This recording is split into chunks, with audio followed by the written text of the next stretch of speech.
The Mysterious Stranger by Mark Twain. Chapter 1. It was in 1590, winter. Austria was far away from the world and asleep. It was still the Middle Ages in Austria, and promised to remain so forever. Some even set it away back centuries upon centuries, and said that by the mental and spiritual clock it was still the age of belief in Austria. But they meant it as a compliment, not a slur, and it was so taken, and we were all proud of it. I remember it well, although I was only a boy, and I remember, too, the pleasure it gave me. Yes, Austria was far from the world and asleep, and our village was in the middle of that sleep, being in the middle of Austria. It drowsed in peace in the deep privacy of a hilly and woody solitude, where news from the world hardly ever came to disturb its dreams, and was infinitely content. At its front flowed the tranquil river, its surface painted with cloud forms and the reflections of drifting arcs and stone boats. Behind it rose the woody steeps to the base of the lofty precipice. From the top of the precipice frowned a vast castle, its long stretch of towers and bastions mailed in vines.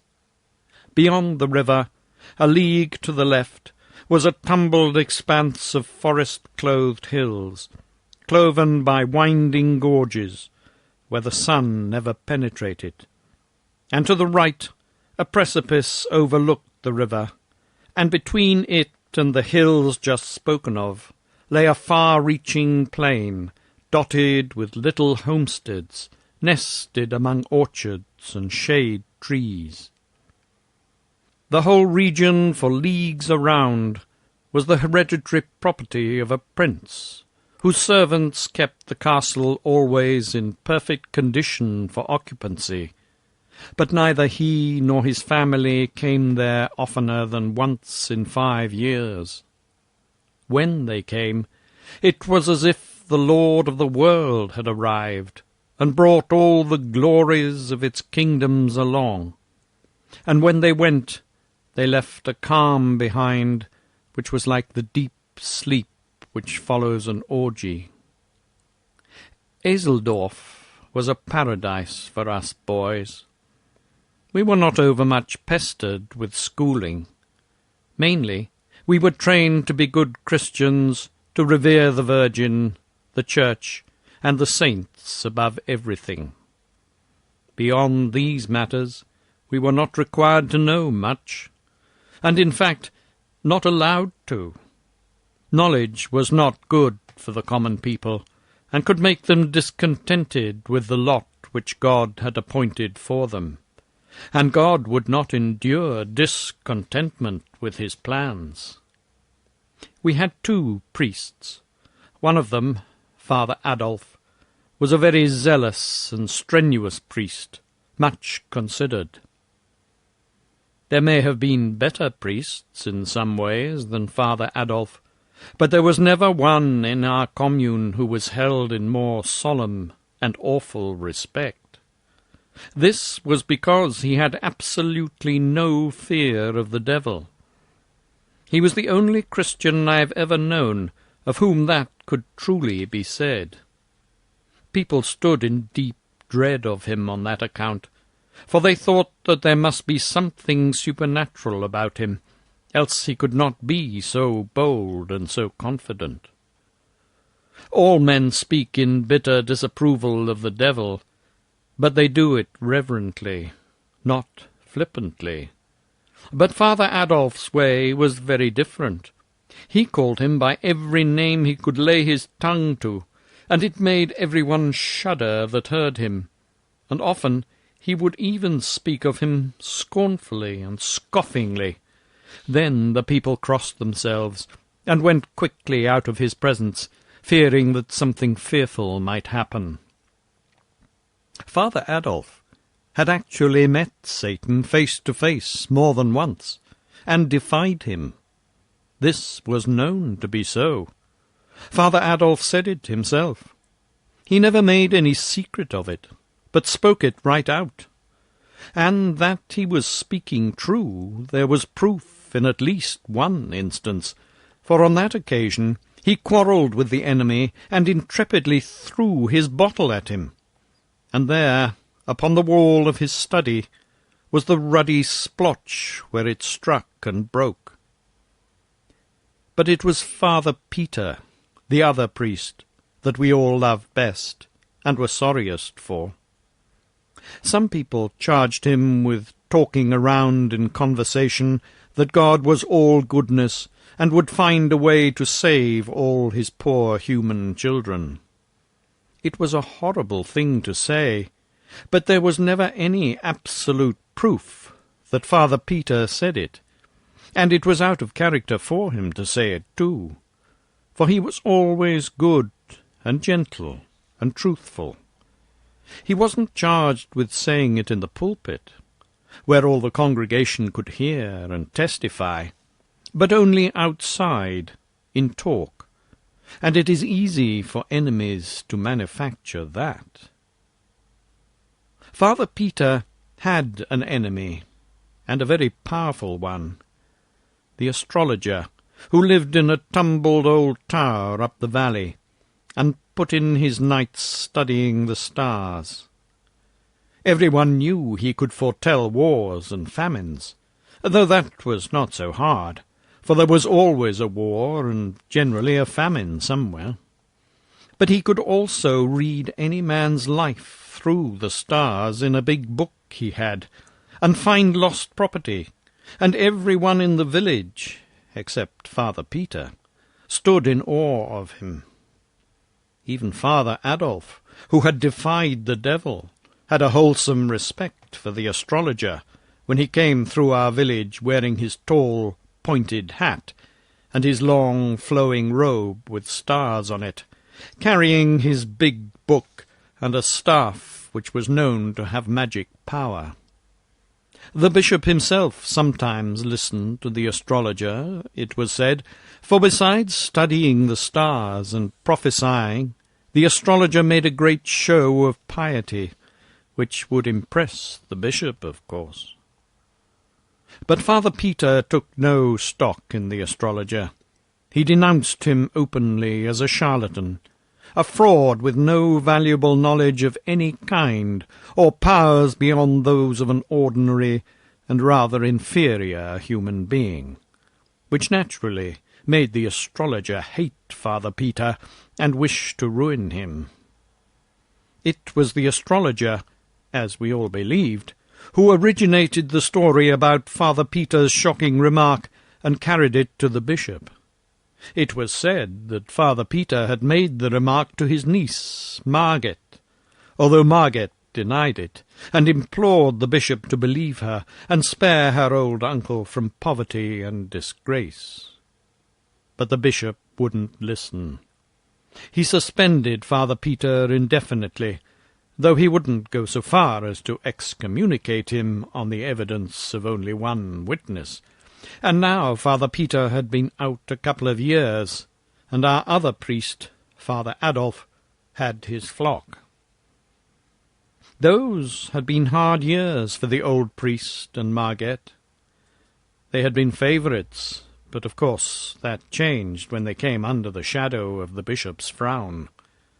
Many of their friends fell away entirely, and the rest became cool and distant. Margaret was a lovely girl of 18 when the trouble came, and she had the best head in the village, and the most in it.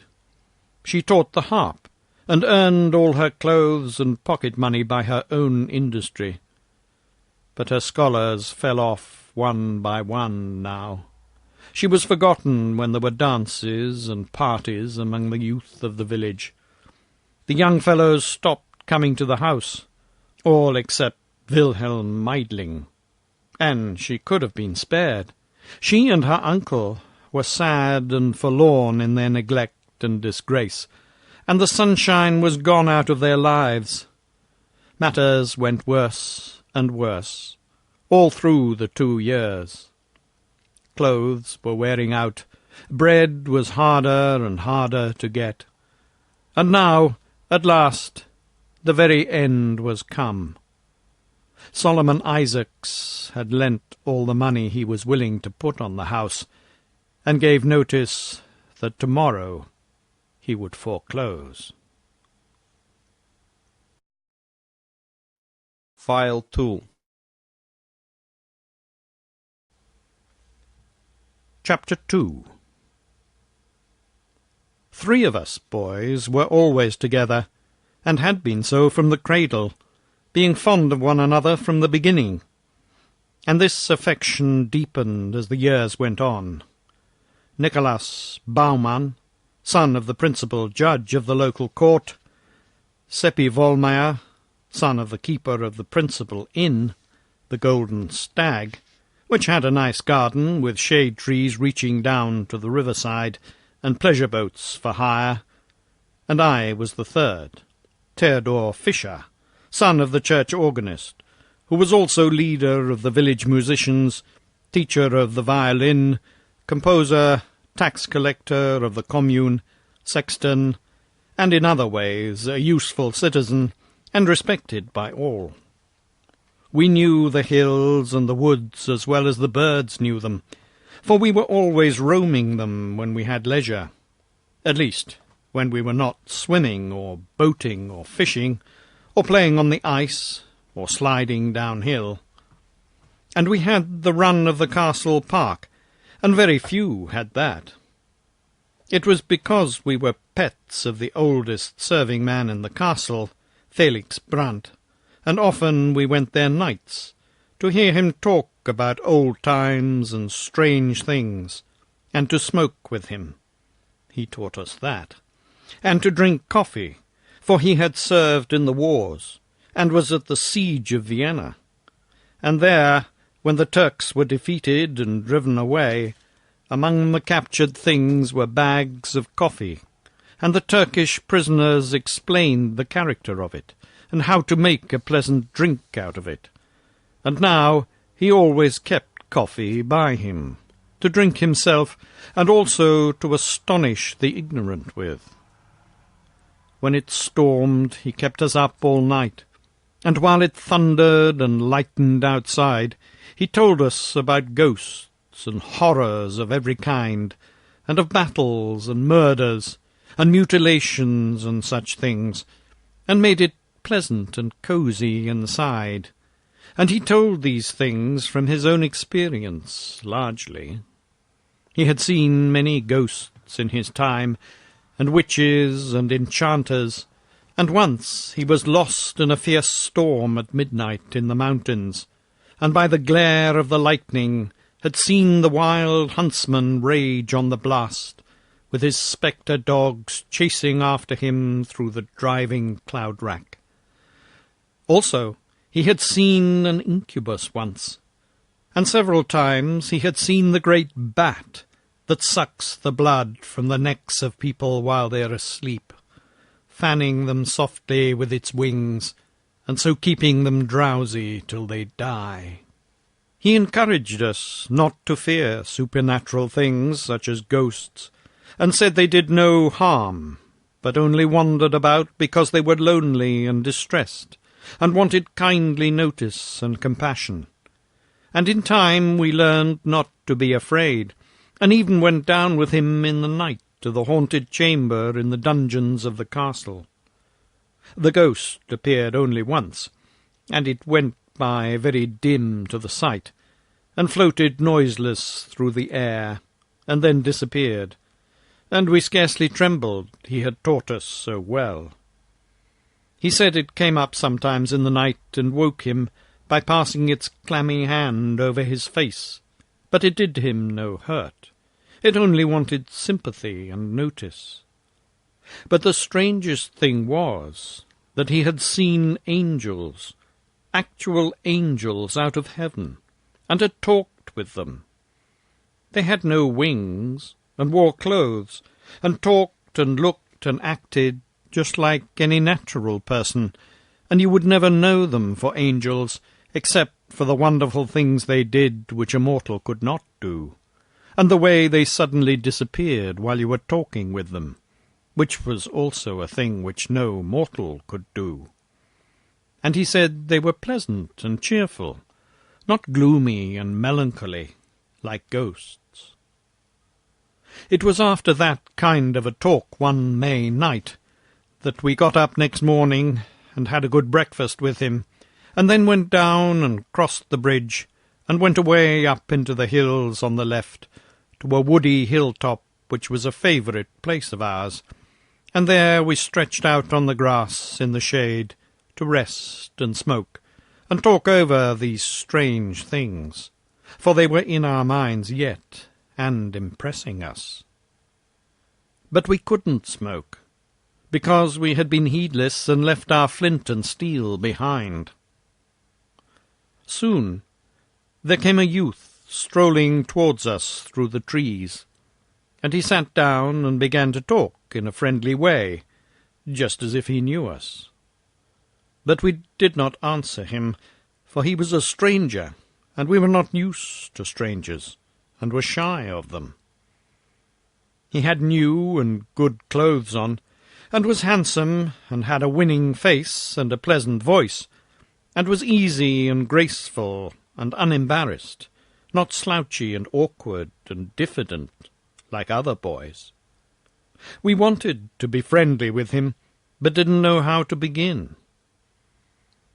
Then I thought of the pipe, and wondered if it would be taken as kindly meant if I offered it to him. But I remembered that we had no fire, so I was sorry and disappointed. But he looked up bright and pleased, and said, "Fire? Oh, that's easy. I will furnish it." I was so astonished I couldn't speak, for I had not said anything. He took the pipe, and blew his breath on it, and the tobacco glowed red, and spirals of blue smoke rose up. We jumped up, and were going to run, for that was natural, and we did run a few steps, although he was yearningly pleading for us to stay, and giving us his word that he would not do us any harm, but only wanted to be friends with us and have company. So we stopped and stood, and wanted to go back, being full of curiosity and wonder, but afraid to venture. He went on coaxing in his soft, persuasive way, and when we saw that the pipe did not blow up and nothing happened, our confidence returned little by little, and presently our curiosity got to be stronger than our fear, and we ventured back, but slowly, and ready to fly at any alarm. He was bent on putting us at ease, and he had the right art. One could not remain doubtful and timorous where a person was so earnest, and simple and gentle, and talked to us so alluringly as he did. No, he won us over, and it was not long before we were content and comfortable and chatty, and glad we had found this new friend. When the feeling of constraint was all gone, we asked him how he had learnt to do that strange thing, and he said he hadn't learned it at all. It came natural to him, like other things, other curious things. What ones? Oh, a number. I don't know how many. Will you let us see you do them?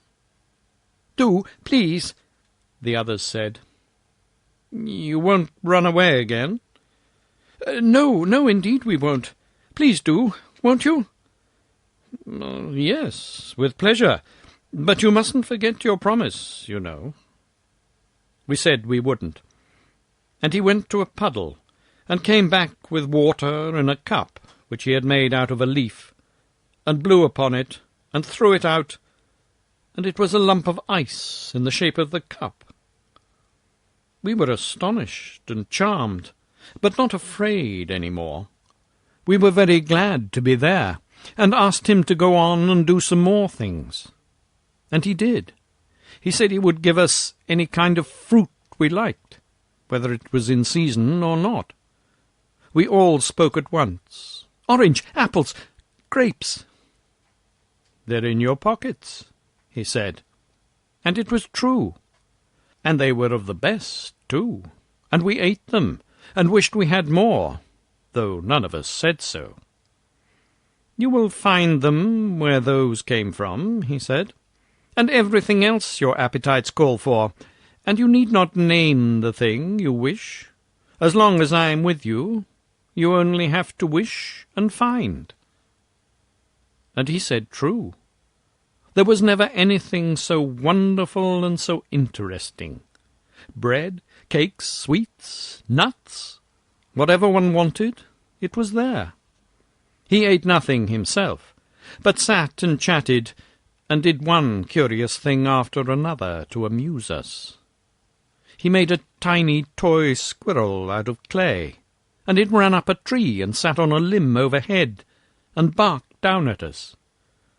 Then he made a dog that was not much larger than a mouse, and it treed the squirrel and danced about the tree, excited and barking, and was as alive as any dog could be. It frightened the squirrel from tree to tree, and followed it up until both were out of sight in the forest. He made birds out of clay, and set them free, and they flew away, singing. File 3. At last I made bold to ask him to tell us who he was. "An angel," he said, quite simply, and set another bird free, and clapped his hands, and made it fly away. A kind of awe fell on us when we heard him say that, and we were afraid again, but he said we need not be troubled. There was no occasion for us to be afraid of an angel, and he liked us anyway. He went on chatting as simply and unaffectedly as ever, and while he talked he made a crowd of little men and women, the size of your finger, and they went diligently to work and cleared and levelled off a space a couple of yards square in the grass, and began to build a cunning little castle in it, the women mixing the mortar and carrying it up the scaffoldings in piles on their heads, just as our workwomen have always done, and the men laying the courses of masonry, 500 of these toy people, swarming briskly about and working diligently, and wiping the sweat off their faces as natural as life. In the absorbing interest of watching those 500 little people make the castle grow step by step and course by course, and take shape and symmetry, that feeling and awe soon passed away, and we were quite comfortable and at home again. We asked if we might make some people, and he said yes, and told Seppi to make some cannon for the walls, and told Nicholas to make some halberdiers with breastplates and greaves and helmets, and I was to make some cavalry with horses, and in allotting these tasks he called us by our names, but did not say how he knew them. Then Seppi asked him what his own name was, and he said tranquilly, "Satan," and held out a chip, and caught a little woman on it who was falling from the scaffolding, and put her back where she belonged, and said, "She is an idiot to step backward like that and not notice what she is about."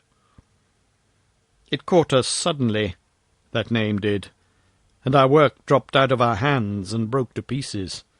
A cannon, a halberdier, and a horse. Satan laughed, and asked what was the matter. I said, "Nothing, only it seemed a strange name for an angel." He asked why. "Because it's, well, his name, you know." "Yes, he's my uncle." He said it placidly, but it took our breath for a moment and made our hearts beat. He did not seem to notice that, but mended our halberdiers and things with a touch, handing them to us finished, and said, "Don't you remember? He was an angel himself once." Yes, it's true," said Seppi. "I didn't think of that." "Before the fall he was blameless." "Oh, yes," said Nicholas. "He was without sin." "It's a good family, ours," said Satan. "There is not a better. He's the only member of it that has ever sinned."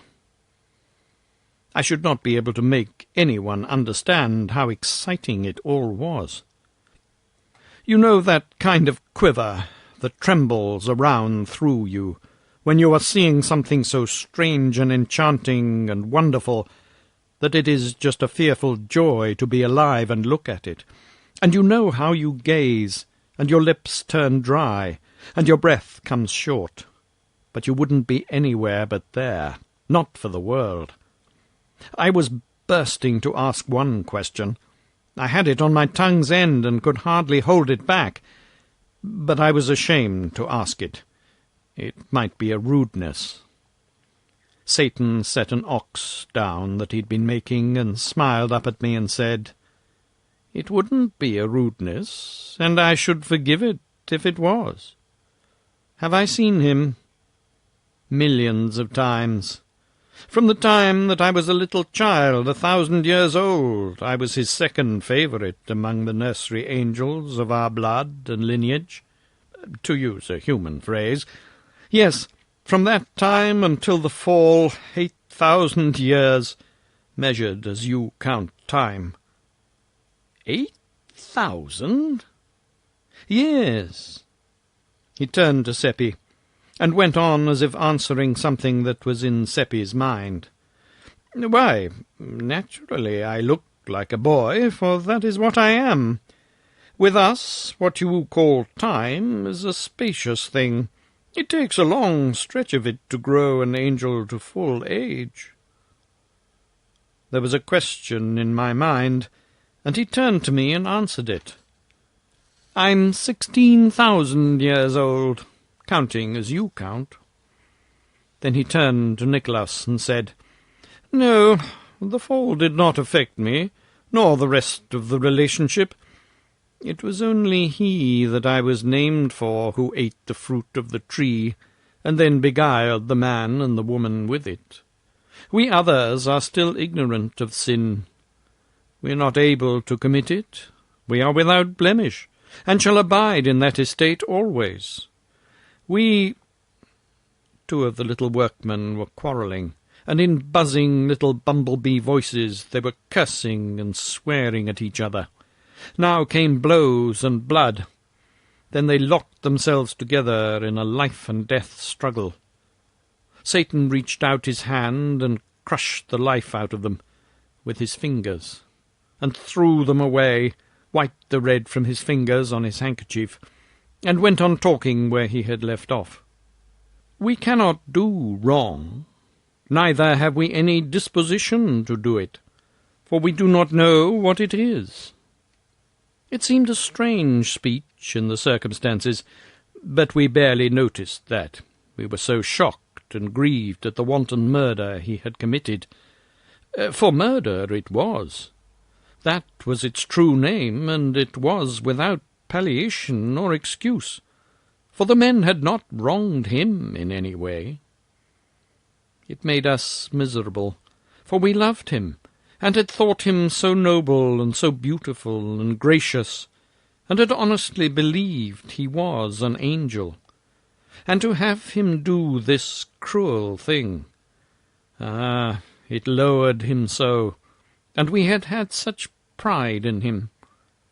He went right on talking, just as if nothing had happened, telling us about his travels and the interesting things he had seen in the big worlds of our solar systems, and of other solar systems far away in the remoteness of space, and about the customs of the immortals that inhabit them, somehow fascinating us, enchanting us, charming us in spite of the pitiful scene that was now under our eyes, for the wives of the little dead men had found the crushed and shapeless bodies, and were crying over them and sobbing and lamenting. And a priest was kneeling there with his hands crossed upon his breast, praying, and crowds of pitying friends were massed about them, reverently uncovered, with their bare heads bowed, and many with the tears running down, a scene which Satan paid no attention to, until the small noise of the weeping and praying began to annoy him. Then he reached out and took the heavy board seat out of our swing, and brought it down, and mashed all those people into the earth, just as if they had been flies, and went on talking just the same. An angel, and kill a priest! An angel who did not know how to do wrong, and yet destroys in cold blood hundreds of helpless poor men and women who had never done him any harm. It made us sick to see the awful deed, and to think that none of those poor creatures was prepared, except the priest, for none of them had ever heard a mass or seen a church. And we were witnesses. We had seen these murders done, and it was our duty to tell and let the law take its course. But he went on talking right along, and worked his enchantments upon us again with that fatal music of his voice. He made us forget everything. We could only listen to him, and love him, and be his slaves, to do with us as he would. He made us drunk with the joy of being with him, and of looking into the heaven of his eyes, and of feeling the ecstasy that thrilled along our veins from the touch of his hand. File 4.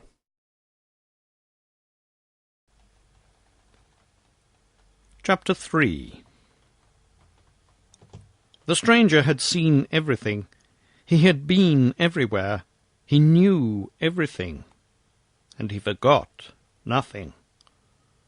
What another must study, he learned at a glance. There were no difficulties for him, and he made things live before you when he told about them. He saw the world made. He saw Adam created. He saw Samson surge against the pillars and bring the temple down in ruins about him. He saw Caesar's death. He told of the daily life in heaven. He had seen the damned writhing in the red waves of hell, and he made us see all these things, and it was as if we were on the spot, and looking at them with our own eyes. And we felt them too, but there was no sign that they were anything to him beyond mere entertainments. Those visions of hell, those poor babes and women and girls, and lads and men, shrieking and supplicating in anguish, why, we could hardly bear it. But he was as bland about it as if it had been so many imitation rats in an artificial fire. And always, when he was talking about men and women here on the earth, and their doings, even their grandest and sublimest, we were secretly ashamed, for his manner showed that, to him, they and their doings were of paltry, poor consequence. Often you would think he was talking about flies if you didn't know.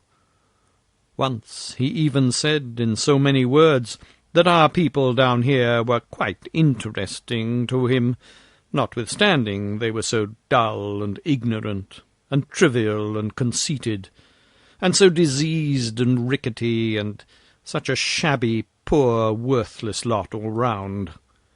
He said it in quite a matter-of-course way, and without bitterness, just as a person might talk about bricks or manure or any other thing that was of no consequence and hadn't feelings.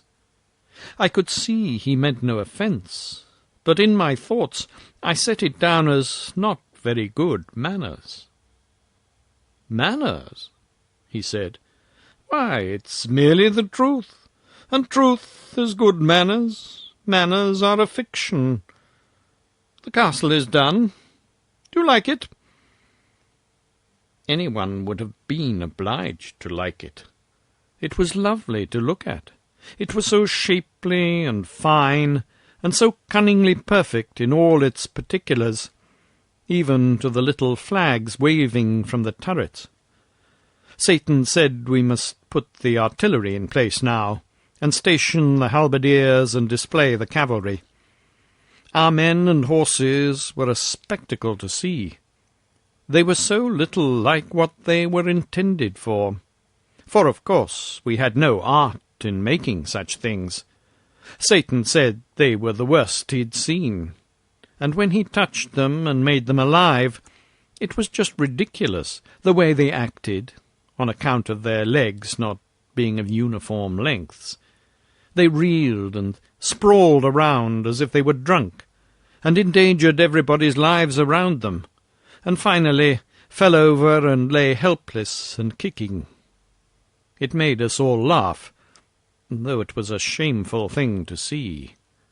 The guns were charged with dirt to fire a salute, but they were so crooked and so badly made that they all burst when they went off, and killed some of the gunners and crippled the others.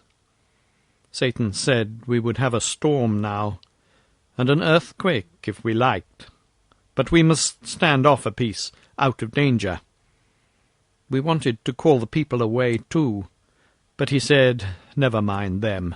They were of no consequence, and we could make more some time or other if we needed them. A small storm cloud began to settle down black over the castle, and the miniature lightning and thunder began to play, and the ground to quiver, and the wind to pipe and wheeze, and the rain to fall, and all the people flocked into the castle for shelter. The clouds settled down blacker and blacker, and one could see the castle only dimly through it. The lightning blazed out flash upon flash, and pierced the castle and set it on fire, and the flames shone out red and fierce through the cloud, and the people came flying out, shrieking, but Satan brushed them back, paying no attention to our begging, and crying, and imploring. And in the midst of the howling of the wind, and volleying of the thunder, the magazine blew up, the earthquake rent the ground wide, and the castle's wreck and ruin tumbled into the chasm, which swallowed it from sight, and closed upon it, with all that innocent life, not one of the 500 poor creatures escaping. Our hearts were broken. We could not keep from crying. "Oh, don't cry," Satan said. "They were of no value." "But they're gone to hell." "Oh, it's no matter. We can make plenty more." It was of no use to try to move him. Evidently he was wholly without feeling, and could not understand. He was full of bubbling spirits, and as gay as if this were a wedding instead of a fiendish massacre. And he was bent on making us feel as he did, and of course his magic accomplished his desire. It was no trouble to him. He did whatever he pleased with us. In a little while we were dancing on that grave, and he was playing to us on a strange, sweet instrument which he took out of his pocket. And the music! But there is no music like that, unless perhaps in heaven, and that was where he brought it from, he said. It made one mad for pleasure, and we could not take our eyes from him, and the looks that went out of our eyes came from our hearts, and their dumb speech was worship. He brought the dance from heaven too, and the bliss of paradise was in it. Presently he said he must go away on an errand. But we could not bear the thought of it, and clung to him, and pleaded with him to stay. And that pleased him, and he said so, and said he would not go yet, but would wait a little while, and we would sit down and talk a few minutes longer. And he told us Satan was only his real name, and he was to be known by it to us alone. But he had chosen another one to be called by in the presence of others, just a common one, such as people have, Philip Traum. It sounded so odd and mean for such a being, but it was his decision, and we said nothing.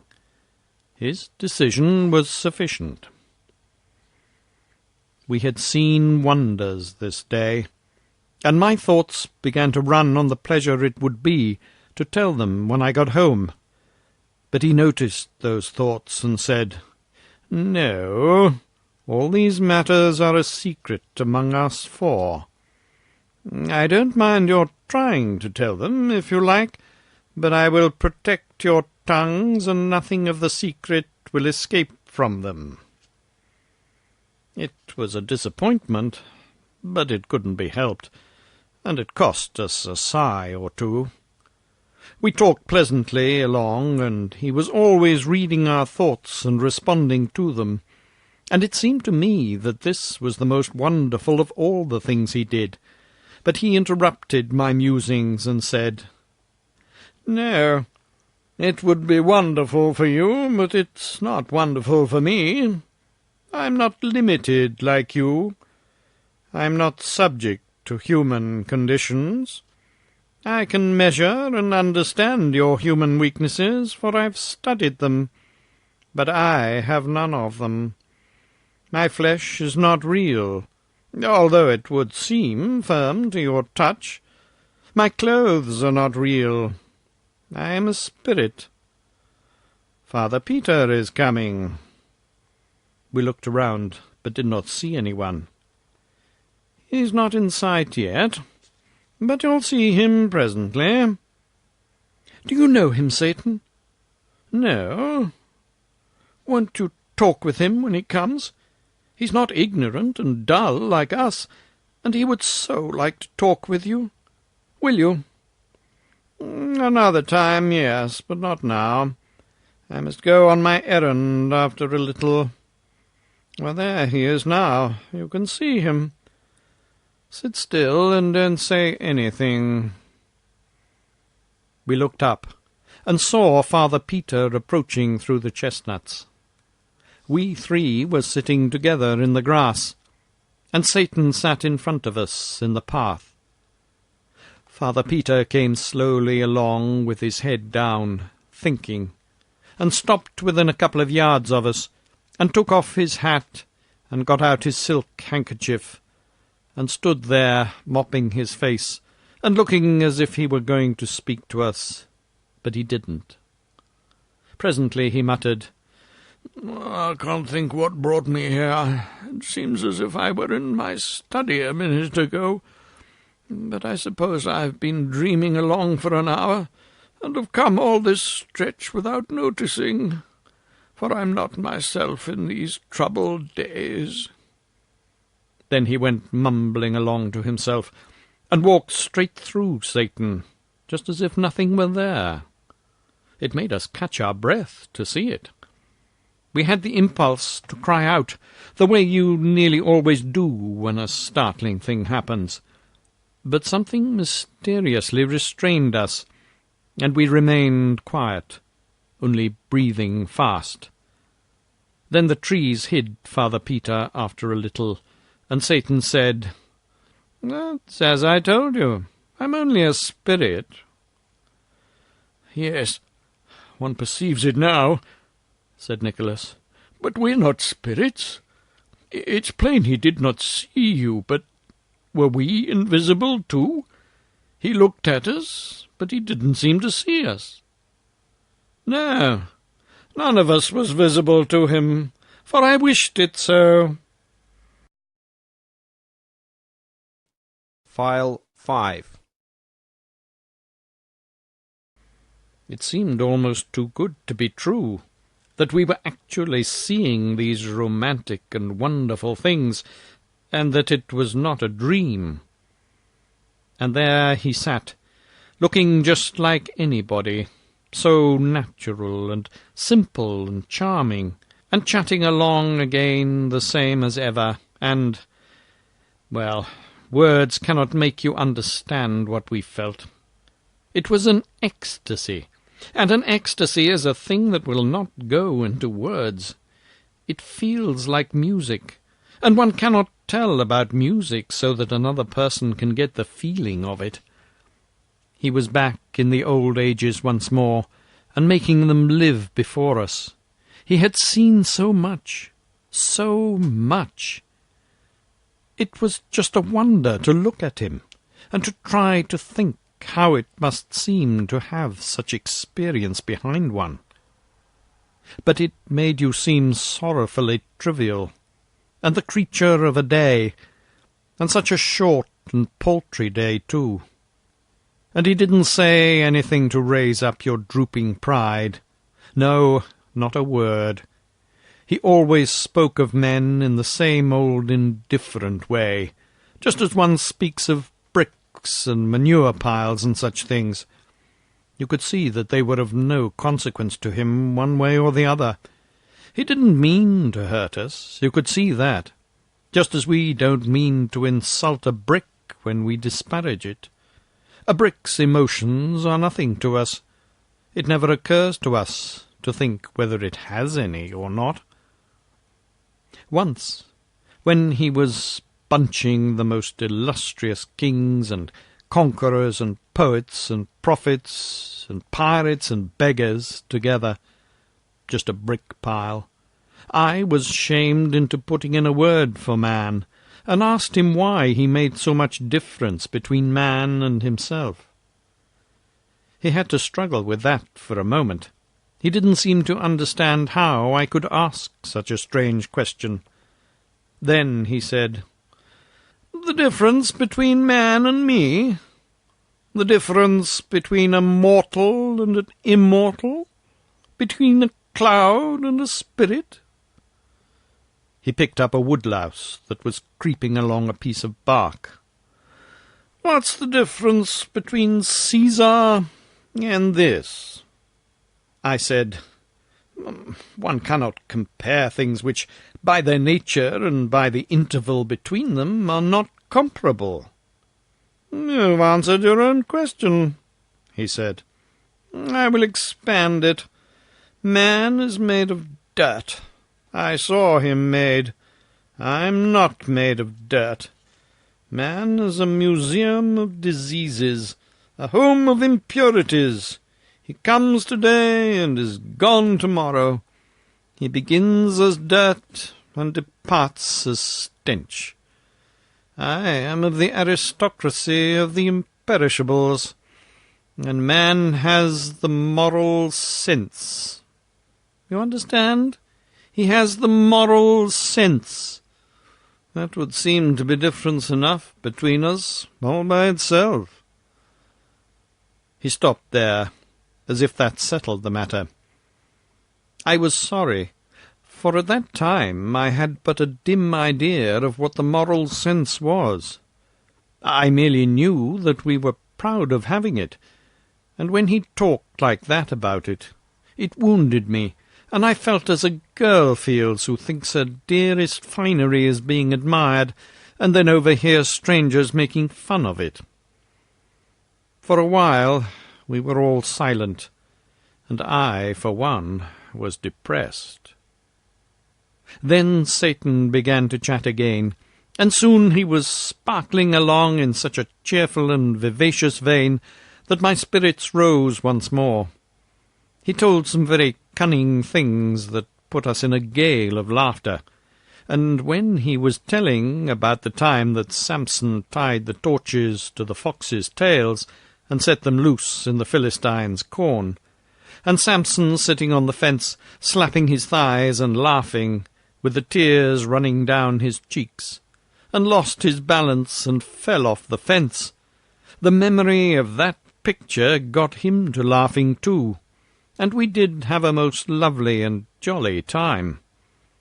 By and by he said, "I'm going on my errand now." "Oh, don't," we all said. "Oh, don't go. Stay with us. You won't come back." "Yes, I will. I give you my word." "When? Tonight? Say when." "It won't be long.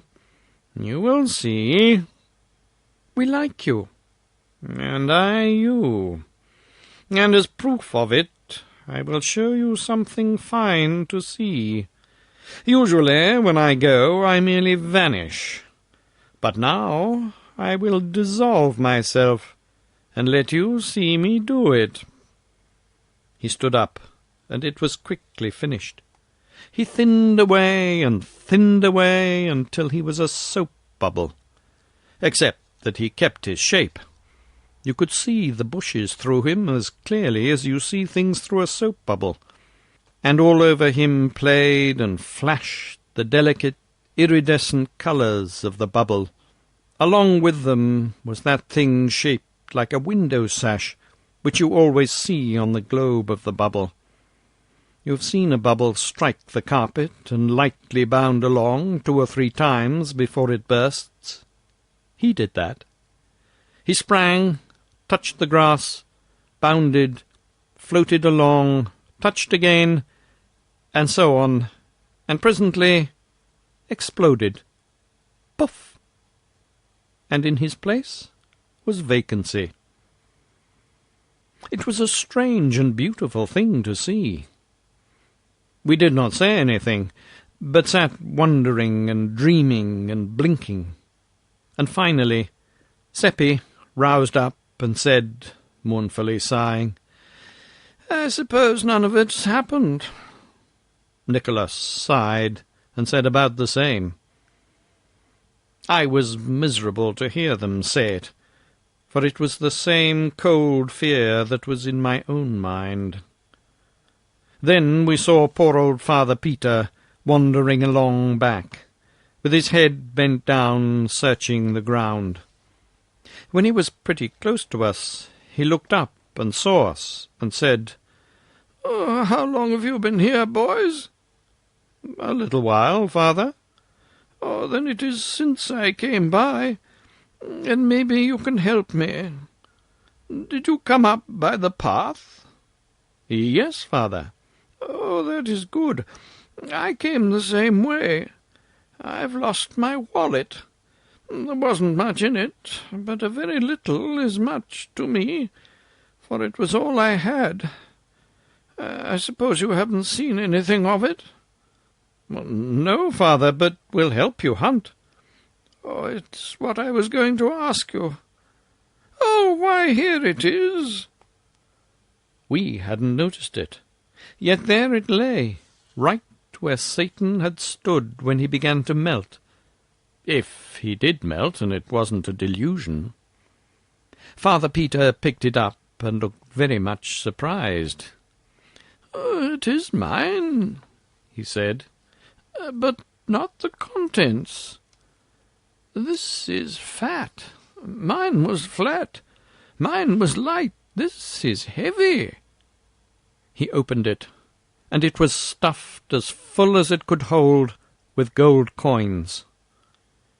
He let us gaze our fill, and of course we did gaze, for we had never seen so much money at one time before. All our mouths came open to say, "Satan did it," but nothing came out. There it was, you see. We couldn't tell what Satan didn't want told. He had said so himself. "Oh, boys, did you do this?" It made us laugh, and it made him laugh too, as soon as he thought what a foolish question it was. "Who has been here?" Our mouths came open to answer, but stood so for a moment because we couldn't say nobody, for it wouldn't be true, and the right word didn't seem to come. Then I thought of the right one, and said it, Not a human being. That's so, said the others, and let their mouths go shut. Oh, it is not so, said Father Peter, and looked at us very severely. I came by here a while ago, and there was no one here. Oh, but that is nothing. Someone has been here since. I don't mean to say that the person didn't pass here before you came, and I don't mean to say that you saw him. But someone did pass, that I know. On your honour, you saw no one? Not a human being. Well, that is sufficient. I know you are telling me the truth. He began to count the money on the path, we on our knees eagerly helping to stack it in little piles. It's 1,100 ducats. Odd, he said. Oh dear, if only it were mine, and I need it so. And his voice broke and his lips quivered. It is yours, sir, we all cried out at once. Every heller. Oh, no. No, it isn't mine. Only 4 ducats are mine. The rest... He fell to dreaming, poor old soul, and caressing some of the coins in his hands, and forgot where he was, sitting there on his heels, with his old grey head bare. It was pitiful to see. No, he said, waking up. It isn't mine. I can't account for it. I think some enemy. It must be a trap. Nicholas said, Oh, Father Peter, with the exception of the astrologer, you haven't a real enemy in the village, nor Margaret either. And not even a half enemy that's rich enough to chance 1,100 ducats to do you a mean turn. I'll ask you if that's so or not. He couldn't get around that argument, and it cheered him up. But it isn't mine, you see. It isn't mine in any case. He said it in a wistful way, like a person that wouldn't be sorry, but glad if anybody would contradict him. It is yours, Father Peter, and we are witnesses to it, aren't we, boys? Yes, we are, and we'll stand by it, too. Oh, bless your hearts. You do almost persuade me. You do, indeed. If I had only 100-odd ducats of it. The house is mortgaged for it, and we've no home for our heads if we don't pay tomorrow. And that 4 ducats is all we've got in the... It's yours, every bit of it, and you've got to take it. We are bail that it's all right, aren't we, Theodore? Aren't we, Seppi? We too said yes, and Nicholas stuffed the money back into the shabby old wallet and made the owner take it. So he said he would use 200 of it, for his house was good enough security for that, and would put the rest at interest till the rightful owner came for it. And on our side, we must sign a paper showing how he got the money, a paper to show to the villagers as proof that he had not got out of his troubles dishonestly. File 6. Chapter 4. It made immense talk next day, when Father Peter paid Solomon Isaacs in gold, and left the rest of the money with him at interest. Also, there was a pleasant change. Many people called at the house to congratulate him, and a number of cool old friends became kind and friendly again, and to top all, Margaret was invited to a party. And there was no mystery. Father Peter told the whole circumstance just as it happened, and said he could not account for it, only it was the plain hand of Providence. so far as he could see. One or two shook their heads, and said privately it looked more like the hand of Satan. And really that seemed a surprisingly good guess for ignorant people like that. Some came slyly buzzing around, and tried to coax us boys to come out and tell the truth, and promise they wouldn't ever tell, but only wanted to know for their own satisfaction, because the whole thing was so curious. They even wanted to buy the secret and pay money for it, and if we could have invented something that would answer, but we couldn't. We hadn't the ingenuity, so we had to let the chance go by, and it was a pity. We carried that secret around without any trouble, but the other one, the big one, the splendid one, burned the very vitals of us. It was so hot to get out, and we so hot to let it out, and astonish people with it. But we had to keep it in. In fact, it kept itself in. Satan said it would, and it did. We went off every day and got to ourselves in the woods, so that we could talk about Satan, and really that was the only subject we thought of or cared anything about.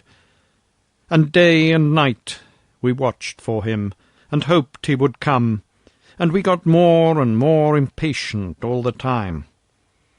We hadn't any interest in the other boys any more, and wouldn't take part in their games and enterprises. They seemed so tame after Satan, and their doings so trifling and commonplace after his adventures in antiquity and the constellations, and his miracles and meltings and explosions and all that. During the first day we were in a state of anxiety on account of one thing, and we kept going to Father Peter's house on one pretext or another to keep track of it. That was the gold coin. We were afraid it would crumble and turn to dust like fairy money. If it did. But it didn't. At the end of the day no complaint had been made about it. So, after that, we were satisfied it was real gold, and dropped the anxiety out of our minds. There was a question which we wanted to ask Father Peter, and finally we went there the second evening, a little diffidently, after drawing straws, and I asked it as casually as I could, though it didn't sound as casual as I wanted, because I didn't know how. "What is the moral sense, sir?" He looked down, surprised, over his great spectacles, and said, "Why, it's the faculty which enables us to distinguish good from evil." It threw some light, but not a glare, and I was a little disappointed, also to some degree embarrassed. He was waiting for me to go on, so, in default of anything else to say, I asked, "Is it valuable?" "Valuable? Heavens, lad! It's the one thing that lifts man above the beasts that perish, and makes him heir to immortality." This did not remind me of anything further to say, so I got out with the other boys, and we went away with that indefinite sense you have often had of being filled but not fatted. They wanted me to explain, but I was tired. We passed out through the parlour, and there was Margit at the spinet, teaching Mariloiga. So one of the deserting pupils was back, and an influential one, too. The others would follow. Margit jumped up and ran and thanked us again with tears in her eyes. This was the third time, for saving her and her uncle from being turned into the street, and we told her again that we hadn't done it. But that was her way. She never could be grateful enough for anything a person did for her, so we let her have her say. And as we passed through the garden, there was Wilhelm Meidling, sitting there waiting, for it was getting toward the edge of the evening, and he would be asking Margit to take a walk along the river with him when she was done with the lesson. He was a young lawyer, and succeeding fairly well, and working his way along little by little. He was very fond of Margit, and she of him. He had not deserted along with the others, but had stood his ground all through. His faithfulness was not lost on Margit and her uncle. He hadn't so very much talent, but he was handsome and good, and these are a kind of talents themselves, and help along. He asked us how the lesson was getting along, and we told him it was about done. And maybe it was so. We didn't know anything about it, but we judged it would please him. And it did, and didn't cost us anything.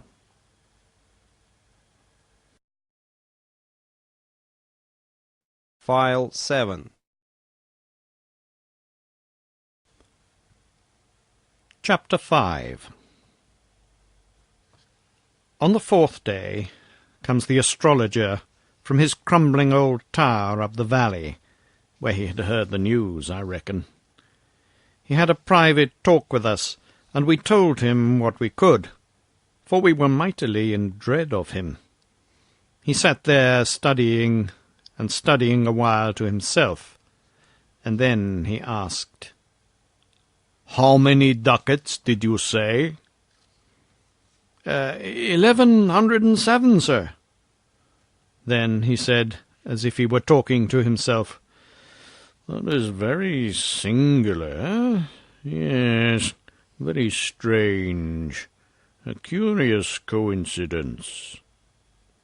Then he began to ask questions, and went over the whole ground from the beginning, we answering. By and by he said, 1106 ducats. That's a large sum." 7, said Seppi, correcting him. "Oh, 7, was it? Of course a ducat more or less isn't of consequence, but you said 1106 before." It would not have been safe for us to say that he was mistaken, but we knew he was.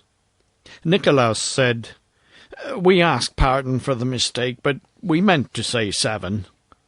"Oh, it's no matter, lad. It was merely that I noticed the discrepancy. It is several days, and you cannot be expected to remember precisely. One is apt to be inexact when there is no particular circumstance to impress the count upon the memory." "But there was one, sir," said Seppi eagerly. "What was it, my son?" asked the astrologer, indifferently.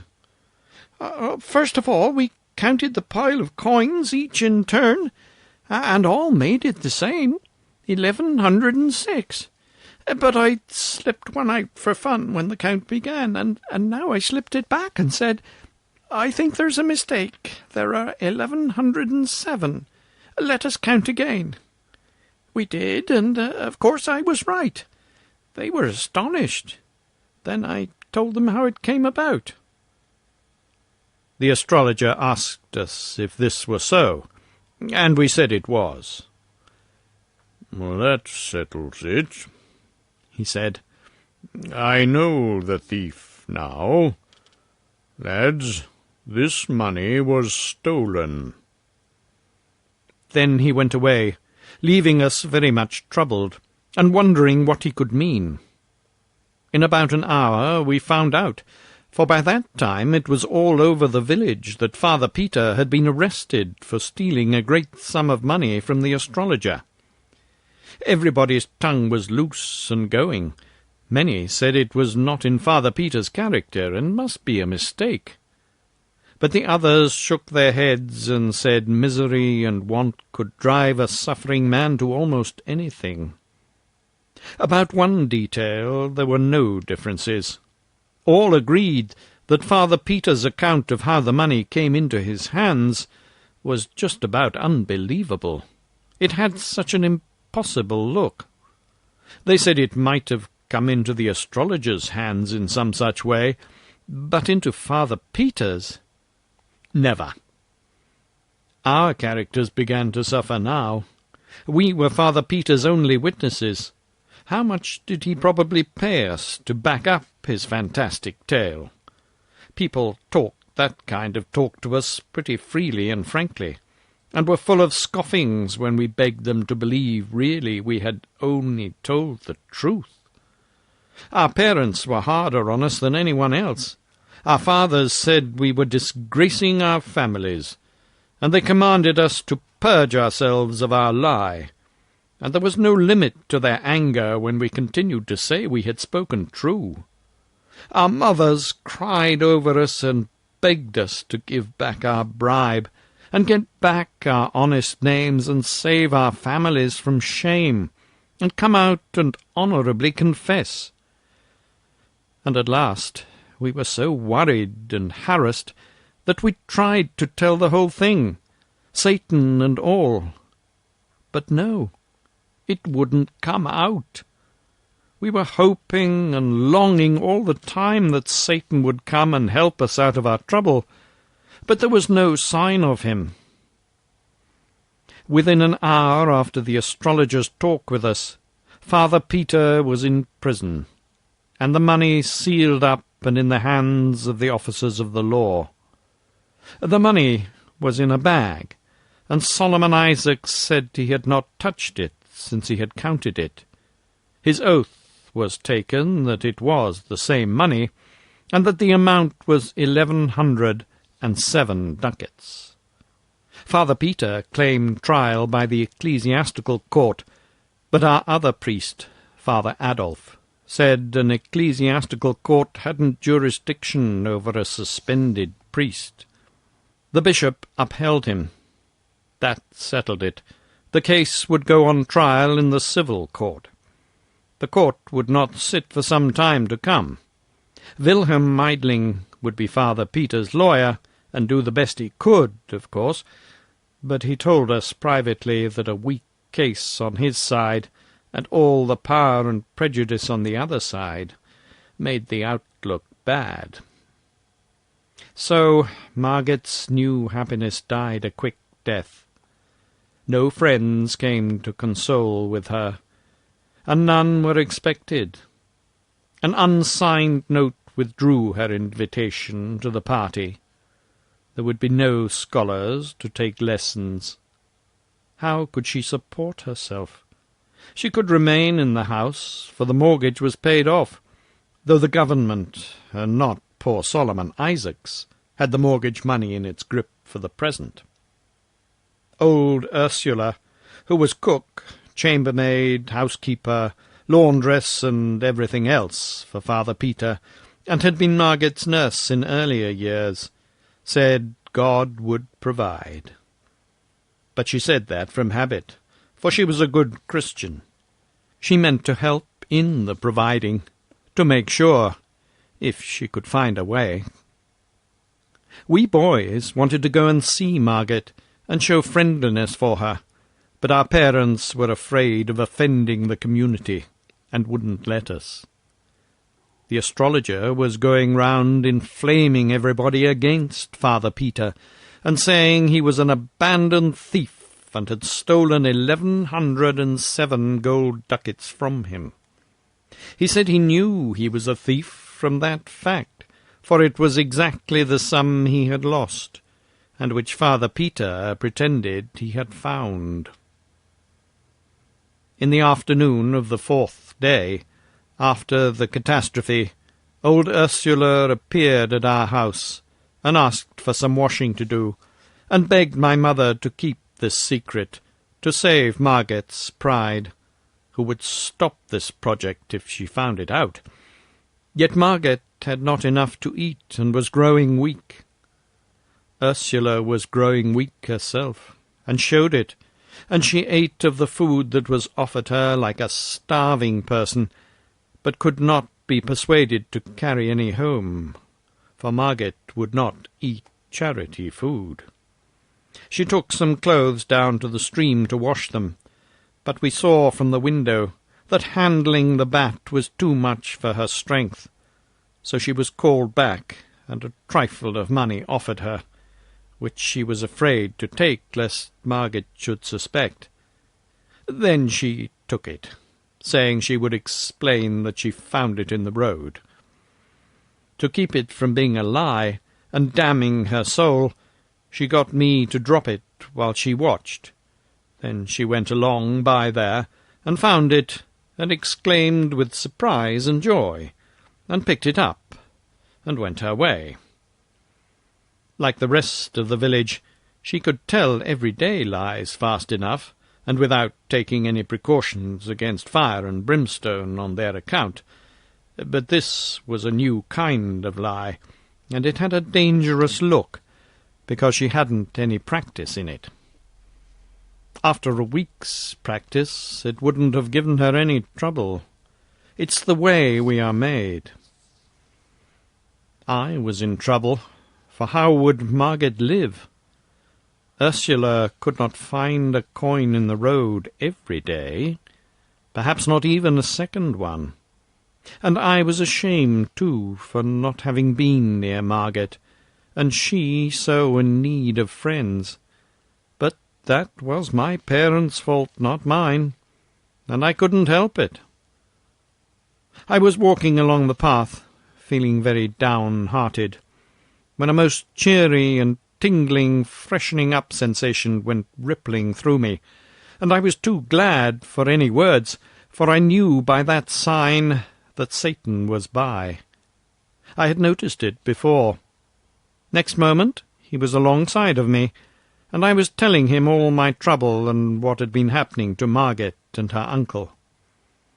While we were talking, we turned a curve, and saw old Ursula resting in the shade of a tree, and she had a lean, stray kitten in her lap and was petting it.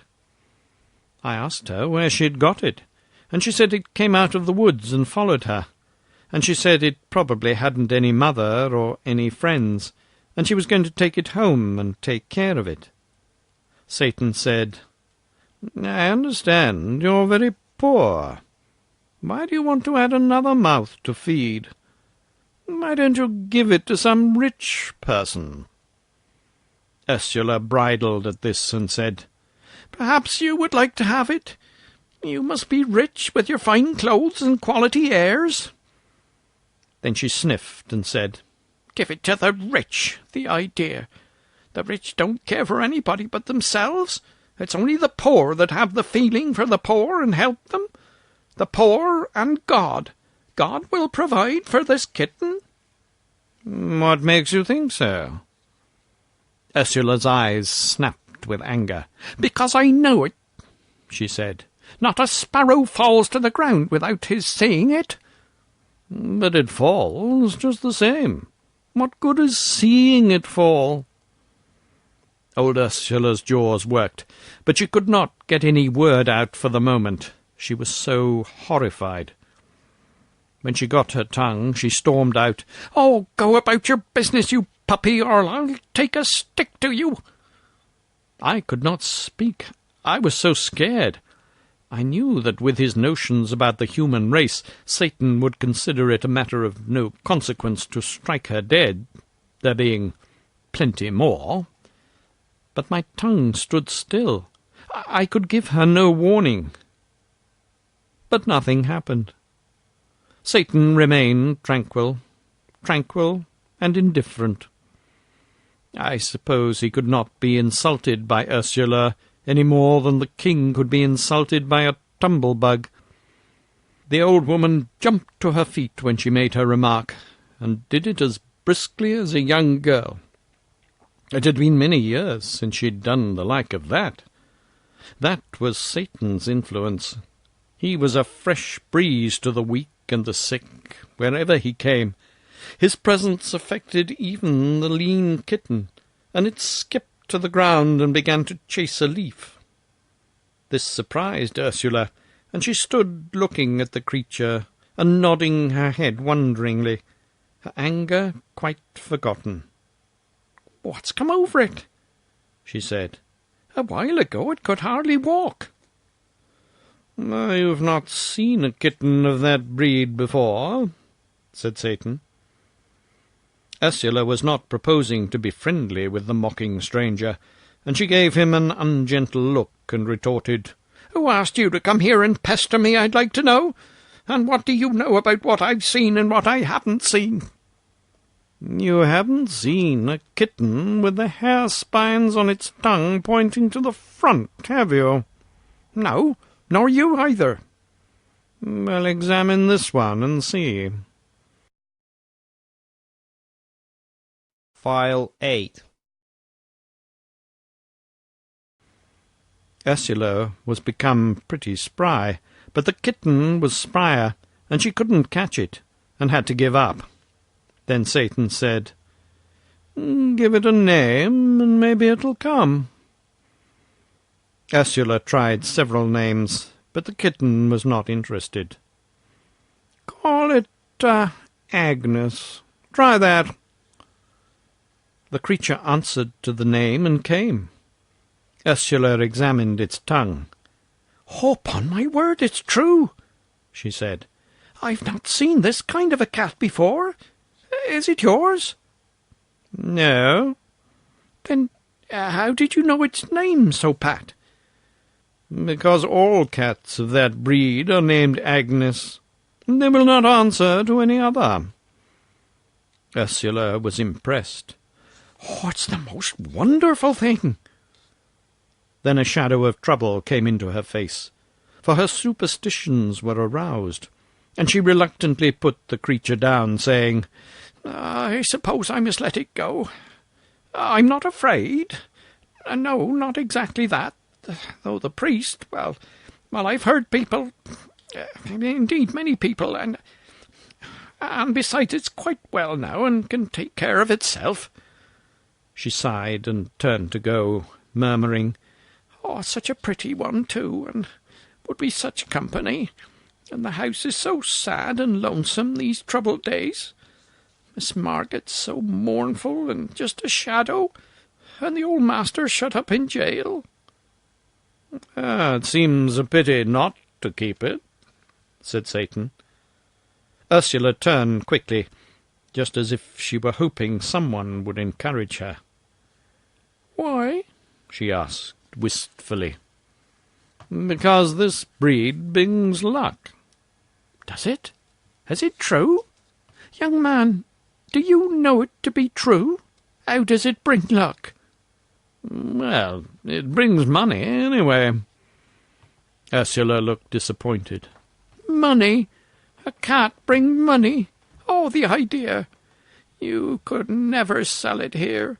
People don't buy cats here. One can't even give them away." She turned to go. "I don't mean sell it. I mean have an income from it. This kind is called the lucky cat. Its owner finds 4 silver groschen in his pocket every morning." I saw the indignation rising in the old woman's face. She was insulted. This boy was making fun of her. That was her thought. She thrust her hands into her pockets and straightened up to give him a piece of her mind. Her temper was all up and hot. Her mouth came open and let out 3 words of a bitter sentence. Then it fell silent, and the anger in her face turned to surprise, or wonder, or fear, or something, and she slowly brought out her hands from her pockets, opened them, and held them so. In one was my piece of money. In the other lay 4 silver groschen. She gazed a little while, perhaps to see if the groschen would vanish away. Then she said fervently, "Oh, it's true! It's true! And I'm ashamed and beg forgiveness, oh dear master and benefactor." and she ran to Satan and kissed his hand over and over again, according to the Austrian custom. In her heart she probably believed it was a witch-cat and an agent of the devil, but no matter, it was all the more certain to be able to keep its contract and furnish a daily good living for the family, for in matters of finance even the piousest of our peasants would have more confidence in an arrangement with the devil than with an archangel. Ursula started homeward with Agnes in her arms, and I said I wished I had her privilege of seeing Marget. Then I caught my breath, for we were there, in the parlour, and Marget standing looking at us, astonished. She was feeble and pale, but I knew that those conditions would not last in Satan's atmosphere, and it turned out so. I introduced Satan, that is, Philip Traum, and we sat down and talked. There was no constraint. We were simple folk in our village, and when a stranger was a pleasant person, we were soon friends. Marget wondered how we got in without her hearing us.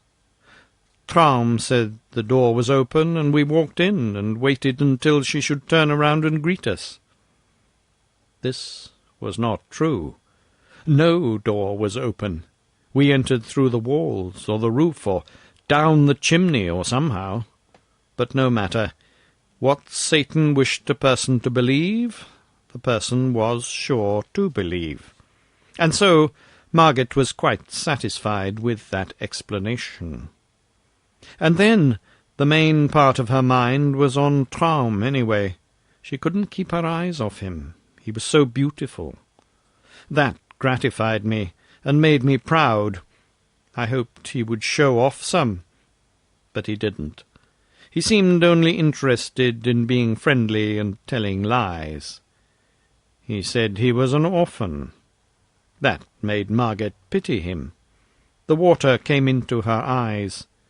He said he had never known his mamma. She passed away while he was a young thing, and said his papa was in shattered health, and had no property to speak of. In fact, none of any earthly value. But he had an uncle in business down in the tropics, and he was very well off and had a monopoly, and it was from this uncle that he drew his support. The very mention of a kind uncle was enough to remind Marget of her own, and her eyes filled again. She said she hoped their two uncles would meet some day. It made me shudder. Philip said he hoped so too, and that made me shudder again. "Oh, maybe they will," said Marget. "Does your uncle travel much?" "Oh, yes. He goes all about. He has business everywhere." And so they went on chatting, and poor Marget forgot her sorrow for one little while anyway. It was probably the only bright and cheery hour she had known lately. I saw she liked Philip, and I knew she would. And when he told her he was studying for the ministry, I could see that she liked him better than ever. And then, when he promised to get her admitted to the jail so that she could see her uncle, that was the capstone. He said he would give the guards a little present, and she must always go in the evening after dark, and say nothing, but just show this paper, and pass in, and show it again when you come out. And he scribbled some queer marks on the paper, and gave it to her, and she was ever so thankful, and right away was in a fever for the sun to go down. For in that old cruel time, prisoners were not allowed to see their friends, and sometimes they spent years in the jails without ever seeing a friendly face. I judged that the marks on the paper were an enchantment, and that the guards would not know what they were doing, nor have any memory of it afterward. And that was indeed the way of it. Ursula put her head in at the door and said, "Supper's ready, miss." Then she saw us, and looked frightened, and motioned for me to come to her, which I did, and she asked if we had told about the cat. I said no, and she was relieved, and said, "Please don't, for if Miss Margate knew, she would think it was an unholy cat, and would send for a priest and have its gifts all purified out of it, and then there wouldn't be any more dividends." So I said we wouldn't tell, and she was satisfied. Then I was beginning to say good-bye to Margate, but Satan interrupted, and said, ever so politely, well, I don't remember just the words, but anyway, he as good as invited himself to supper, and me too. Of course, Margate was miserably embarrassed, for she had no reason to suppose there would be half enough for a sick bird. Ursula heard him, and she came straight into the room, not a bit pleased. At first she was astonished to see Margate looking so fresh and rosy, and said so. Then she spoke up in her native tongue, which was Bohemian, and said, as I learned afterwards, "Send him away, Miss Margate. There's not victuals enough." Before Margate could speak, Satan had the word, and was talking back to Ursula in her own language, which was a surprise to her, and for her mistress too. He said, "Didn't I see you down the road a while ago?" "Oh, yes, sir." "Ah, that pleases me. I see you remember me." He stepped to her and whispered, "I told you it's a lucky cat. Don't be troubled. It will provide." That sponged the slate of Ursula's feelings clean of its anxieties, and a deep financial joy shone in her eyes. The cat's value was augmenting. It was getting full time for Margate to take some sort of notice of Satan's invitation, and she did it in the best way, the honest way that was natural to her. She said she had little to offer, but that we were welcome if we would share it with her. We had supper in the kitchen, and Ursula waited at table.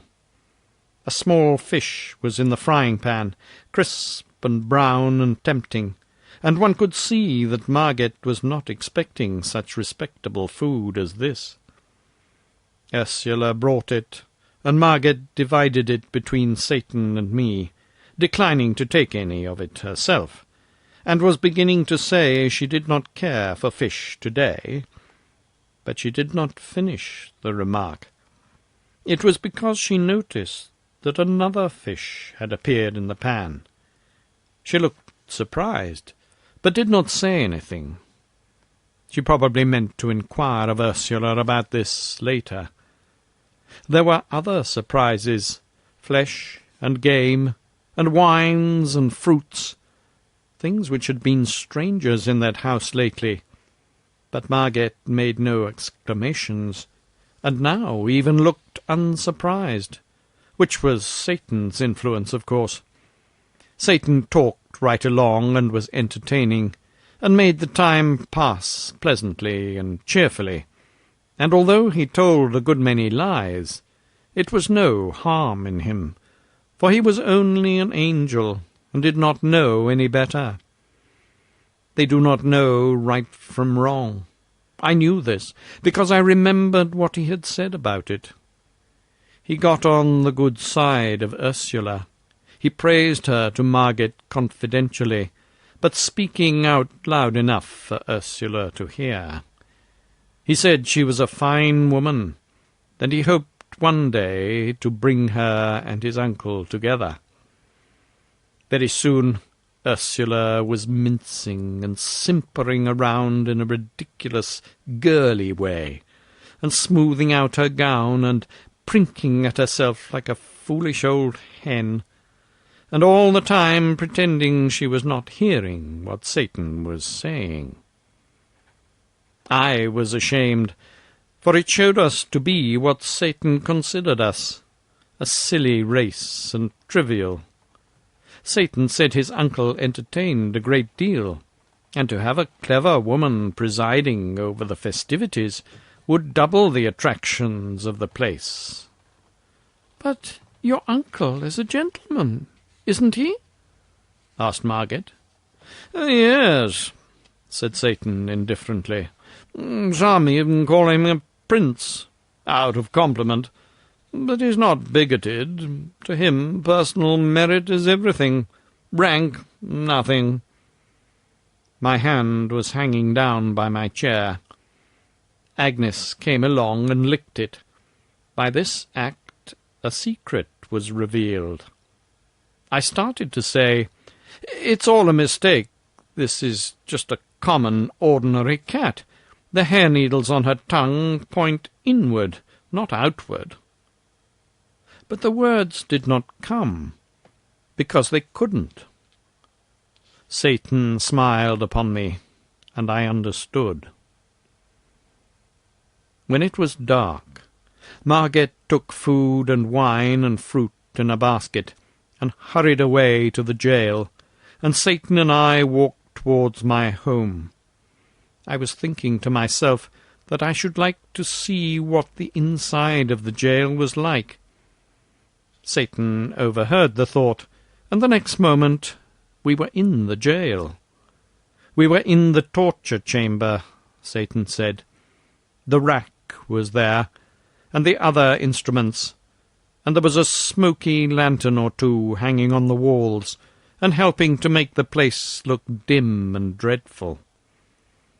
There were people there, and executioners, but as they took no notice of us, it meant that we were invisible. A young man lay bound, and Satan said he was suspected of being a heretic, and the executioners were about to inquire into it. They asked the man to confess to the charge, and he said he could not, for it was not true. Then they drove splinter after splinter under his nails, and he shrieked with the pain. Satan was not disturbed, but I could not endure it, and had to be whisked out of there.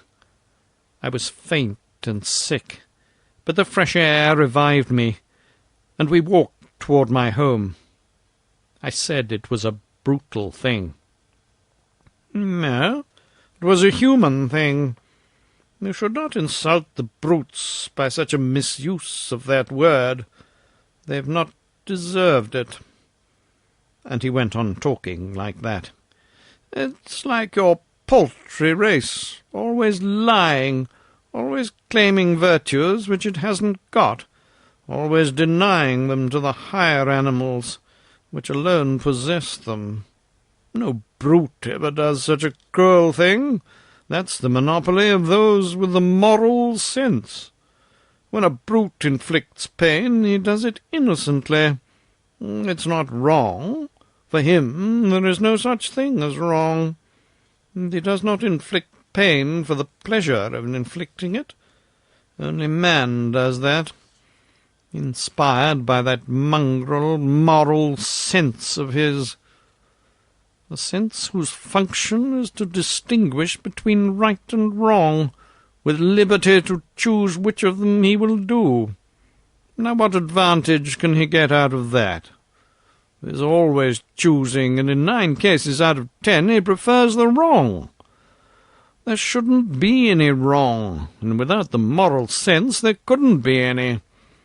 And yet he's such an unreasoning creature that he's not able to perceive that the moral sense degrades him into the bottom layer of animated beings, and is a shameful possession. Are you feeling better? Let me show you something. File 9.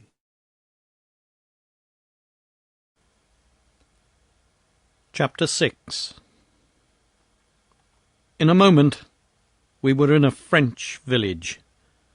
We walked through a great factory of some sort, where men and women and little children were toiling in heat and dirt, and a fog of dust, and they were clothed in rags, and drooped at their work, for they were worn and half-starved, and weak and drowsy.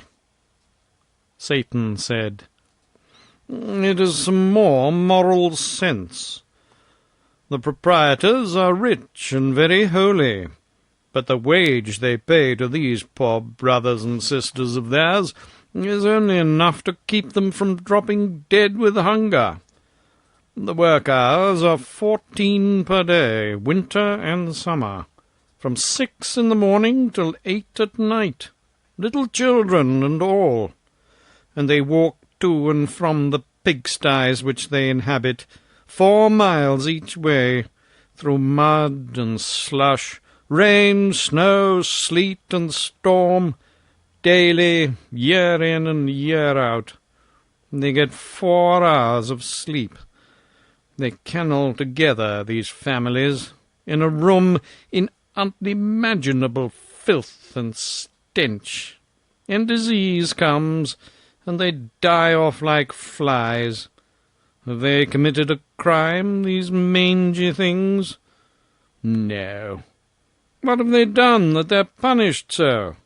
Nothing at all, except getting themselves born into your foolish race. You've seen how they treat a Miss Dure there in the jail. Now you see how they treat the innocent and the worthy. Is your race logical? Are these ill-smelling innocents better off than that heretic? Indeed, no. His punishment is trivial compared with theirs. They broke him on the wheel and smashed him to rags and pulp after we left, and he's dead now and free of your precious race. But these poor slaves here, why, they've been dying for years, and some of them will not escape from life for years to come. It is the moral sense which teaches the factory proprietors the difference between right and wrong. You perceive the result. They think themselves better than dogs. Ah, you are such an illogical, unreasoning race, and paltry. Oh, unspeakably." Then he dropped all seriousness, and just overstrained himself, making fun of us and deriding our pride in our warlike deeds, our great heroes, our imperishable fames, our mighty kings, our ancient aristocracies, our venerable history, and laughed till it was enough to make a person sick to hear him. And finally he sobered a little and said, "But after all, it's not all ridiculous. There is a sort of pathos about it when you remember how few are your days, how childish your pomps, and what shadows you are." Presently all things vanished suddenly from my sight, and I knew what it meant. The next moment we were walking along in our village, and down toward the river I saw the twinkling lights of the Golden Stag. Then, in the dark, I heard a joyful cry. "He's come again!" It was Seppi Vollmeier. He had felt his blood leap and his spirits rise in a way that could mean only one thing, and he knew Satan was near, although it was too dark to see him. He came to us, and we walked along together, and Seppi poured out his gladness like water. It was as if he were a lover, and had found his sweetheart who had been lost. Seppi was a smart and animated boy, and had enthusiasm and expression, and was a contrast to Nikolaus and me. He was full of the last new mystery now, the disappearance of Hans Oppert, the village loafer.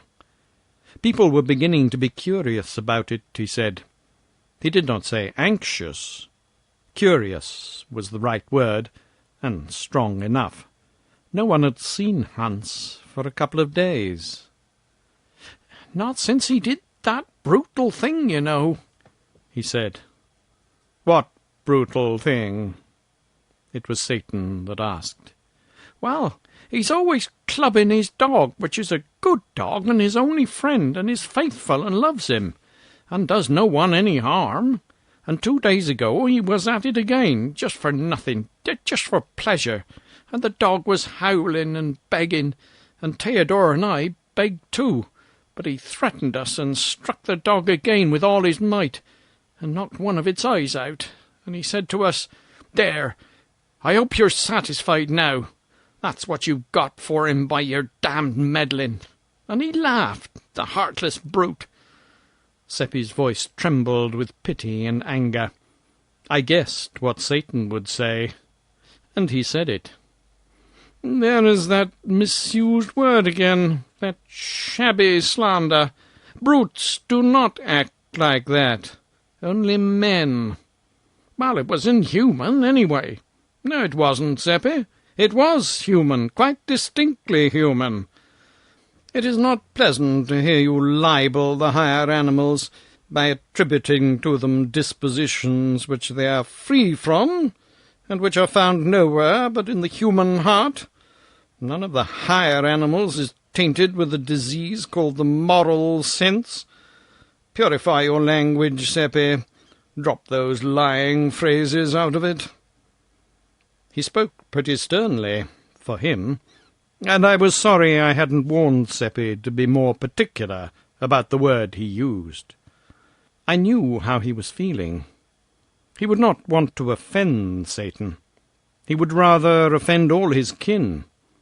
There was an uncomfortable silence, but relief soon came, for that poor dog came along now, with his eye hanging down, and went straight to Satan and began to moan and mutter brokenly. And Satan began to answer in the same way, and it was plain that they were talking together in the dog language.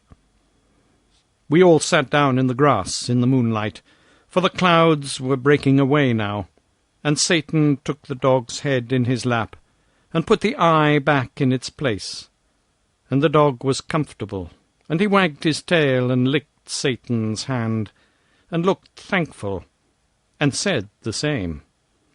I knew he was saying it, though I did not understand the words. Then the two talked together a bit, and Satan said, "He says his master was drunk." "Yes, he was," said we. "And an hour later he fell over the precipice there beyond the cliff pasture." "Oh, we know the place. It's 3 miles from here." "And the dog has been often to the village, begging people to go there, but he was only driven away and not listened to." We remembered it, but hadn't understood what he wanted. He only wanted help for the man who had misused him, and he thought only of that, and has had no food, nor sought any. He's watched by his master 2 nights. What do you think of your race? Is heaven reserved for it, and this dog ruled out, as your teachers tell you? Can your race add anything to this dog's stock of morals and magnanimities?" He spoke to the creature, who jumped up, eager and happy, and apparently ready for orders and impatient to execute them. "Get some of the oldest villagers. Get some men. Go up with the dog. He will show you that carrion, and take a priest along to arrange about insurance, for death is near." With the last word he vanished, to our sorrow and disappointment. We got the men and Father Adolf, and we saw the man die. Nobody cared but the dog. He mourned and grieved and licked the dead face, and could not be comforted. We buried him where he was, and without a coffin, for he had no money, and no friend but the dog. If we had been an hour earlier, the priest would have been in time to send that poor creature to heaven. But now he was gone down into the awful fires, to burn forever.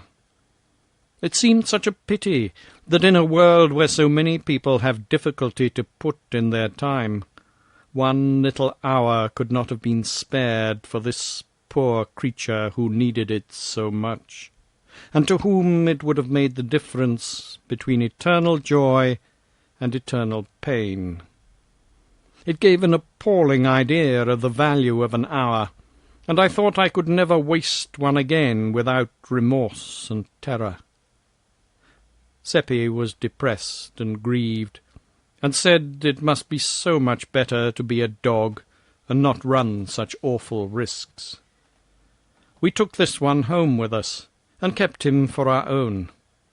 Seppi had a very good thought as we were walking along, and it cheered us up, and made us feel much better. He said the dog had forgiven the man that had wronged him so, and maybe God would accept that absolution. There was a very dull week now, for Satan did not come. Nothing much was going on, and we boys could not venture to go and see Margaret, because the nights were moonlit, and our parents might find out if we tried. But we came across Ursula a couple of times, taking a walk in the meadows beyond the river to air the cat, and we learned from her that things were going well. She had natty new clothes on, and bore a prosperous look. The 4 groschen a day were arriving without a break, but were not being spent for food and wine and such things. The cat attended to all of that. Margaret was enduring her forsakenness and isolation fairly well, all things considered, and was cheerful by the help of Wilhelm Meidling. She spent an hour or 2 every night in the jail with her uncle, and had fattened him up with the cat's contributions.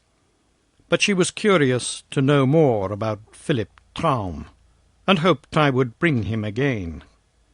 Ursula was curious about him herself, and asked a good many questions about his uncle.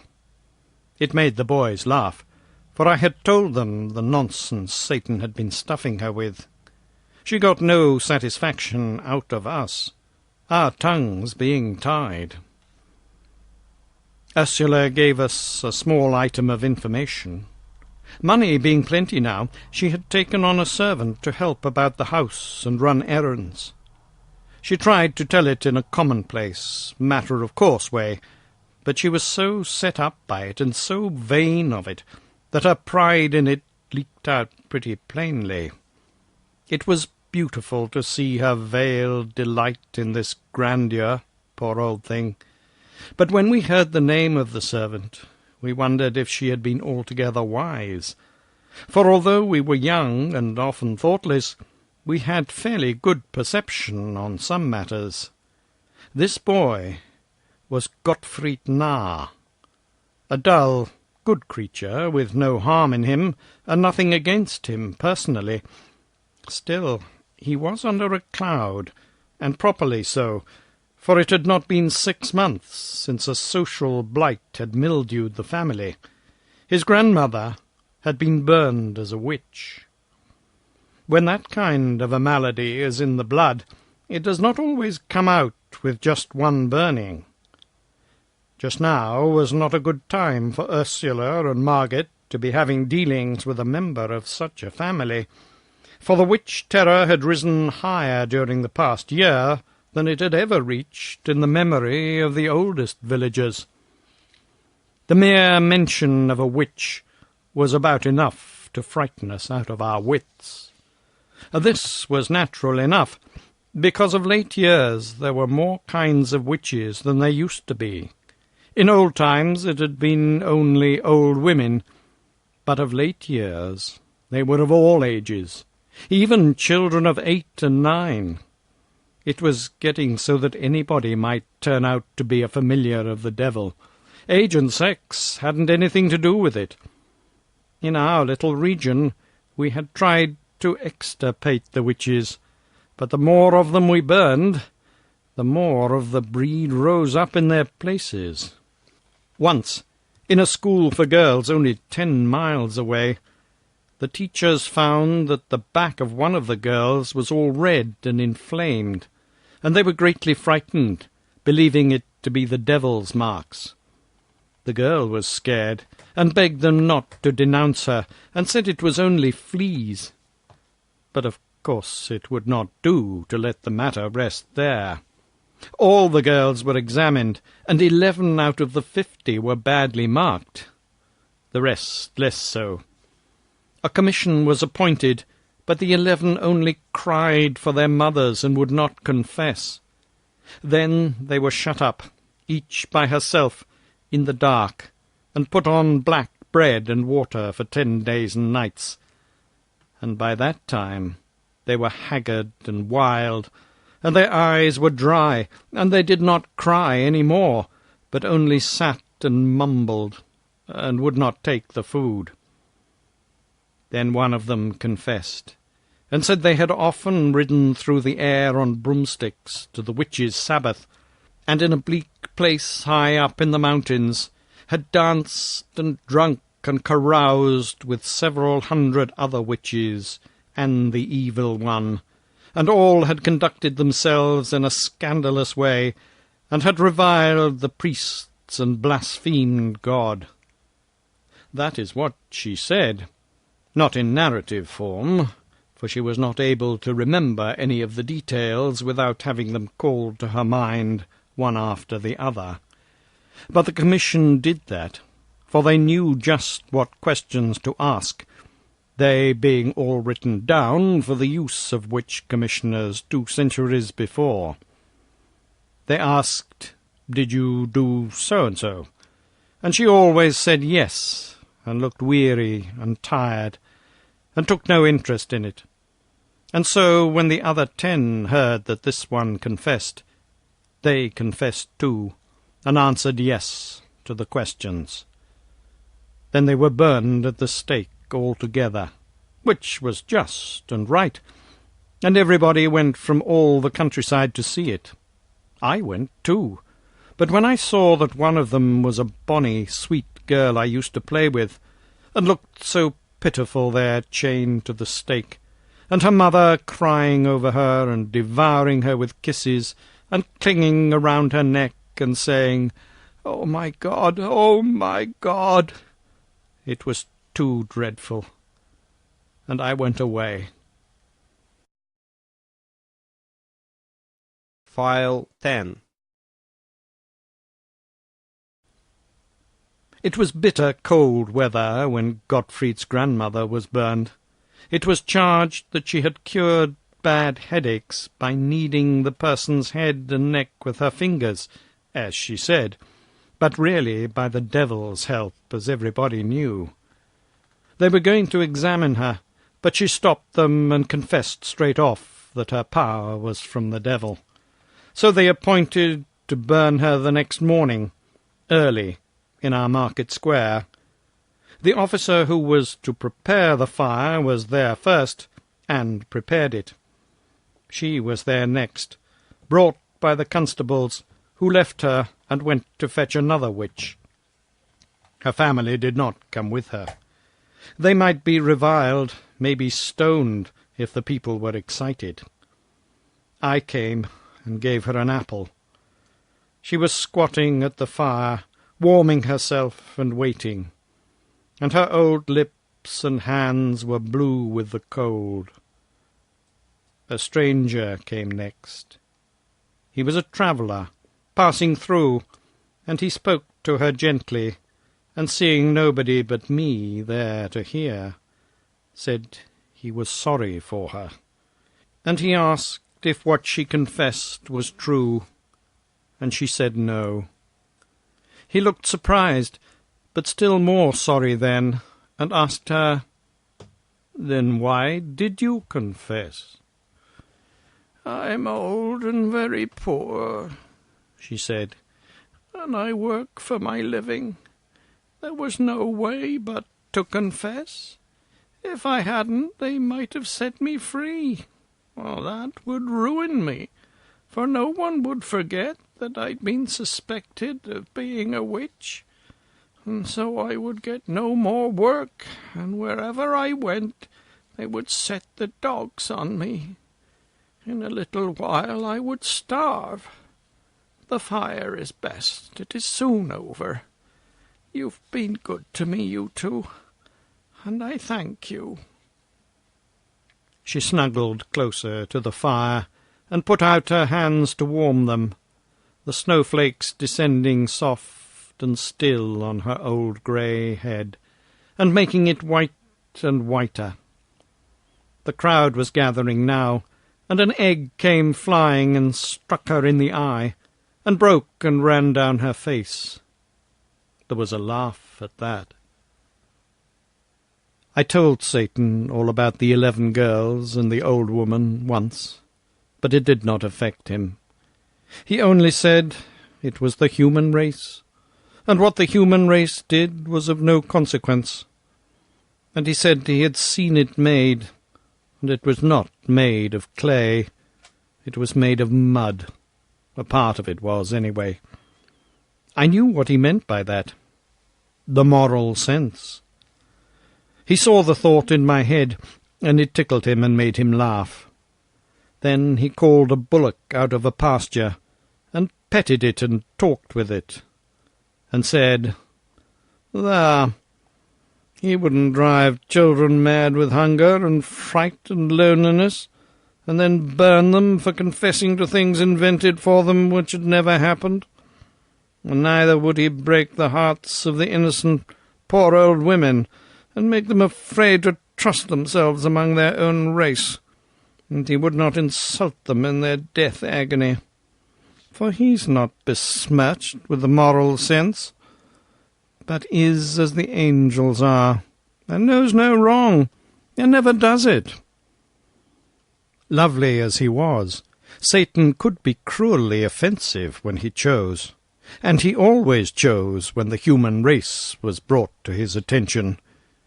He always turned up his nose at it, and never had a kind word for it.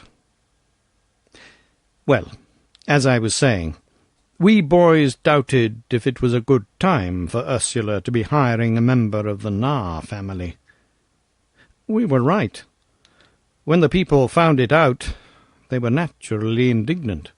And moreover, since Margit and Ursula hadn't enough to eat themselves, where was the money coming from to feed another mouth? That is what they wanted to know. And in order to find out, they stopped avoiding Gottfried and began to seek his society, and have sociable conversations with him. He was pleased, not thinking any harm, and not seeing the trap, and so he talked innocently along, and was no discreeter than a cow. "Money," he said. "Oh, they've got plenty of it. They pay me 2 groschen a week besides my keep, and they live on the fat of the land, I can tell you. The prince himself can't beat their table." This astonishing statement was conveyed by the astrologer to Father Adolf on a Sunday morning when he was returning from Mass. He was deeply moved and said, "Oh, this must be looked into." He said there must be witchcraft at the bottom of it, and told the villagers to resume relations with Margit and Ursula in a private and unostentatious way, and keep both eyes open. They were told to keep their own counsel, and not rouse the suspicions of the household. The villagers were at first a bit reluctant to enter such a dreadful place, but the priest said they would be under his protection while there, and no harm could come to them, particularly if they carried a trifle of holy water along, and kept their heads and crosses handy. This satisfied them, and made them willing to go. Envy and malice made the baser sort even eager to go. And so poor Margit began to have company again, and was as pleased as a cat. She was like most anybody else, just human and happy in her prosperities, and not averse from showing them off a little. and she was humanly grateful to have the warm shoulder turned to her, and be smiled upon by her friends in the village again. For of all the hard things to bear, to be cut by your neighbours and left in contemptuous solitude is maybe the hardest.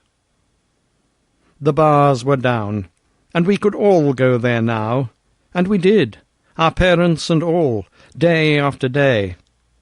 The cat began to strain herself. She provided the top of everything for those companies, and in abundance, among them many a dish and many a wine which they had not tasted before, and which they had not even heard of, except at second hand from the prince's servants. And the tableware was much above ordinary too. Marget was troubled at times, and pursued Ursula with questions to an uncomfortable degree, but Ursula stood her ground and stuck to it that it was Providence, and said no word about the cat. Marget knew that nothing was impossible to Providence, but she could not help having doubts that this effort was from there, though she was afraid to say so, lest disaster come of it. Witchcraft occurred to her, but she put the thought aside, for this was before Gottfried joined the household, and she knew Ursula was pious and a bitter hater of witches. By the time Gottfried arrived, Providence was established, unshakably entrenched, and getting all the gratitude. The cat made no murmur, but went on composedly improving in style and prodigality by experience. In any community, big or little, there is always a fair proportion of people who are not malicious or unkind by nature, and who never do unkind things, except when they are overmastered by fear, or when their self-interest is greatly in danger, or some such matter as that. Eseldorf had its proportion of such people, and ordinarily their good and gentle influence was felt. But these were not ordinary times, on account of the witch-dread, and so we did not seem to have any gentle and compassionate hearts left, to speak of. Every person was frightened at the unaccountable state of things at Marget's house, not doubting that witchcraft was at the bottom of it, and fright frenzied their reason. Naturally, there were some who pitied Marget and Ursula for the danger that was gathering about them, but naturally they did not say so. It would not have been safe. So the others had it all their own way, and there was none to advise the ignorant girl and the foolish woman, and warn them to modify their doings. We boys wanted to warn them, but we backed down when it came to the pinch, being afraid. We found that we were not manly enough, nor brave enough to do a generous action when there was a chance that it could get us into trouble. Neither of us confessed this poor spirit to the others, but did as other people would have done, dropped the subject and talked about something else. And I knew we all felt mean, eating and drinking Marget's fine things, along with those companies of spies, and petting her and complimenting her with the rest, and seeing with self-reproach how foolishly happy she was, and never saying a word to put her on her guard. And indeed, she was happy, and as proud as a princess, and so grateful to have friends again. And all the time these people were watching with all their eyes, and reporting all they saw to Father Adolf. But he couldn't make head or tail of the situation. There must be an enchanter somewhere on the premises, but who was it? Marget was not seen to do any jugglery, nor was Ursula, nor yet Gottfried, and still the wines and dainties never ran short, and a guest could not call for a thing and not get it. To produce these effects arts was usual enough with witches and enchanters. That part of it was not new. But to do it without any incantations, or even any rumblings, or earthquakes, or lightnings, or apparitions, that was new, novel, wholly irregular. There was nothing in the books like this. Enchanted things were always unreal. Gold turned to dirt in an unenchanted atmosphere. Food withered away and vanished. But this test failed in the present case. The spies brought samples. Father Adolf prayed over them, exorcised them, but it did no good. They remained sound and real. They yielded to natural decay only, and took the usual time to do it. Father Adolf was not merely puzzled, he was also exasperated, for these evidences very nearly convinced him, privately, that there was no witchcraft in the matter. It did not wholly convince him, for this could be a new kind of witchcraft. There was a way to find out as to this. If this prodigal abundance of provender was not brought in from the outside, but produced on the premises, there was witchcraft. Sure. File 11.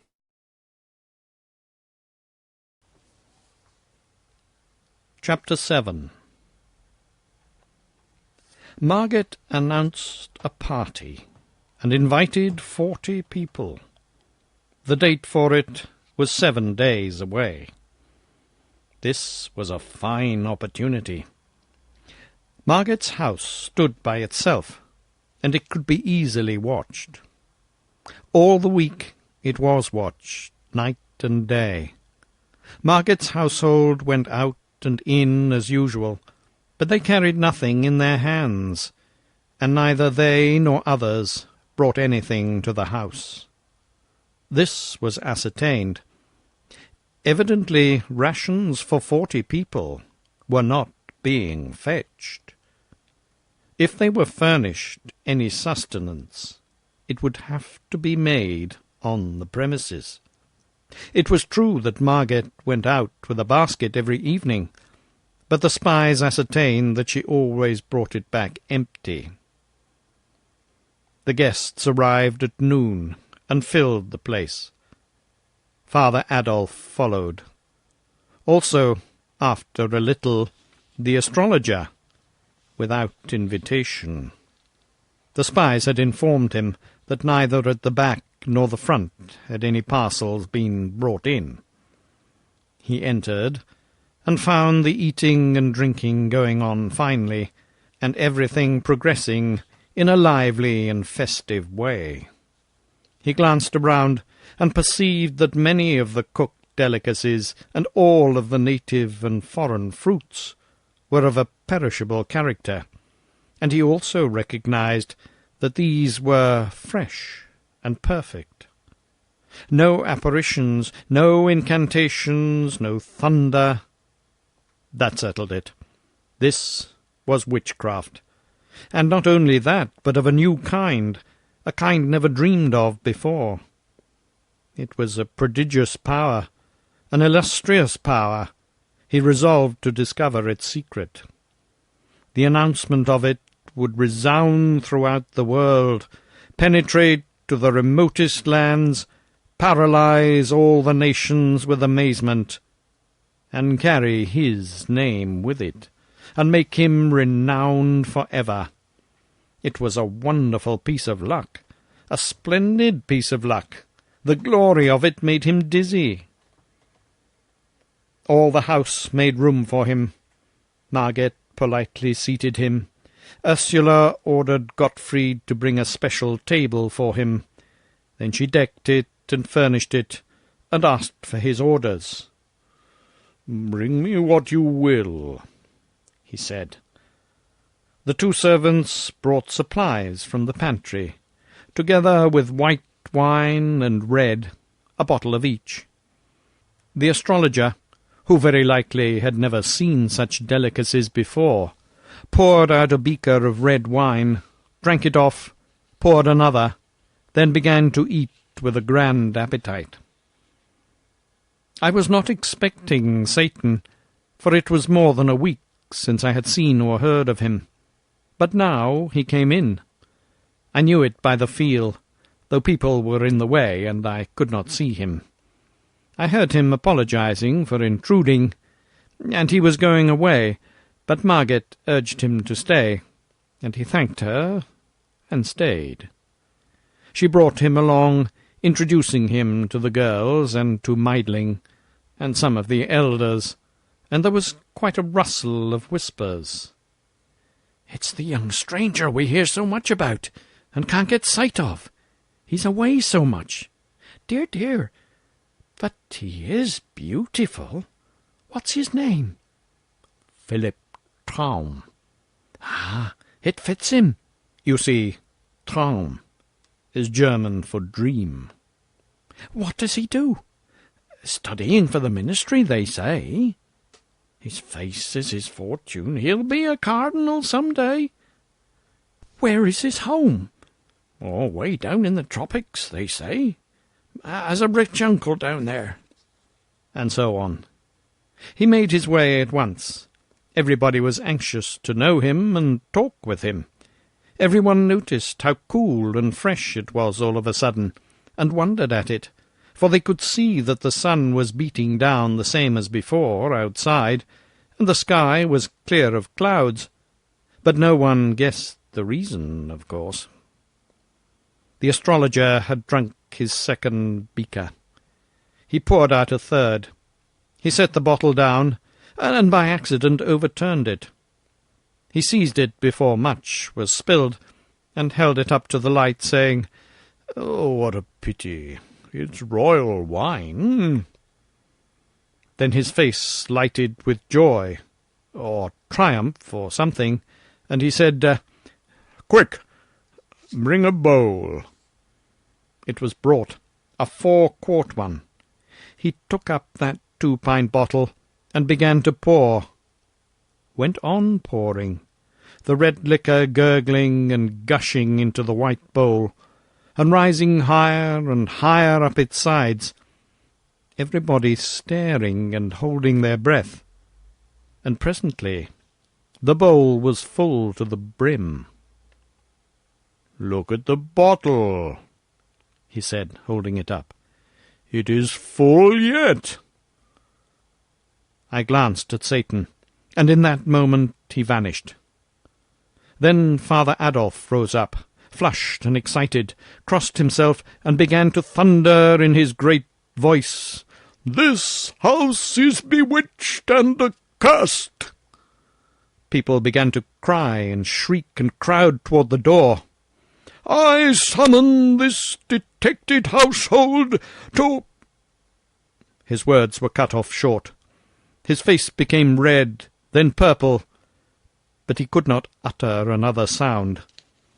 Then I saw Satan, a transparent film, melt into the astrologer's body. Then the astrologer put up his hand, and apparently in his own voice said, "Wait! Remain where you are." All stopped where they stood. "Bring a funnel." Ursula brought it, trembling and scared, and he stuck it in the bottle, and took up the great bowl, and began to pour the wine back. The people gazing and dazed with astonishment, for they knew the bottle was already full before he began. He emptied the whole of the bowl into the bottle, then smiled out over the room, chuckled, and said indifferently, "It is nothing. Anybody can do it. With my powers I can even do much more." A frightened cry burst out everywhere. "Oh, my God, he's possessed!" And there was a tumultuous rush for the door, which swiftly emptied the house of all who did not belong in it, except us boys and Meidling. We boys knew the secret, and would have told it if we could. but we couldn't. We were very thankful to Satan for furnishing that good help at the needful times. Marget was pale and crying. Meidling looked kind of petrified. Ursula the same. But Gottfried was the worst. He couldn't stand. He was so weak and scared. For he was of a witch family, you know, and it would be bad for him to be suspected. Agnes came loafing in, looking pious and unaware, and wanted to rub up against Ursula and be petted. But Ursula was afraid of her, and shrank away from her, but pretending she was not meaning any incivility, for she knew very well it wouldn't answer to have strained relations with that kind of a cat. But we boys took Agnes and petted her, for Satan would not have befriended her if he had not had a good opinion of her, and that was endorsement enough for us. He seemed to trust anything that hadn't the moral sense.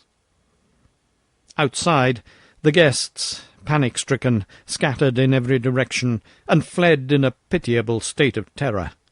And such a tumult as they made with their running and sobbing and shrieking and shouting, that soon all the village came flocking from their houses to see what had happened, and they thronged the street and shuddered and jostled one another in excitement and fright.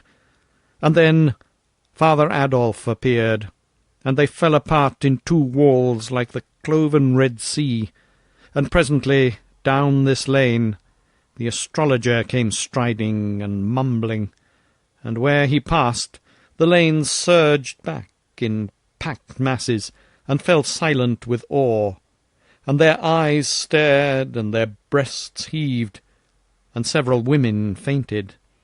And when he was gone by, the crowd swarmed together and followed him at a distance, talking excitedly and asking questions, and finding out the facts.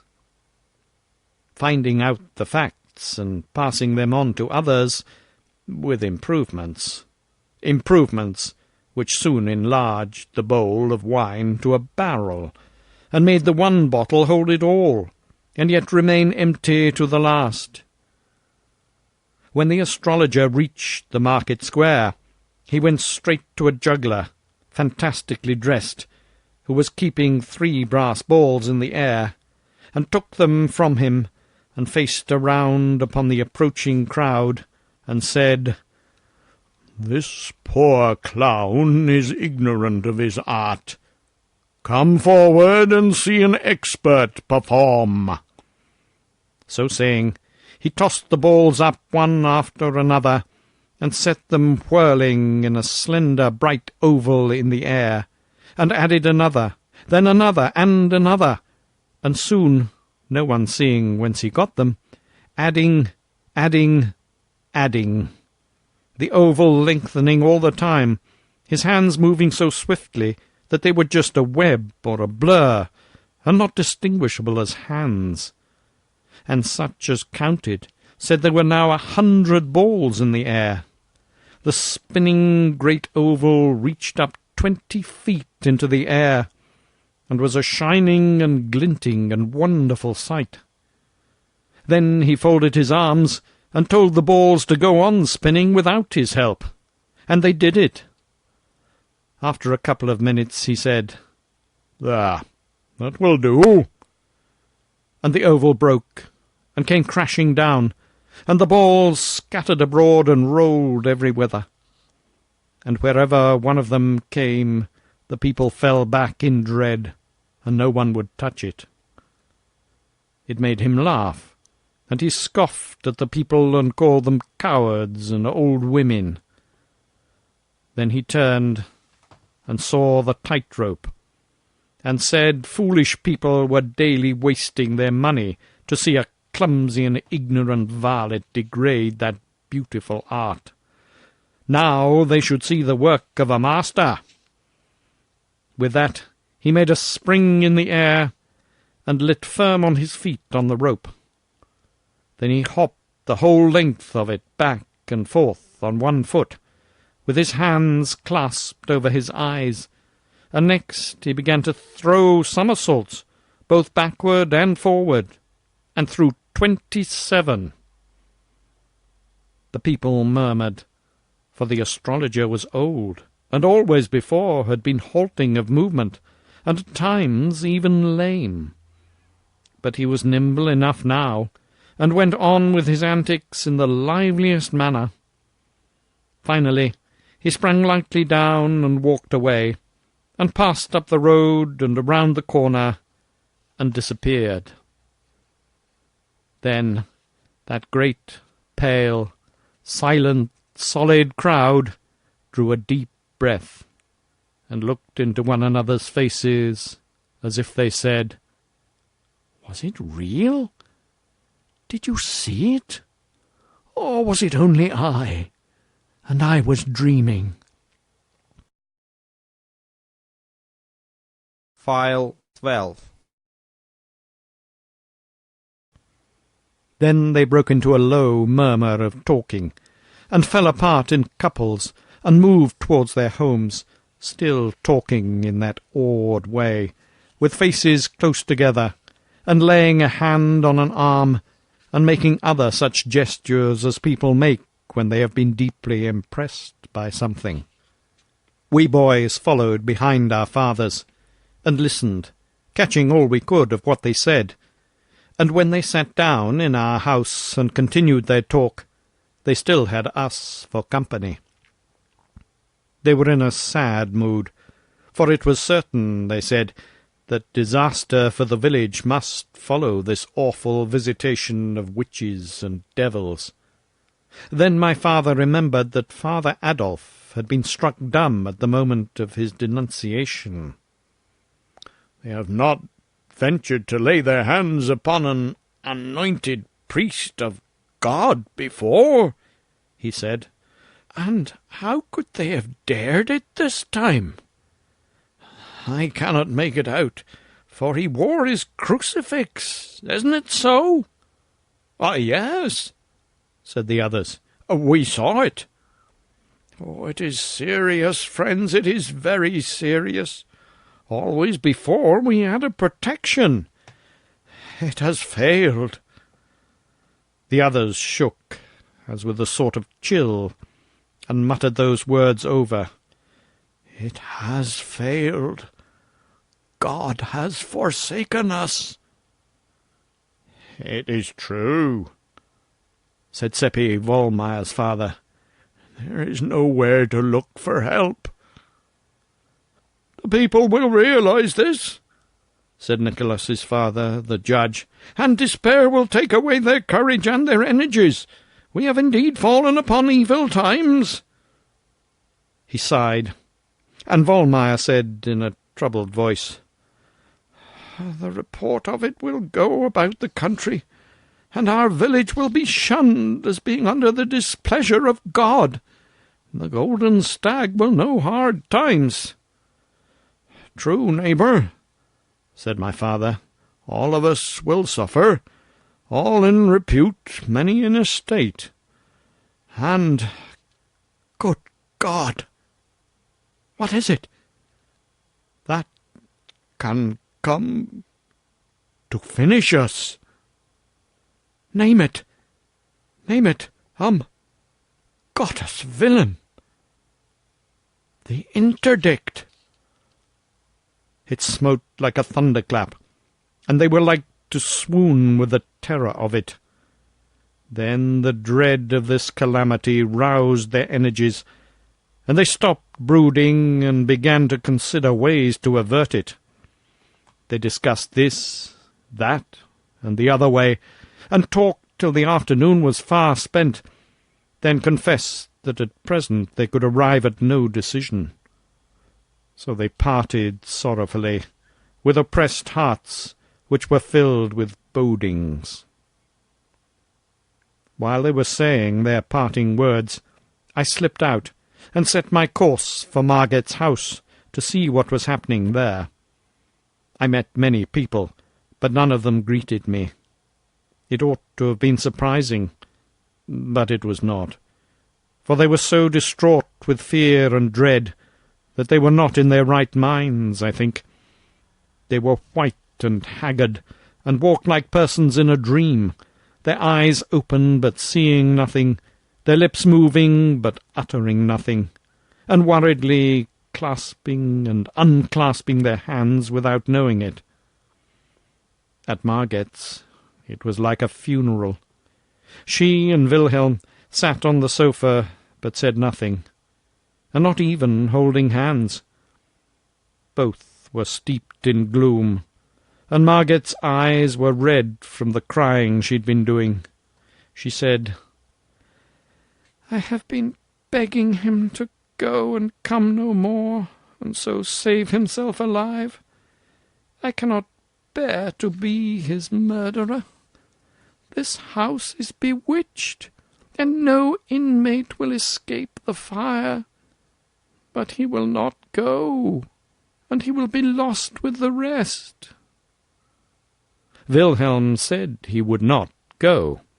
If there was danger for her, his place was by her, and there he would remain.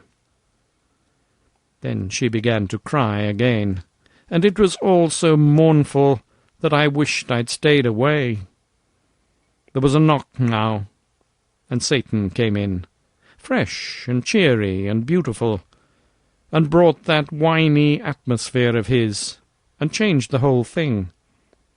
He never said a word about what had been happening, nor about the awful fears which were freezing the blood in the hearts of the community, but began to talk and rattle on about all manner of gay and pleasant things, and next about music, an artful stroke which cleared away the remnant of Marget's depression, and brought her spirits and her interests broad awake.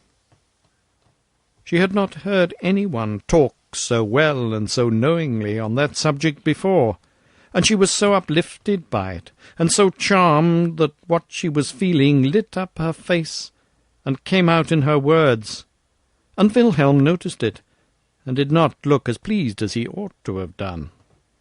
And next, Satan branched off into poetry, and recited some, and did it well, and Marget was charmed again, and again Wilhelm was not as pleased as he ought to have been, and this time Marget noticed it, and was remorseful. I fell asleep to pleasant music that night, the patter of rain upon the panes and the dull growling of distant thunder. Away in the night Satan came and roused me and said, "Come with me." "Where shall we go?" "Anywhere. So it is with you." Then there was a fierce glare of sunlight, and he said, "This is China." That was a grand surprise, and made me sort of drunk with vanity and gladness to think I had come so far, so much further than anybody else in our village, including Bartel Sperling, who had such a great opinion of his travels. We buzzed around over that empire for more than half an hour, and saw the whole of it. It was wonderful, the spectacles we saw, and some were beautiful, others too horrible to think. For instance, however, I may go into that by and by, and also why Satan chose China for this excursion instead of another place. It would interrupt my tale to do it now. Finally, we stopped flitting and lit. We sat upon a mountain, commanding a vast landscape of mountain range and gorge and valley and plain and river, with cities and villages slumbering in the sunlight, and a glimpse of blue sea on the farther verge. It was a tranquil and dreamy picture, beautiful to the eye and restful to the spirit. If we could only make a change like that whenever we wanted to, the world would be easier to live in than it is, for change of scene shifts the mind's burdens to the other shoulder, and banishes old shop outworn wearinesses from mind and body both. We talked together, and I had the idea of trying to reform Satan and persuade him to lead a better life. I told him about all those things he'd been doing, and begged him to be more considerate and stop making people unhappy. I said I knew he did not mean any harm, but that he ought to stop and consider the possible consequences of a thing before launching it in that impulsive and random way of his. Then he would not make so much trouble. He was not hurt by this plain speech. He only looked amused and surprised, and said, "What? I do random things? Indeed I never do. I stop and consider possible consequences. Where's the need? I know what the consequences are going to be. Always." "Oh, Satan, then how could you do these things?" "Well, I'll tell you, and you must understand if you can. You belong to a singular race. Every man is a suffering machine and happiness machine combined. The two functions work together harmoniously, with a fine and delicate precision, on the give-and-take principle. For every happiness turned out in the one department, the other stands ready to modify it with a sorrow or a pain, maybe a dozen. In most cases, the man's life is about equally divided between happiness and unhappiness. When this is not the case, the unhappiness predominates, always, never the other. Sometimes a man's make and disposition are such that his misery machine is able to do nearly all the business.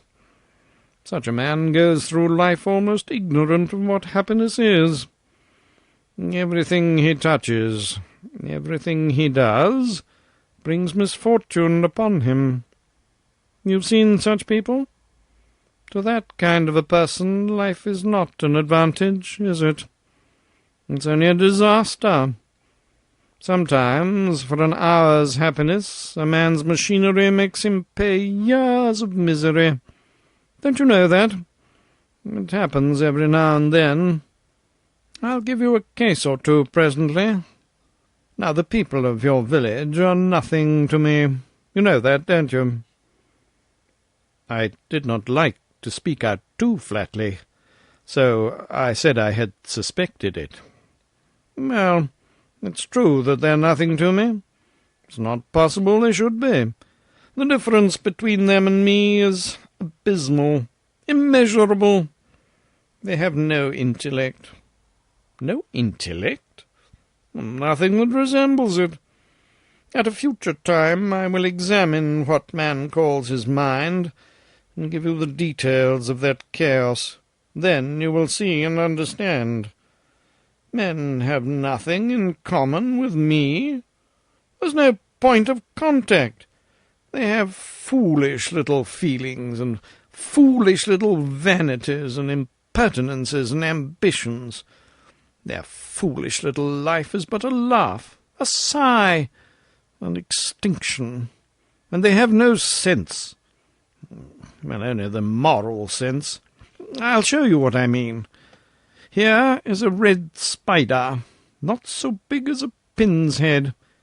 Can you imagine an elephant being interested in him, caring whether he's happy or isn't, or whether he's wealthy or poor, or whether his sweetheart returns his love or not, or whether his mother is sick or well, or whether he's looked up to in society or not, or whether his enemies will smite him or his friends desert him, or whether his hopes will suffer blight, or his political ambitions fail, or whether he shall die in the bosom of his family, or neglected and despised in a foreign land. These things can never be important to the elephant. They're nothing to him. He cannot shrink his sympathies to the microscopic size of them. Man is to me as the red spider is to the elephant. The elephant has nothing against the spider. He cannot get down to that remote level. I have nothing against man. The elephant is indifferent. I am indifferent. The elephant would not take the trouble to do the spider an ill turn. If he took the notion, he might do him a good turn, if it came in his way and cost nothing. I've done men good service, but no ill turns. The elephant lives a century, the red spider a day. In power, intellect, and dignity, the one creature is separated from the other by a distance which is simply astronomical. Yet in these, as in all qualities, man is immeasurably further below me than is the wee spider below the elephant. Man's mind, clumsily and tediously and laboriously, patches little trivialities together and gets a result. Such as it is.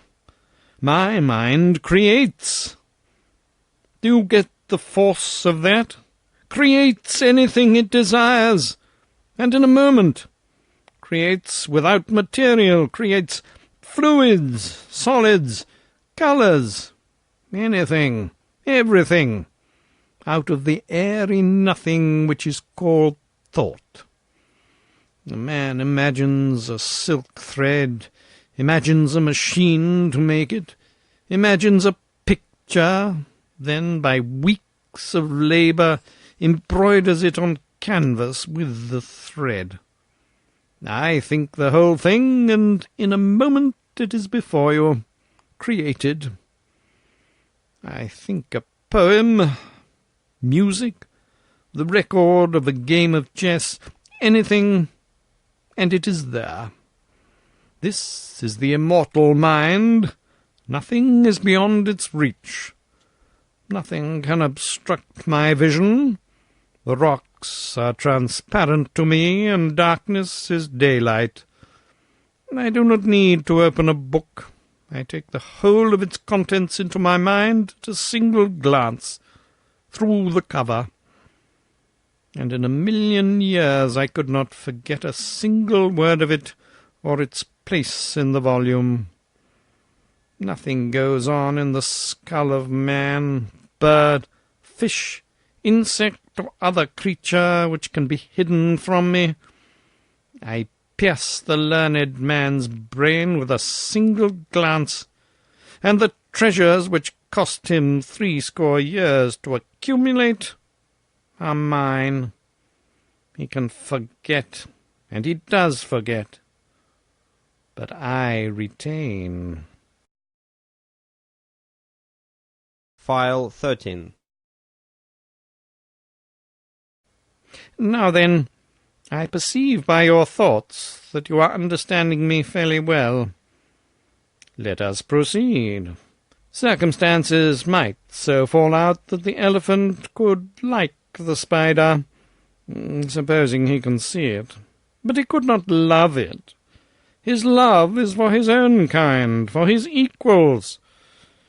An angel's love is sublime, adorable, divine, beyond the imagination of man, infinitely beyond it. But it is limited to his own august order. If it fell upon one of your race, for only an instant, it would consume its object to ashes. No, we cannot love men, but we can be harmlessly indifferent to them. We can also like them sometimes. I like you and the boys. I like Father Peter. And for your sakes I'm doing all these things, for the villagers. He saw that I was thinking a sarcasm, and he explained his position. I have wrought well for the villagers, though it doesn't look like it on the surface. Your race never know good fortune from ill. They're always mistaking the one for the other. It is because they cannot see into the future. What I am doing for the villagers will bear good fruit some day. In some cases to themselves, in others to unborn generations of men. No one will ever know that I was the cause, but it will be none the less true for all that. Among you boys you have a game. You stand a row of bricks on end a few inches apart. You push a brick, it knocks its neighbour over, the neighbour knocks over the next brick, and so on till all the row is prostrate. That is human life. A child's first act knocks over the initial brick, and the rest will follow inexorably. If you could see into the future as I can, you would see everything that was going to happen to that creature, for nothing can change the order of its life after the first event has determined it. That is, nothing will change it, because each act unfailingly begets an act, that act begets another, and so on to the end. And the seer can look forward down the line and see just when each act is to have birth, from cradle to grave. Does God order the career? Foreordain it? No.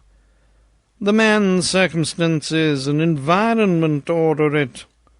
His first act determines the second and all that follow after. But suppose, for argument's sake, that the man should skip one of these acts, an apparently trifling one, for instance. Suppose that it had been appointed that on a certain day, at a certain hour and minute and second and fraction of a second, he should go to the well, and he didn't go. Well, that man's career would change utterly from that moment. Thence to the grave it would be wholly different from the career which his first act as a child had arranged for him. Indeed, it might be that if he had gone to the well, it would have ended his career on a throne, and that omitting to do it would set him upon a career that would lead to beggary and a pauper's grave. For instance, if at any time, say in boyhood, Columbus had skipped the triflingest little link in the chain of acts projected and made inevitable by his first childish act, it would have changed his whole subsequent life, and he would have become a priest and died obscure in an Italian village, and America would not have been discovered for 2 centuries afterwards. I know this. To skip any one of the billion acts in Columbus's chain would have wholly changed his life. I have examined his billion of possible careers, and in only one of them occurs the discovery of America. You people do not suspect that all your acts are of one size and importance, but it's true. To snatch at an appointed fly is as big with fate for you as in any other appointed act. As the conquering of a continent, for instance? Yes. Now then, no man ever does drop a link. The thing has never happened. Even when he's trying to make up his mind as to whether he will do a thing or not, that itself is a link, an act, and has its proper place in his chain. And when he finally decides an act, that also was the thing which he was absolutely certain to do. You see now that a man will never drop a link in his chain. He cannot. If he made up his mind to try, that project would itself be an unavoidable link, a thought bound to occur to him at that precise moment, and made certain by the first act of his babyhood. It seemed so dismal He's a prisoner for life," I said sorrowfully, "and cannot get free. No, of himself he cannot get away from the consequences of his first childish act. But I can free him."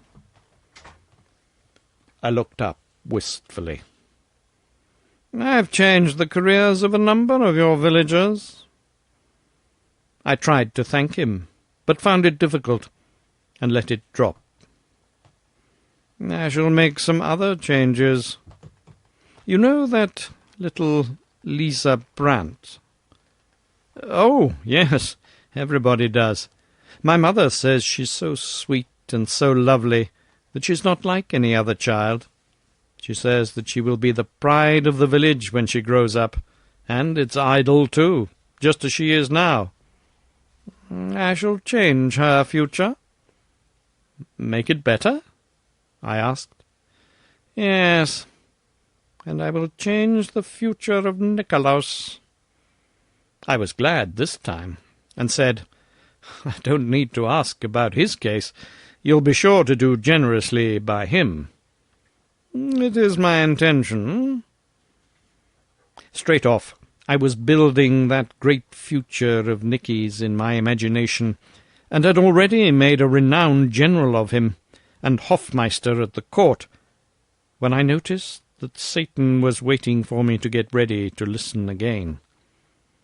I was ashamed of having exposed my cheap imaginings to him, and was expecting some sarcasms, but it did not happen.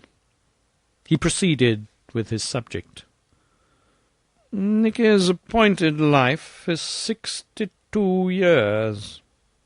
"Well, that's grand," I said. "Lisa's 36. But as I told you, I shall change their lives and those ages. 2 minutes and a quarter from now, Nicholas will wake out of his sleep and find the rain blowing in. It was appointed that he should turn over and go to sleep again. But I have appointed that he shall get up and close the window first. That trifle will change his career entirely. He will rise in the morning 2 minutes later than the chain of his life had appointed him to rise. By consequence, henceforth, nothing will ever happen to him in accordance with the details of the old chain."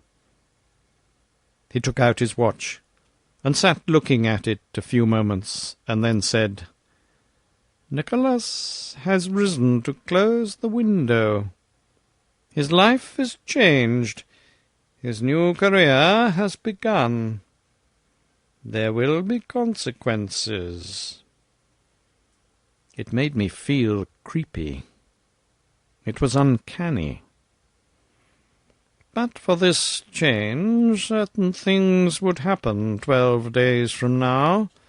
For instance, Nicholas would save Lisa from drowning.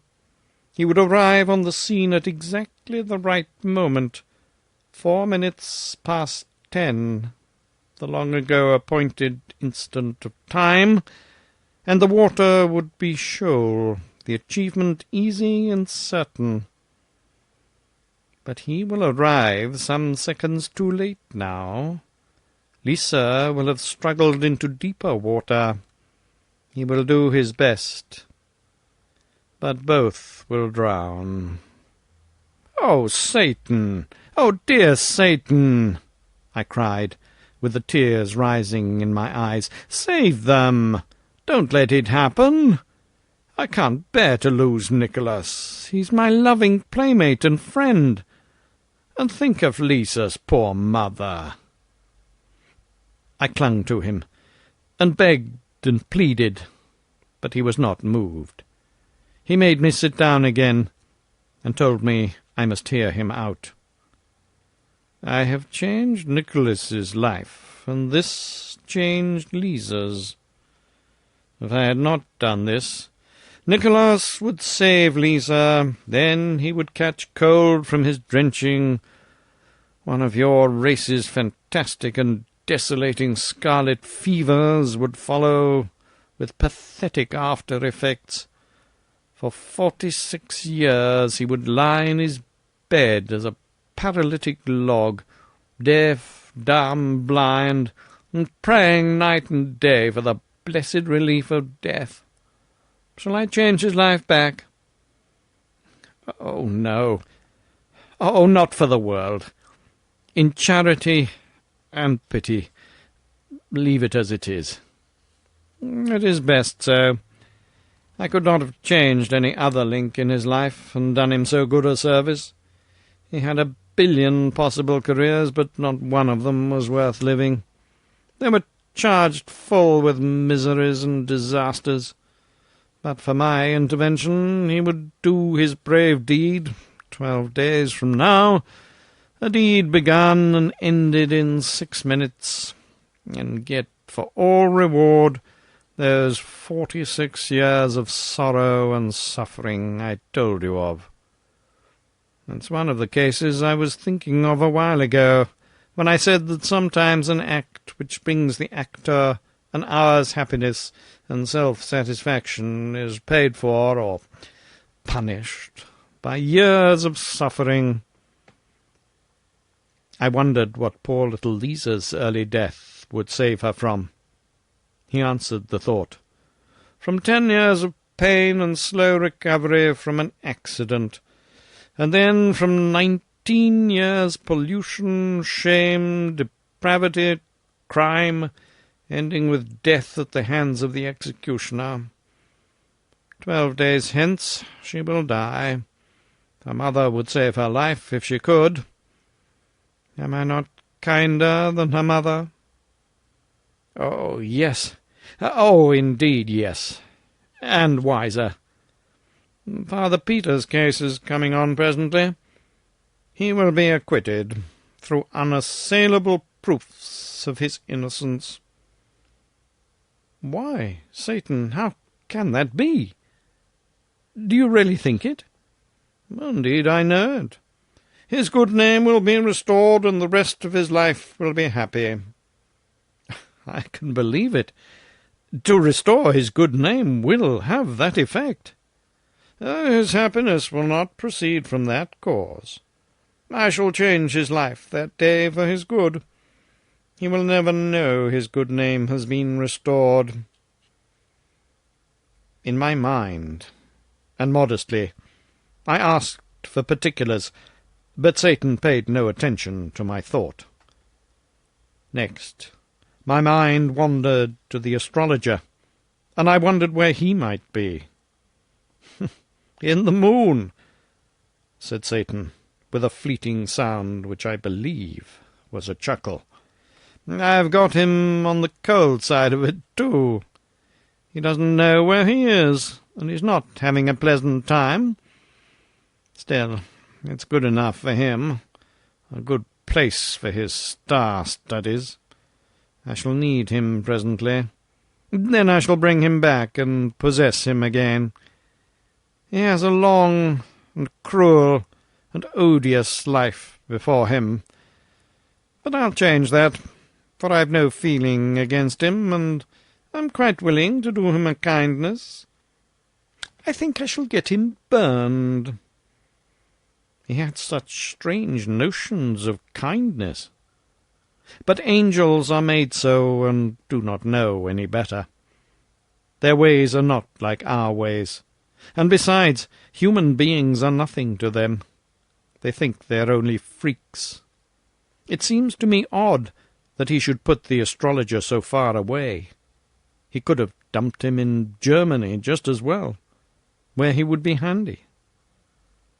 "Far away?" said Satan. "To me no place is far away. Distance does not exist for me. The sun is less than 100,000,000 miles from here, and the light that's falling on us has taken 8 minutes to come. But I can make that flight or any other in a fraction of time so minute that it cannot be measured by a watch. I have but to think the journey, and it is accomplished." I held out my hand and said, "The light lies upon it. "Think it into a glass of wine, Satan." He did it. I drank the wine. "Break the glass," he said. I broke it. "There? You see it's real. The villagers thought the brass balls were magic stuff and as perishable as smoke. They were afraid to touch them. You're a curious lot, your race. But come along. I have business. I'll put you to bed." Said and done. Then he was gone.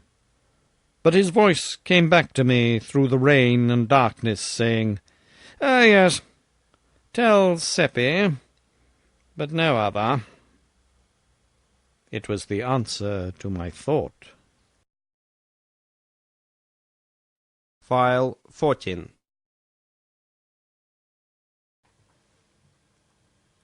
Chapter 8. Sleep would not come. It was not because I was proud of my travels and excited about having been around the big world to China, and feeling contemptuous of Bartel Sperling, the traveller, as he called himself, and looked down upon us others because he had been to Vienna once, and was the only Eseldorf boy who had made such a journey, and seen the world's wonders. At another time that would have kept me awake, but it did not affect me now. No, my mind was filled with Nikolaus. My thoughts ran upon him only, and the good days we had seen together at romps and frolics in the woods and the fields, and the river in the long summer days, and skating and sliding in the winter, when our parents thought we were at school.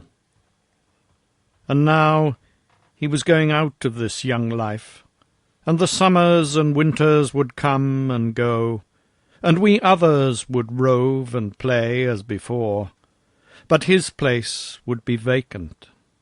We should see him no more.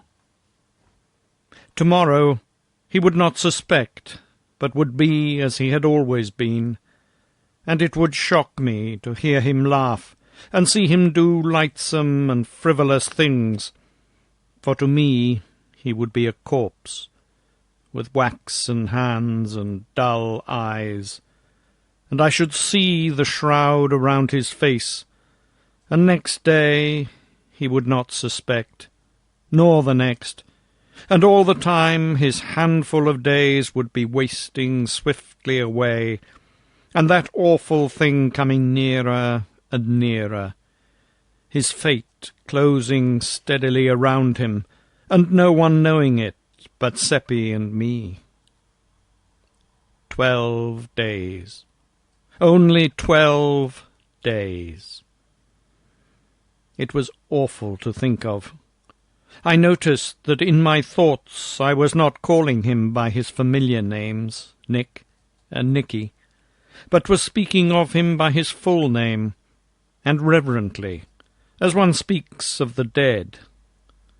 Also, as incident after incident of our comradeship came thronging into my mind out of the past, I noticed that they were mainly cases where I had wronged him, or hurt him, and they rebuked me and reproached me, and my heart was wrung with remorse, just as it is when we remember our unkindnesses to friends who have passed beyond the veil, and we wish we could have them back again, if only for a moment, so that we could go on our knees to them and say, "Have pity and forgive." Once, when we were 9 years old, he went a long errand of nearly 2 miles for the fruiterer, who gave him a splendid big apple for reward, and he was flying home with it, almost beside himself with astonishment and delight. And I met him, and he let me look at the apple, not thinking of treachery. And I ran off with it, eating it as I ran, he following me and begging, and when he overtook me, I offered him the core, which was all that was left, and I laughed Then he turned away crying, and said he had meant to give it to his little sister. That smote me, for she was slowly getting well of a sickness, and it would have been a proud moment for him to see her joy and surprise, and have her caresses. But I was ashamed to say I was ashamed, and only said something rude and mean, to pretend I did not care, and he made no reply in words, but there was a wounded look in his face as he turned away toward his home, which rose before me many times in after years, in the night, and reproached me and made me ashamed again. It had grown dim in my mind by and by. Then it disappeared, but it was back now, and not dim. Once, at school, when we were 11, I upset my ink and spoiled 4 copybooks, and was in danger of severe punishment. But I put it upon him, and he got the whipping. And only last year I had cheated him in a trade, giving him a large fish-hook, which was partly broken through, for 3 small sound ones. The first fish he caught broke the hook, but he did not know I was blamable, and he refused to take back one of the small hooks, which my conscience forced me to offer him, but said, "A trade's a trade. The hook was bad, but that was not your fault." No, I could not sleep. These little shabby wrongs upbraided me and tortured me, and with a pain much sharper than one feels when the wrongs have been done to the living.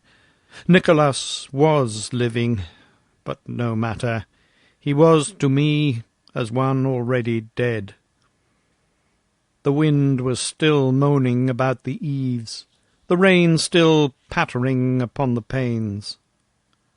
In the morning I sought out Seppi and told him. It was down by the river.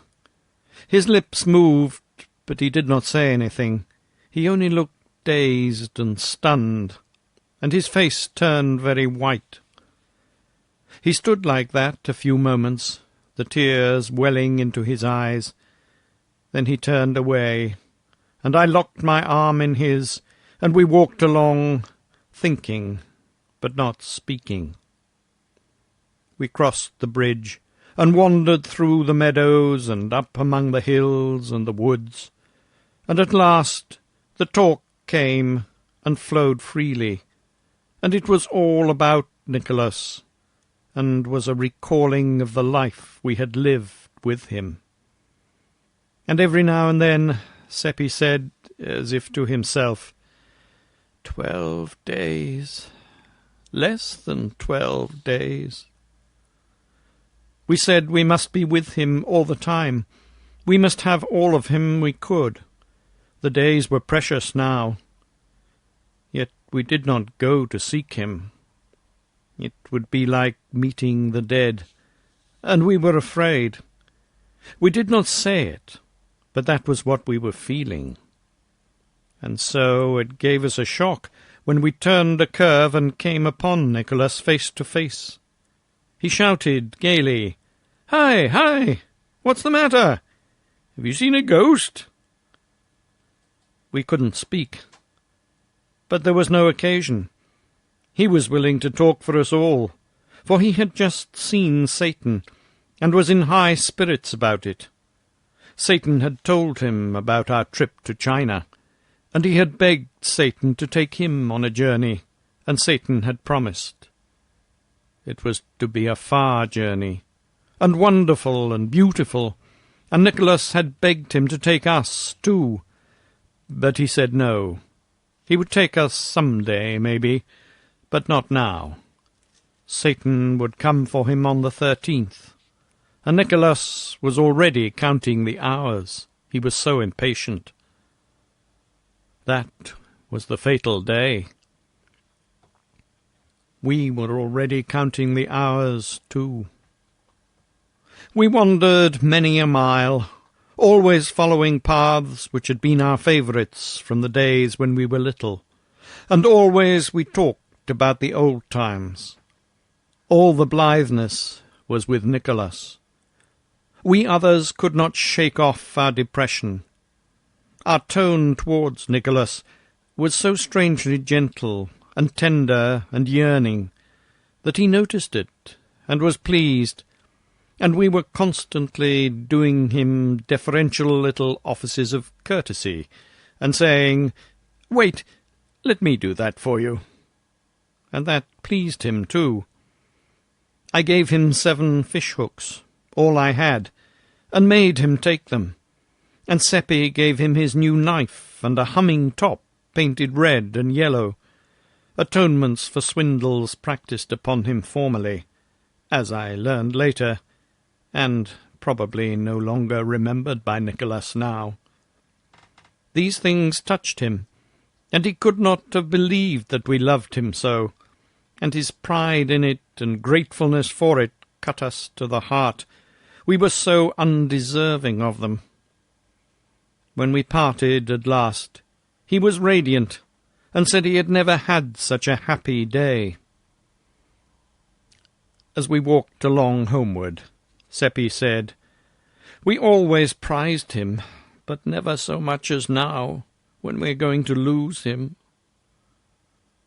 Next day, and every day, we spent all of our spare time with Nicholas, and also added to it time which we, and he, stole from work and other duties, and this cost the 3 of us some sharp scoldings, and some threats of punishment.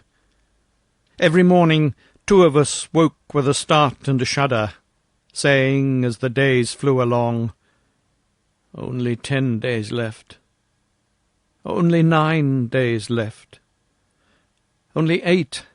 Only 7. Always it was narrowing. Always Nicholas was gay and happy, and always puzzled because we were not. He wore his invention to the bone, trying to invent ways to cheer us up, but it was only a hollow success. He could see that our jollity had no heart in it, and that the laughs we broke into came up against some obstruction or other, and suffered damage and decayed into a sigh. He tried to find out what the matter was, so that he could help us out of our trouble, or make it lighter by sharing it with us. So we had to tell many lies to deceive him and appease him. But the most distressing thing of all was that he was always making plans, and often they went beyond the 13th. Whenever that happened, it made us groan in spirit. All his mind was fixed upon finding some way to conquer our depression and cheer us up, and at last, when he had but 3 days to live, he fell upon the right idea and was jubilant over it. A boys and girls frolic and dance in the woods, up there where we first met Satan, and this was to occur on the 14th. It was ghastly, for that was his funeral day. We couldn't venture to protest. It would only have brought a "Why?" which we could not answer. He wanted us to help him invite his guests, and we did it. One can refuse nothing to a dying friend. But it was dreadful, for really we were inviting them to his funeral. It was an awful 11 days, and yet, with a lifetime stretching back between today and then, they are still a grateful memory to me, and beautiful. In effect, they were days of companionship with one's sacred dead, and I have known no comradeship that was so close or so precious. We clung to the hours and the minutes, counting them as they wasted away, and parting with them with that pain and bereavement which a miser feels who sees his hoard filched from him coin by by robbers, and is helpless to prevent it. When the evening of the last day came, we stayed out too long. Seppi and I were in fault for that. We could not bear to part with Nicholas, so it was very late when we left him at his door. We lingered near a while, listening, and that happened which we were fearing. His father gave him the promised punishment, and we heard his shrieks. But we listened only a moment, then hurried away remorseful for this thing which we had caused, and sorry for the father, too, our thought being, if he only knew, if he only knew. File 15. In the morning, Nicholas did not meet us at the appointed place, so we went to his home to see what the matter was. His mother said, "His father is all out of patience with these goings-on, and will not have any more of it. Half the time when Nick is needed, he's not to be found. Then it turns out that he's been gadding around with you two. His father gave him a flogging last night. It always grieved me before, and many's the time I've begged him off and saved him, but this time he appealed to me in vain, for I was out of patience myself." "I wish you had saved him just this one time," I said, my voice trembling a little. "It would ease a pain in your heart to remember it some day." She was ironing at the time, and her back was partly towards me. She turned about with a startled or wondering look in her face, and said, "What do you mean by that?" I was not prepared, and didn't know anything to say, so it was awkward, for she kept looking at me. But Seppi was alert, and spoke up. "Why, of course, it would be pleasant to remember, for the very reason we were out so late was that Nicholas got to telling us how good you are to him, and how he never got whipped when you were there to save him. And he was so full of it, and we were so full of the interest of it, that none of us noticed how late it was getting." "Did he say that? Did he?" And she put her apron to her eyes. "You can ask Theodore. He will tell you the same." "Oh, it's a dear good lad, my Nick," she said. "I'm sorry I let him get whipped. I will never do it again. To think, all the time I was sitting here last night, fretting and angry at him, he was loving me and praising me. Oh, dear, dear, if we could only know, then we shouldn't ever go wrong. But we are only poor, dumb beasts groping around and making mistakes. I shan't ever think of last night without a pang." She was like all the rest. It seemed as if nobody could open a mouth in these wretched days without saying something that made us shiver. They were groping around, and did not know what true, sorrowfully true things they were saying by accident. Seppi asked if Nicholas might go out with us. "I'm sorry," she answered, "but he can't. To punish him further, his father doesn't allow him to go out of the house today." We had a great hope. I could see it in Seppi's eyes. We thought, if he cannot leave the house, he cannot be drowned. Seppi asked to make sure, "Must he stay in all day, or only the morning?" "All day. It's such a pity, too. It's a beautiful day, and he's so unused to being shut up. But he's busy planning his party, and maybe that is company for him. I do hope he isn't too lonesome." Seppi saw that in her eye which emboldened him to ask if we might go up and help him pass the time. "And welcome," she said right heartily. "Now I call that real friendship. when you might be abroad in the fields and the woods, having a happy time? You are good boys, I'll allow that, though you don't always find satisfactory ways of improving it. Take these cakes for yourselves, and give him this one, from his mother. The first thing we noticed when we entered Nicholas's room was the time, 10:15. Could that be correct?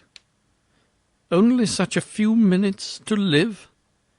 I felt a contraction at my heart. Nicholas jumped up and gave us a glad welcome. He was in good spirits over his plannings for his party, and had not been lonesome. "Sit down," he said, "and look at what I've been doing. And I've finished a kite that you will say is a beauty. It's drying in the kitchen. I'll fetch it." He had been spending his penny savings in fanciful trifles of various kinds, to go as prizes in the games, and they were marshalled with fine and showy effect upon the table. He said, "Examine them at your leisure, while I get Mother to touch up the kite with her iron, if it isn't dry enough yet." Then he tripped out and went cluttering downstairs, whistling. We did not look at the things. We couldn't take any interest in anything but the clock. We sat staring at it in silence, listening to the ticking, and every time the minute hand jumped, we nodded recognition. 1 minute fewer to cover in the race for life or for death.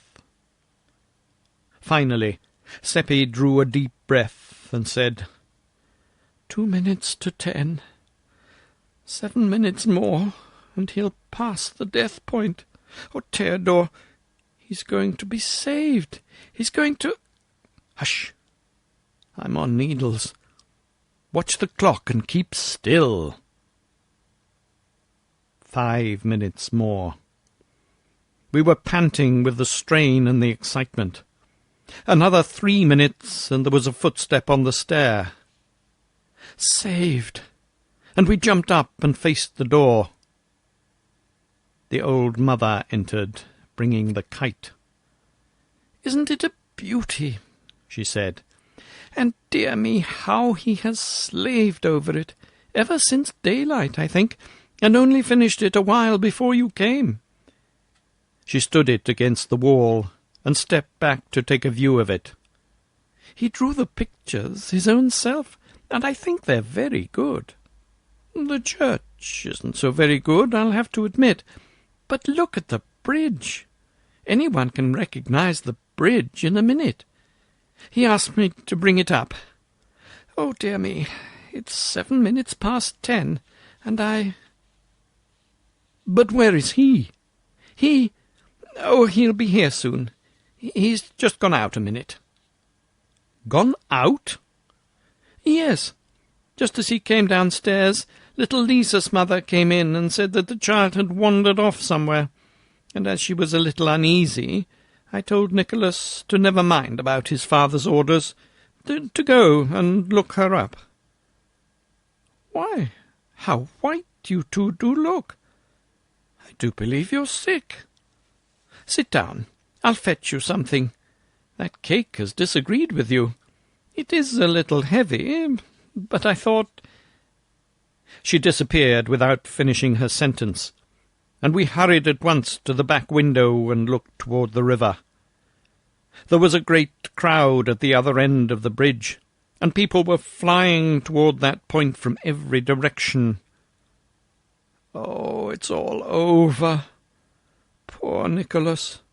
Why, oh, why did she let him get out of the house? "Come away," said Seppi, half sobbing. "Come quick. We can't bear to meet her. In 5 minutes she will know." But we were not to escape. She came upon us at the foot of the stairs, with her cordials in her hands, and made us come in and sit down and take the medicine. Then she watched the effect, and it did not satisfy her, So she made us wait longer, and kept upbraiding herself for giving us the unwholesome cake. Presently the thing happened which we were dreading. There was a sound of tramping and scraping outside, and a crowd came solemnly in, with their heads uncovered, and laid the 2 drowned bodies on the bed. "Oh, my pug! Oh, my God!" that poor mother cried out, and fell on her knees, and put her arms about her dead boy, and began to cover the wet face with kisses. "Oh, it was I that sent him, and I have been his death. If I had obeyed and kept him in the house, this would not have happened, and I'm rightly punished. I was cruel to him last night, and him begging me, his own mother, to be his friend." And so she went on, and all the women cried and pitied her, and tried to comfort her.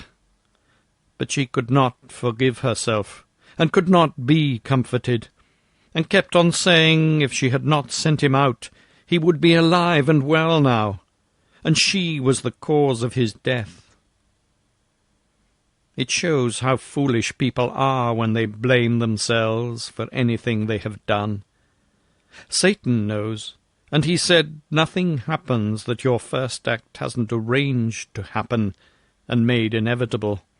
And so of your own motion you can't ever alter the scheme or do a thing that will break a link. Next we heard screams, and Frau Brandt came wildly ploughing and plunging through the crowd, with her dress in disorder, and hair flying loose, and flung herself upon her dead child with moans and kisses and pleadings and endearments.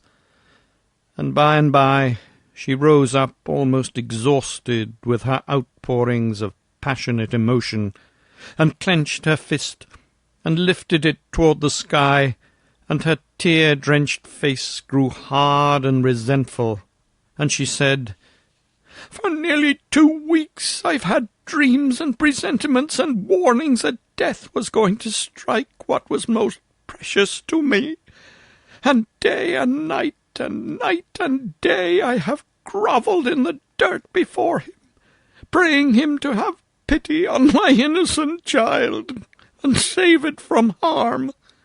And here is his answer." Why, he had saved it from harm, but she did not know. She wiped the tears from her eyes and cheeks, and stood a while gazing down at the child, and caressing its face and its hair with her hands. Then she spoke again in that bitter tone. "But in his hard heart is no compassion. I will never pray again." She gathered her dead child to her bosom, and strode away, the crowd falling back to let her pass, and smitten dumb by the awful words they had heard. Oh, that poor woman! It is, as Satan said, we do not know good fortune from bad, and are always mistaking the one for the other. Many a time since I have heard people pray to God to spare the life of sick persons, but I have never done it. Both funerals took place at the same time in our little church next day. Everybody was there, including the party guests. Satan was there too, which was proper, for it was on account of his efforts that the funerals had happened. Nikolaus had departed this life without absolution, and a collection was taken up for masses to get him out of purgatory. Only 2/3 of the required money was gathered, and the parents were going to try to borrow the rest. But Satan furnished it. He told us privately that there was no purgatory, but he had contributed in order that Nicholas's parents and their friends might be saved from worry and distress. We thought it very good of him, but he said money did not cost him anything. File 16. At the graveyard, the body of little Lisa was seized for debt by a carpenter to whom the mother owed 50 groschen for work done the year before. She had never been able to pay this, and was not able now. The carpenter took the corpse home, and kept it 4 days in his cellar, the mother weeping and imploring about his house all the time. Then he buried it in his brother's cattle yard, without religious ceremonies. It drove the mother wild with grief and shame, and she forsook her work, and went daily about the town, cursing the carpenter, and blaspheming the laws of the emperor and the church, and it was pitiful to see. Seppi asked Satan to interfere, but he said the carpenter and the rest were members of the human race, and were acting quite neatly for that species of animal. He would interfere if he found a horse acting in such a way, and we must inform him when we came across that kind of horse, doing that kind of a human thing, so that he could stop it. We believed this was sarcasm, for of course there wasn't any such horse. But after a few days we found that we could not abide that poor woman's distress, so we begged Satan to examine her several possible careers, and see if he could not change her to her profit to a new one. He said the longest of her careers, as they now stood, gave her 42 years to live, and her shortest 129, and that both were charged with grief and hunger, and cold and pain. The only improvement he could make would be to enable her to skip a certain 3 minutes from now, and he asked us if he should do it.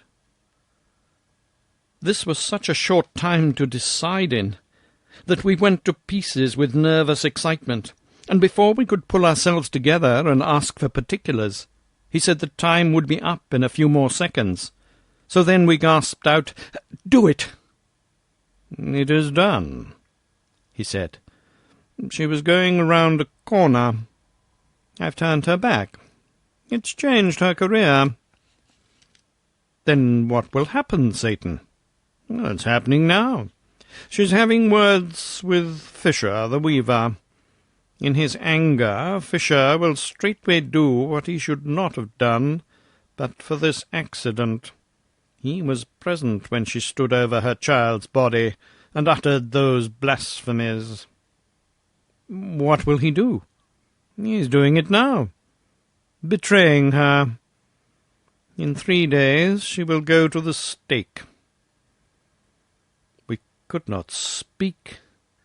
We were frozen with horror, for if we had not meddled with her career, she would have been spared this awful fate.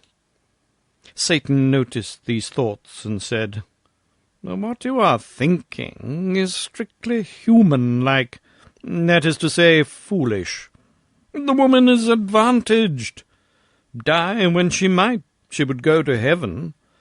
By this prompt death she gets 29 years more of heaven than she's entitled to, and escapes 29 years of misery here." A moment before, we were bitterly making up our minds that we would ask no more favours of Satan for friends of ours, for he did not seem to know any way to do a person a kindness but by killing him. But the whole aspect of the case was changed now, and we were glad of what we had done, and full of happiness in the thought of it. After a little, I began to feel troubled about Fisher, and asked timidly, "Does this episode change Fisher's life scheme, Satan?"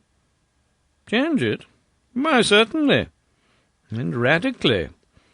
If he had not met Frau Brandt a while ago, he would die next year, 34 years of age. Now he will live to be 90, and have a pretty prosperous and comfortable life of it, as human lives go." We felt a great joy and pride in what we had done for Fisher, and were expecting Satan to sympathize with this feeling. But he showed no sign, and this made us uneasy.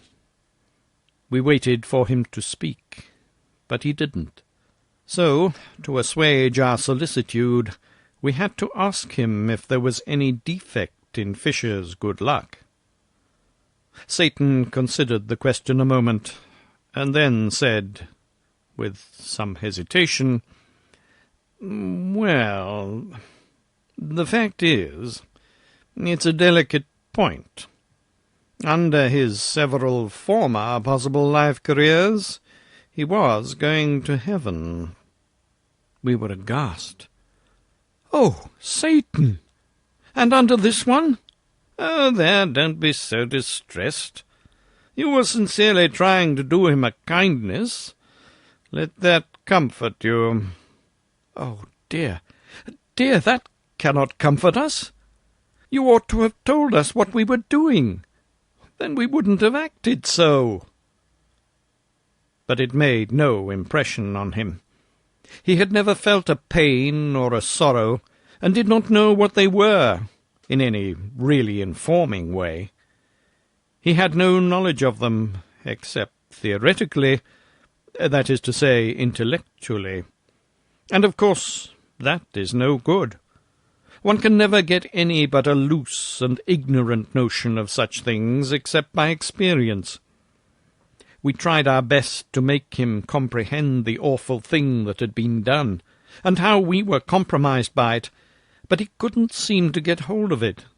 He said he did not think it important where Fisher went to. In heaven he would not be missed. There were plenty there. We tried to make him see that he was missing the point entirely, that Fisher, and not other people, was the proper one to decide about the importance of it. But it all went for nothing. He said he did not care for Fisher. There were plenty more Fishers. The next minute, Fisher went by on the other side of the way, and it made us sick and faint to see him, remembering the doom that was upon him, and we the cause of it. And how unconscious he was that anything had happened to him. You could see by his elastic step and his alert manner that he was well satisfied with himself for doing that hard turn for poor Frau Brandt. He kept glancing back over his shoulder, expectantly, and sure enough, pretty soon Frau Brandt followed after, in charge of the officers, and wearing jingling chains. A mob was in her wake, jeering and shouting, "Blasphemer!" and "Heretic!" and some among them were neighbours and friends of her happier days. Some were trying to strike her, and the officers were not taking as much trouble as they might to keep them from it. "Oh, stop them, Satan!" It was out before we remembered that he could not interrupt them for a moment without changing their whole afterlives. He puffed a little puff toward them with his lips, and they began to reel and stagger and grab at the empty air. Then they broke apart and fled in every direction, shrieking as if in intolerable pain. He had crushed a rib of each of them with that little puff. We could not help asking if their life chart was changed. "Oh, yes, entirely. Some have gained years, some have lost them. Some few will profit in various ways by the change, but only that few." We did not ask if we had brought poor Fisher's luck to any of them. We did not wish to know. We fully believed in Satan's desire to do us kindness, but we were losing confidence in his judgment. It was at this time that our growing anxiety to have him look over our life charts and suggest improvements began to fade out and give place to other interests. For a day or two, the whole village was a chattering turmoil over Frau Brandt's case, and over the mysterious calamity that had overtaken the mob. And at her trial the place was crowded. She was easily convicted of her blasphemies, for she uttered those terrible words again, and said she would not take them back. When warned that she was imperiling her life, she said they could take it in welcome. She did not want it. She would rather live with the professional devils in perdition than with these imitators in the village.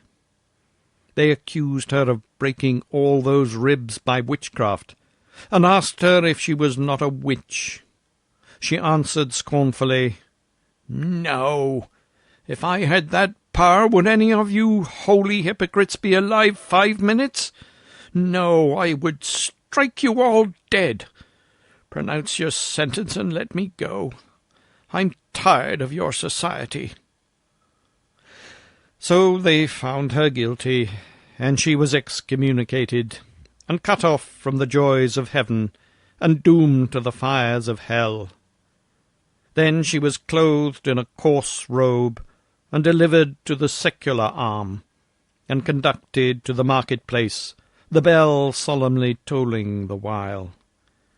We saw her chained to the stake, and saw the first film of blue smoke rise on the still air. Then her hard face softened, and she looked upon the packed crowd in front of her, and said with gentleness, "We played together once in long-gone days when we were innocent little creatures. For the sake of that, I forgive you." We went away then, and did not see the fires consume her, but we heard the shrieks, although we put our fingers in our ears.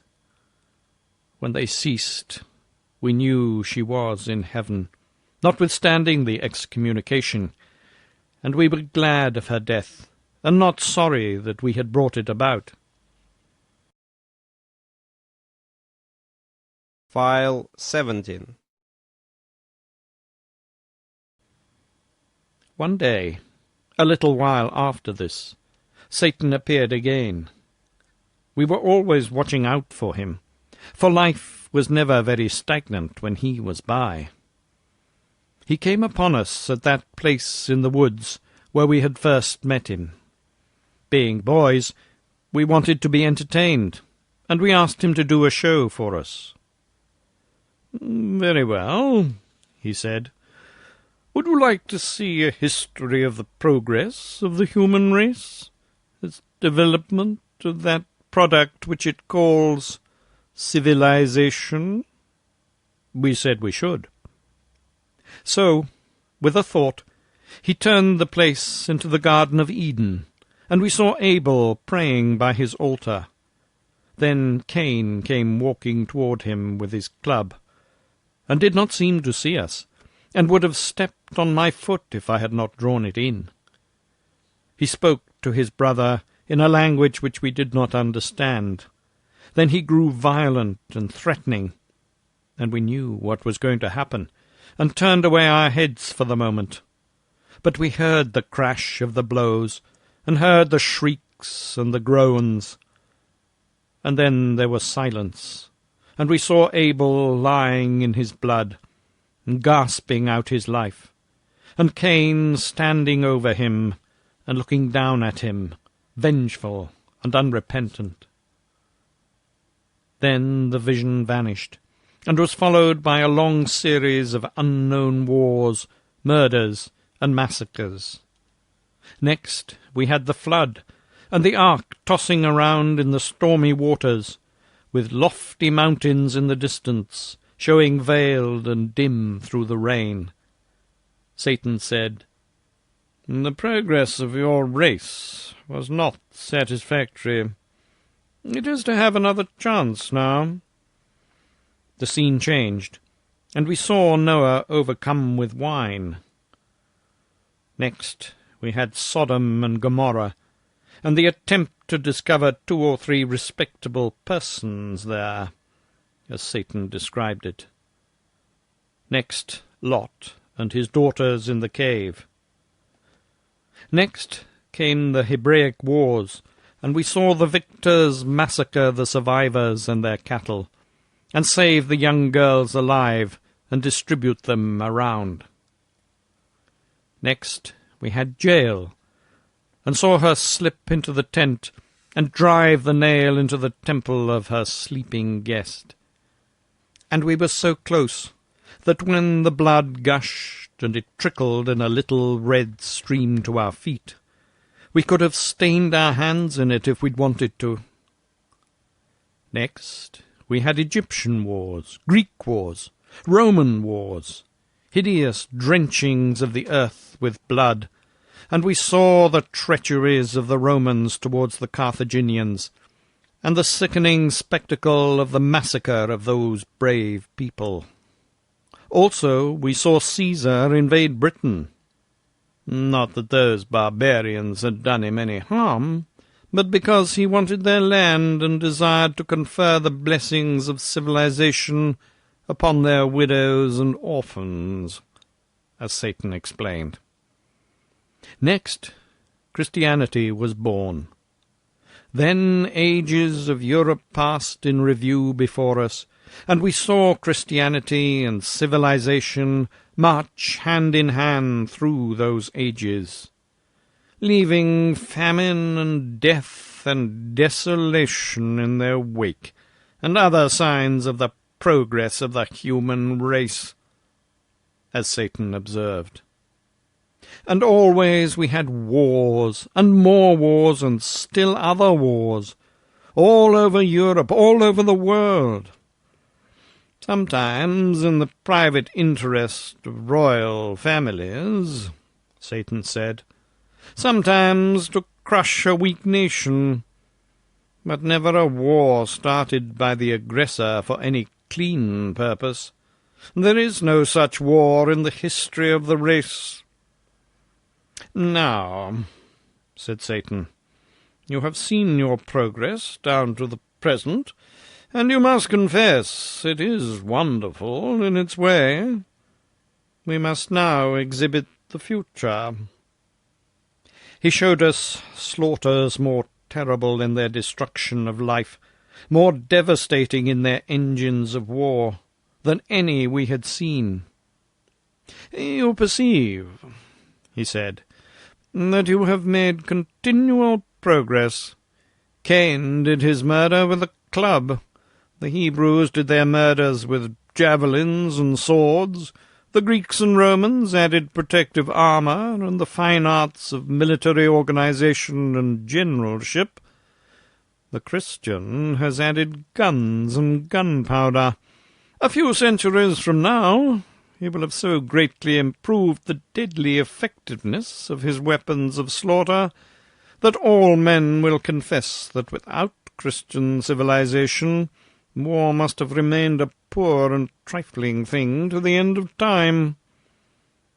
Then he began to laugh in the most unfeeling way, and make fun of the human race, although he knew that what he had been saying shamed us and wounded us. No one but an angel could have acted so, but suffering is nothing to them. They do not know what it is, except by hearsay. More than once, Seppi and I had tried in a humble and diffident way to convert him, and as he had remained silent, we had taken his silence as a sort of encouragement. Necessarily, then, this talk of his was a disappointment to us, for it showed that we had made no deep impression upon him. The thought made us sad, and we knew then how the missionary must feel when he has been cherishing a glad hope and has seen it blighted. We kept our grief to ourselves, knowing that this was not the time to continue our work. Satan laughed his unkind laugh to a finish, and then he said, "It is remarkable progress. In 5,000 or 6,000 years, 5 or 6 high civilizations have risen, flourished, commanded the wonder of the world, then faded out and disappeared, and not one of them, except the latest, ever invented any sweeping and adequate way to kill people. They all did their best, to kill being the chiefest ambition of the human race, and the earliest incident in its history. But only the Christian civilization has scored a triumph to be proud of. 2 or 3 centuries from now, it will be recognized that all the competent killers are Christians. Then the pagan world will go to school to the Christian, not to acquire his religion, but his guns.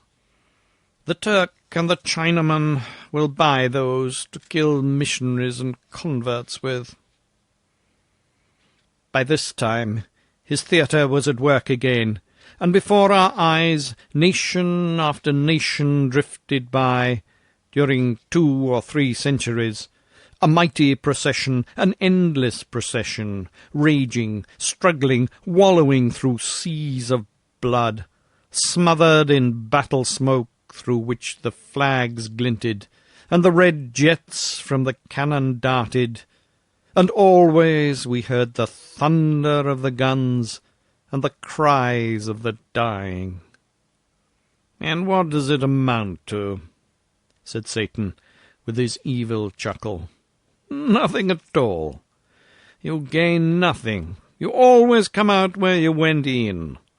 For 1,000,000 years the race has gone on monotonously propagating itself, and monotonously re-performing this dull nonsense. To what end? No wisdom can guess. Who gets a profit out of it? Nobody. Nobody but a parcel of usurping little monarchs and nobilities who despise you, would feel defiled if you touched them, would shut the door in your face if you proposed to call, whom you slave for, fight for, die for, and are not ashamed of it, but proud, whose existence is a perpetual insult to you, and you are afraid to resent it, who are mendicants supported by your alms, yet assume toward you the airs of benefactor towards beggar, who address you in the language of master to slave, and are answered in the language of slave to master, who are worshipped by you with your mouth, while in your heart, if you have one, you despise yourselves for it. The first man was a hypocrite and a coward, qualities which have not yet failed in his line. It is the foundation upon which all civilizations have been built. Drink to their perpetuation, drink to their augmentation, drink to—" Then he saw by our faces how much we were hurt, and he cut his sentence short and stopped chuckling, and his manner changed. He said gently, "No, we will drink one another's health, and let civilization go. The wine which has flown to our hands out of space by desire is earthly, good enough for that other toast. But throw away the glasses. We will drink this one in wine which has not visited this world before." We obeyed, and reached up and received the new cups as they descended. They were shapely and beautiful goblets, but they were not made of any material that we were acquainted with. They seemed to be in motion, they seemed to be alive, and certainly the colours in them were in motion. They were very brilliant and sparkling, and of every tint, and they were never still, but flowed to and fro in rich tides, which met and broke and flashed out dainty explosions of enchanting colour. I think it was most like opals washing about in waves and flashing out their splendid fires. But there is nothing to compare the wine with. We drank it, and felt a strange and witching ecstasy, as of heaven, go stealing through us. And Seppi's eyes filled, and he said worshippingly, "We shall be there some day, and then—" He glanced furtively at Satan, and I think he hoped Satan would say, "Yes, you will be there some day." But Satan seemed to be thinking about something else, and said nothing. This made me feel ghastly, for I knew he had heard. Nothing spoken or unspoken ever escaped him. Poor Seppi looked distressed, and did not finish his remark. The goblets rose and clove their way into the sky, a triplet of radiant sun-dogs, and disappeared. Why didn't they stay? It seemed a bad sign, and depressed me. Should I ever see mine again? Would Seppi ever see his?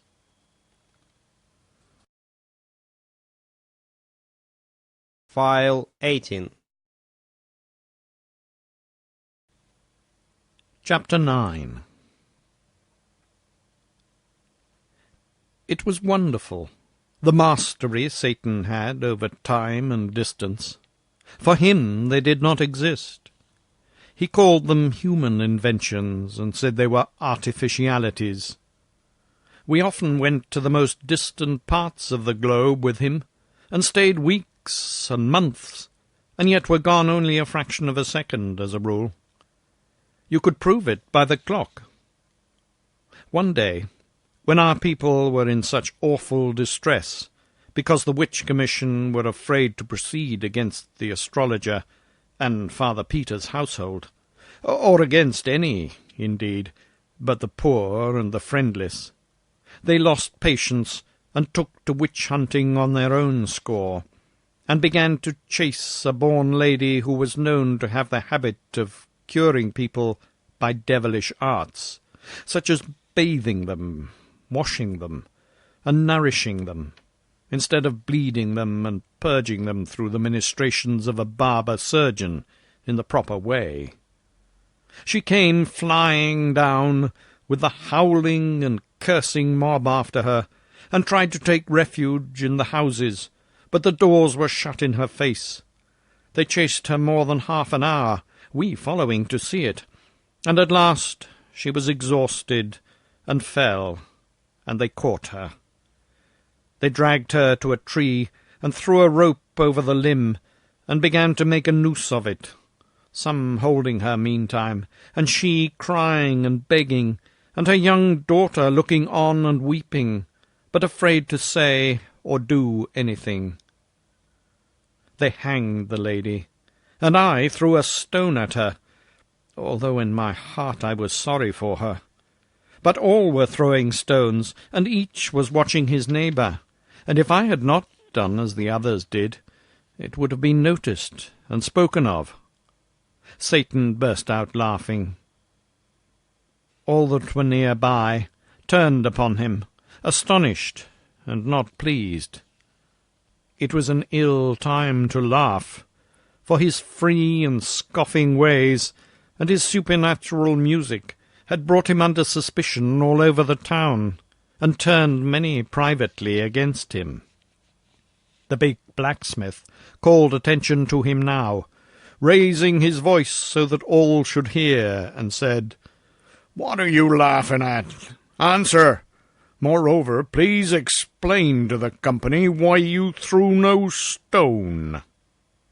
"Are you sure I did not throw a stone?" "Yes. You needn't try to get out of it. I had my eye on you." "And I noticed you," shouted two others. "3 witnesses," said Satan.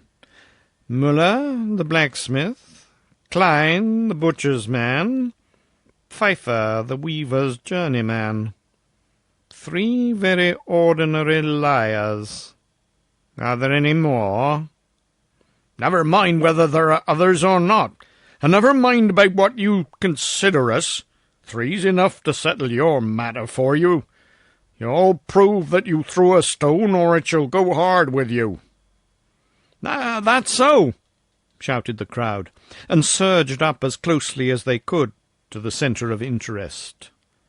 "And first you will answer that other question," cried the blacksmith, pleased with himself for being mouthpiece to the public and hero of the occasion. "What are you laughing at?"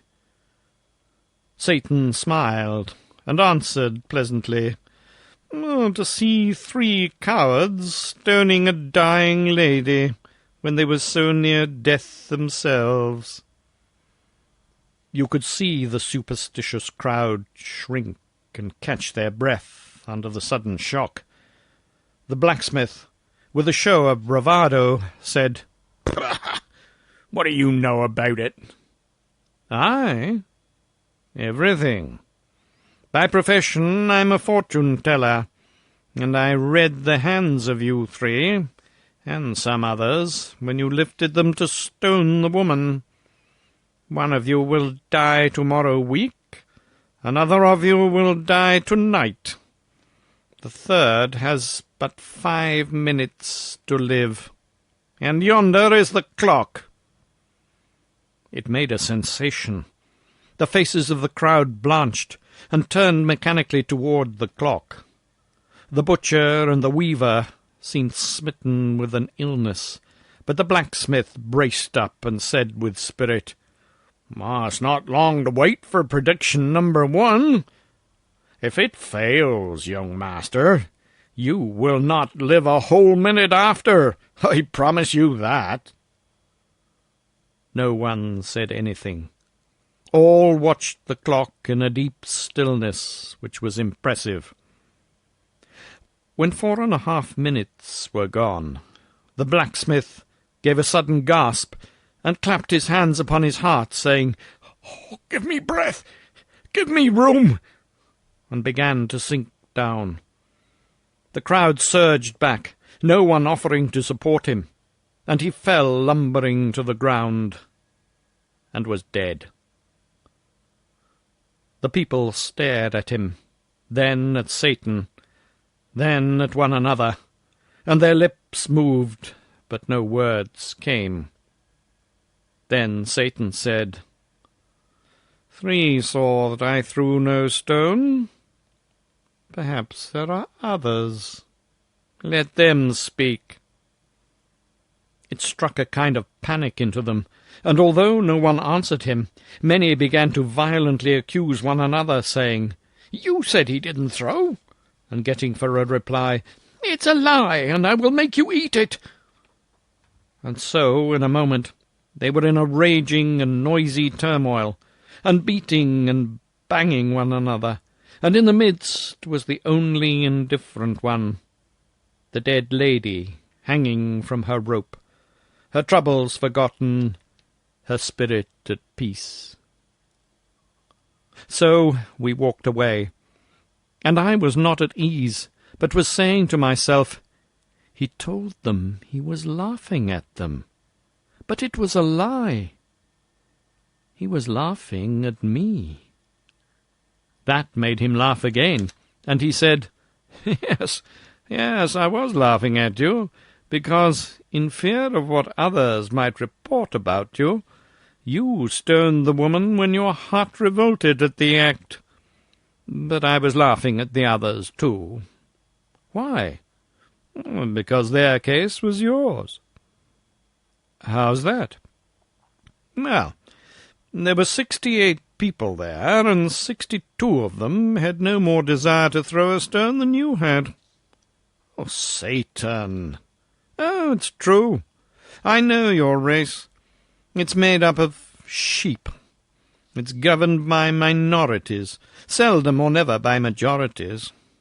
It suppresses its feelings and its beliefs, and follows the handful that makes the most noise. Sometimes the noisy handful is right, sometimes wrong, but no matter, the crowd follows it. The vast majority of the race, whether savage or civilized, are secretly kind-hearted and shrink from inflicting pain, but in the presence of the aggressive and pitiless minority, they don't dare to assert themselves. Think of it. One kind-hearted creature spies upon another, and sees to it that he loyally helps in iniquities which revolt both of them. Speaking as an expert, I know that 99 out of 100 of your race were strongly against the killing of witches when that foolishness was first agitated by a handful of pious lunatics in the long ago. And I know that even today, after ages of transmitted prejudice and silly teaching, only 1 person in 20 puts any real heart into the harrying of a witch. And yet apparently everybody hates witches and wants them killed.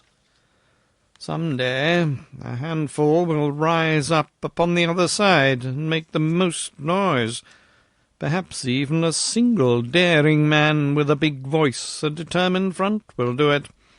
And in a week all the sheep will wheel and follow him, and witch-hunting will come to a sudden end.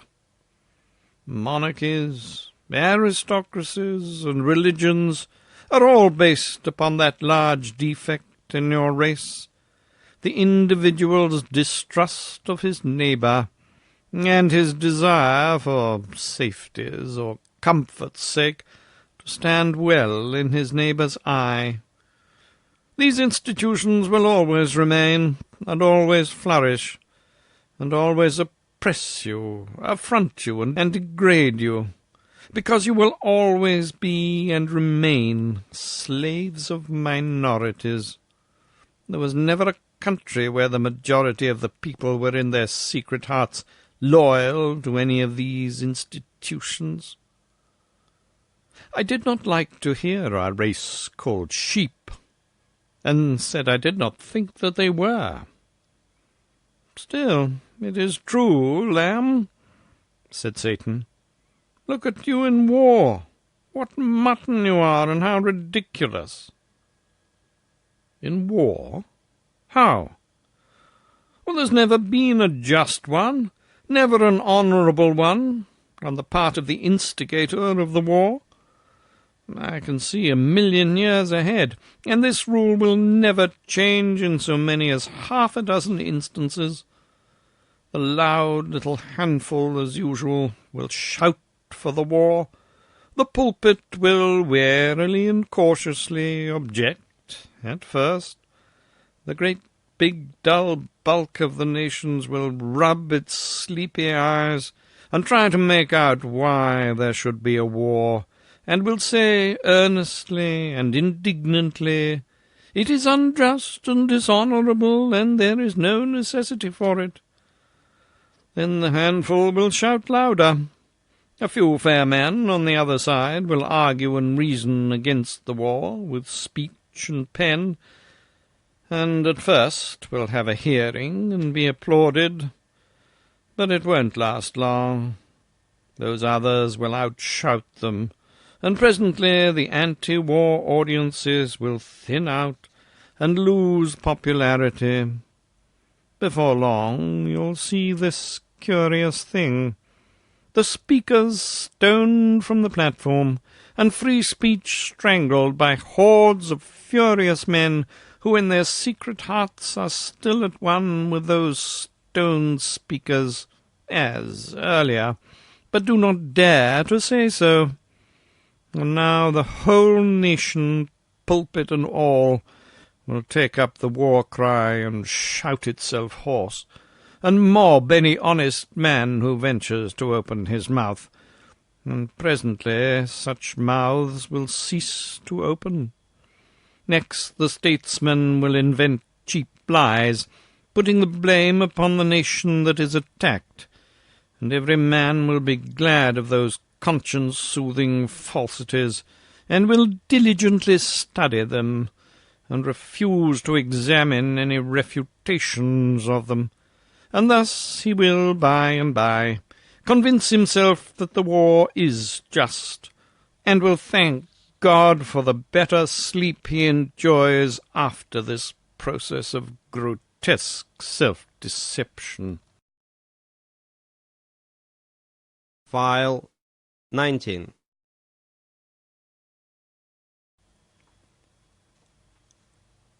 Chapter 10. Days and days went by now, and no Satan. It was dull without him. But the astrologer, who had returned from his excursion to the moon, went about the village, braving public opinion, and getting a stone in the middle of his back now and then, when some witch-hater got a safe chance to throw it and dodge out of sight. Meantime, two influences had been working well for Margaret. That Satan, who was quite indifferent to her, had stopped going to her house after a visit or two, had hurt her pride, and she had set herself the task of banishing him from her heart. Reports of Wilhelm Meidling's dissipation, brought to her from time to time by old Ursula, had touched her with remorse, jealousy of Satan being the cause of it. And so now, these two matters working upon her together, she was getting a good profit out of the combination. Her interest in Satan was steadily cooling, her interest in Wilhelm as steadily warming. All that was needed to complete her conversion was that Wilhelm should brace up and do something that should cause favourable talk, and incline the public towards him again. The opportunity came now. Margaret sent and asked him to defend her uncle in the approaching trial, and he was greatly pleased, and stopped drinking and began his preparations with diligence. With more diligence than hope, in fact, for it was not a promising case. He had many interviews in his office with Seppi and me, and thrashed out our testimony pretty thoroughly, thinking to find some valuable grains among the chaff. But the harvest was poor, of course. If Satan would only come, that was my constant thought. He could invent some way to win the case, for he had said it would be won, so he necessarily knew how it could be done. But the days dragged on, and still he did not come. Of course I did not doubt that it would win, and that Father Peter would be happy for the rest of his life, since Satan had said so. Yet I knew I should be much more comfortable if he would come and tell us how to manage it. It was getting high time for Father Peter to have a saving change toward happiness, for by general report he was worn out with his imprisonment and the ignominy that was burdening him, and was likely to die of his miseries unless he got relief soon. At last the trial came on, and the people gathered from all around to witness it, among them many strangers from considerable distances. Yes, everybody was there except the accused. He was too feeble in body for the strain, but Margaret was present, and keeping up her hope and her spirit the best she could. The money was present too. It was emptied on the table, and was handled and caressed and examined by such as were privileged. The astrologer was put in the witness-box. He had on his best hat and robe for the occasion. Question. You claim that this money is yours? I do. How did you come by it? I found the bag in the road when I was returning from a journey. When? More than 2 years ago. What did you do with it? I brought it home and hid it in a secret place in my observatory, intending to find the owner if I could. You endeavoured to find him? I made diligent inquiry during several months, but nothing came of it. And then? I thought it not worth while to look further, and was minded to use the money in finishing the wing of the foundling asylum connected with the priory and the nunnery. So I took it out of its hiding-place and counted it to see if any of it was missing. And then... Why do you stop? Proceed. I'm sorry to have to say this, but just as I had finished and was restoring the bag to its place, I looked up, and there stood Father Peter behind me. Several murmured, "Oh, that looks bad," but others answered, "Aye, but he's such a liar." Question. That made you uneasy? No, I thought nothing of it at the time, for Father Peter often came to me unannounced to ask for a little help in his need. Margaret blushed crimson at hearing her uncle falsely and impudently charged with begging, especially from one he had always denounced as a fraud, and was going to speak, but remembered herself in time, and held her peace. Proceed. In the end, I was afraid to contribute the money to the foundling asylum, but elected to wait yet another year and continue my inquiries. When I heard of Father Peter's find, I was glad, and no suspicion entered my mind. When I came home a day or two later and discovered that my own money was gone, I still did not suspect until 3 circumstances connected with Father Peter's good fortune struck me as being singular coincidences. Pray name them. Father Peter had found his money in a path. I had found mine in a road. Father Peter's find consisted exclusively of gold ducats. Mine also. Father Peter found 1,107 ducats. I exactly the same. This closed his evidence, and certainly it made a strong impression on the house. One could see that. Wilhelm Meidling asked him some questions, then called us boys, and we told our tale. It made the people laugh, and we were ashamed. We were feeling pretty badly anyhow, because Wilhelm was hopeless, and showed it. He was doing as well as he could, poor young fellow, but nothing was in his favour, and such sympathy as there was now plainly not with his client.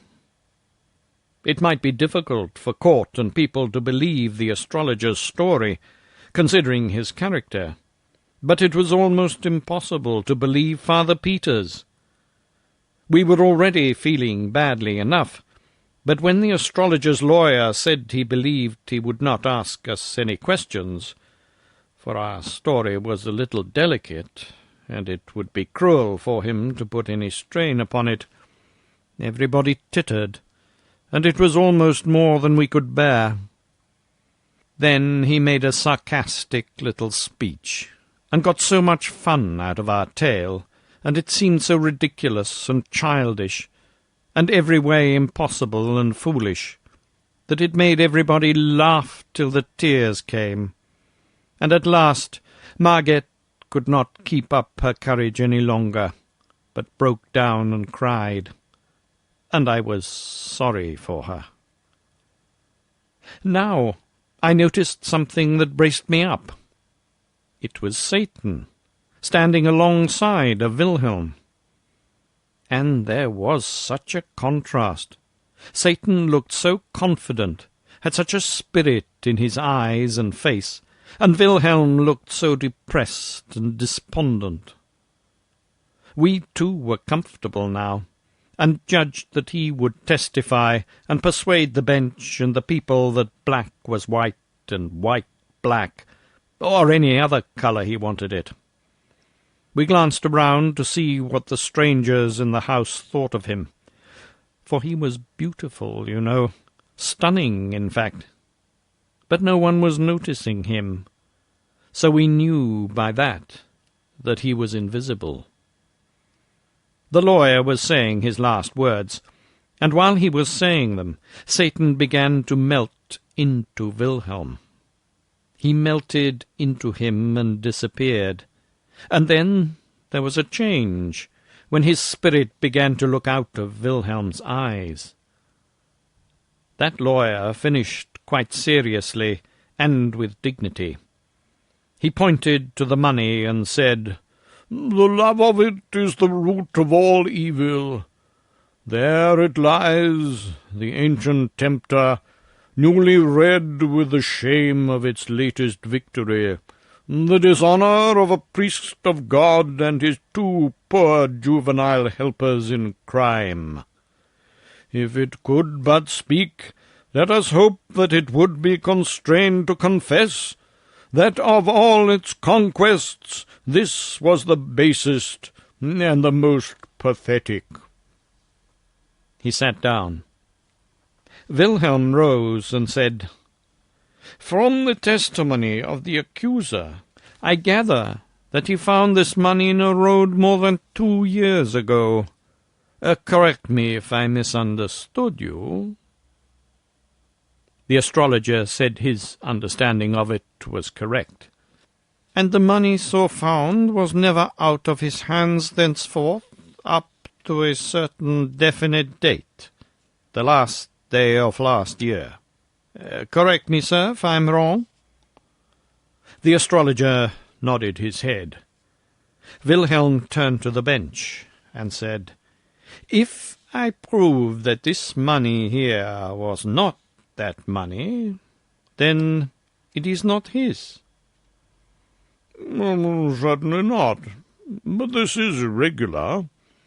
If you had such a witness, it was your duty to give proper notice of it, and to have him here to—" He broke off, and began to consult with the other judges. Meantime, that other lawyer got up excited, and began to protest against allowing new witnesses to be brought into the case at this late stage. The judges decided that his contention was just, and must be allowed. "But this is not a new witness," said Wilhelm. "It has already been partly examined." "I speak of the coin." "The coin?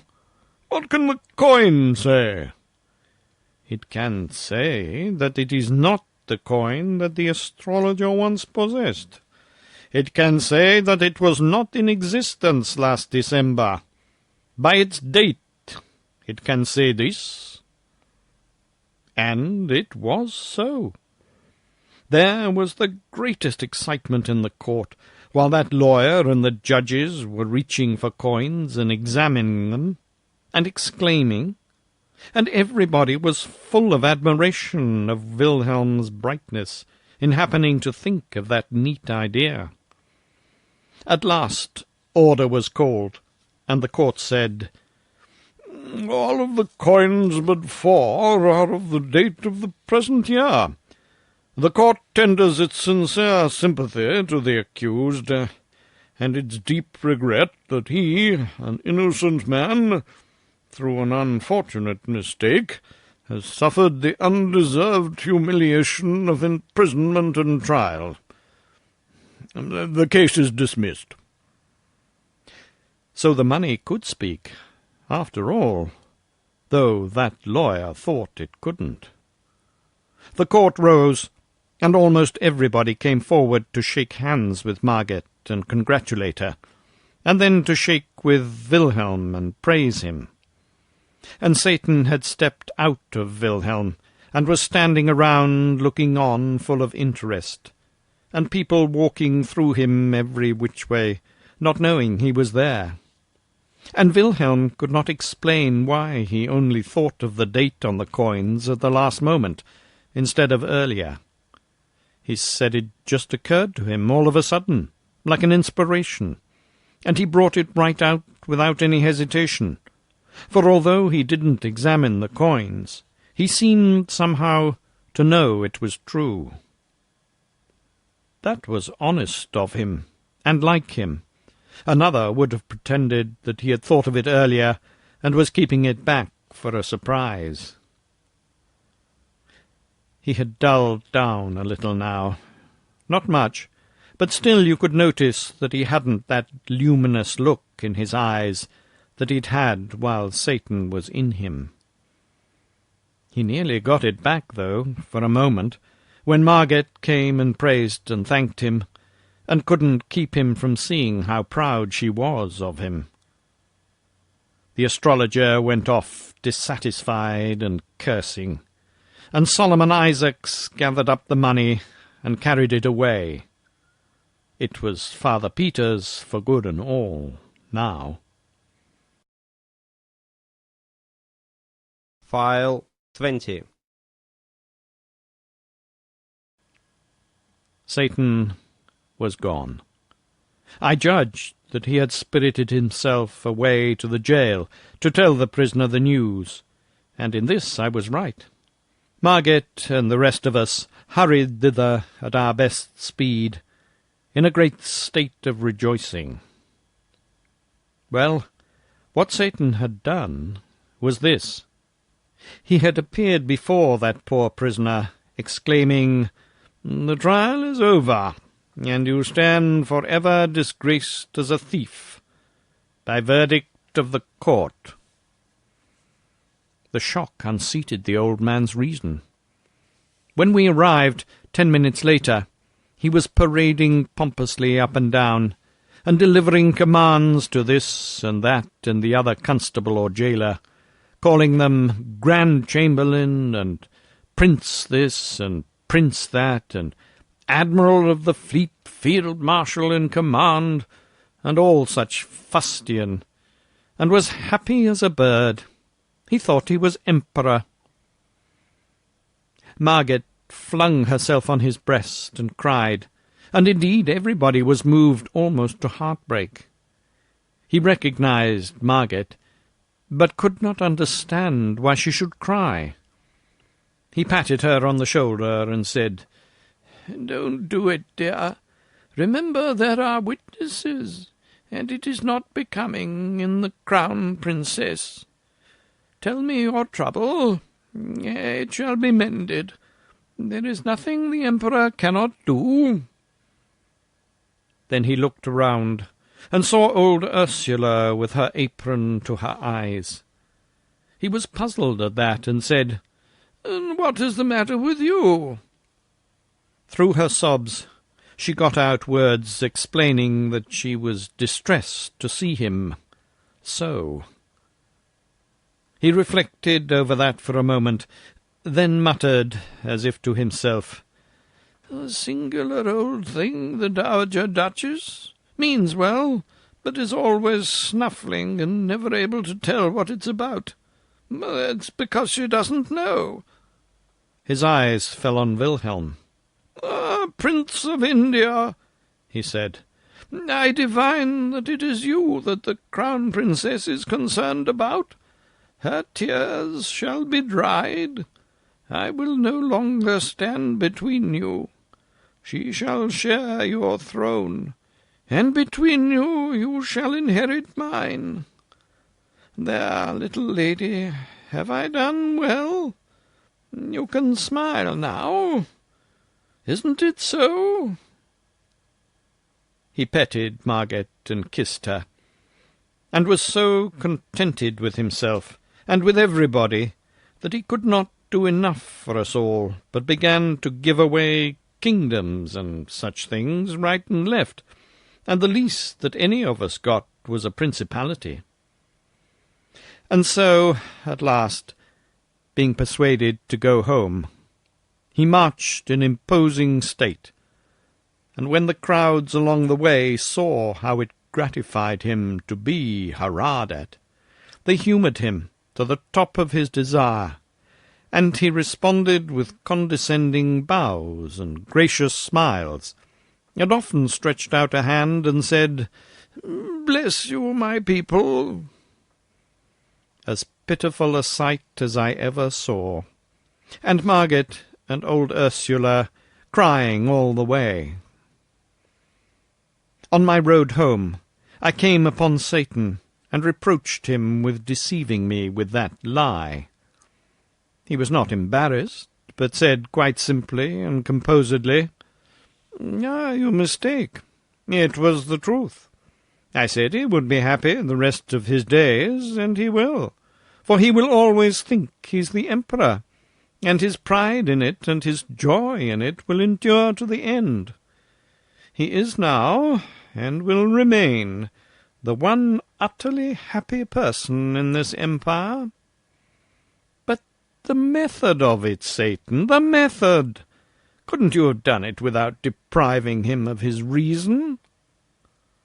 It was difficult to irritate Satan, but that accomplished it. "Oh, what an ass you are!" he said. "Are you so unobservant as not to have found out that sanity and happiness are an impossible combination?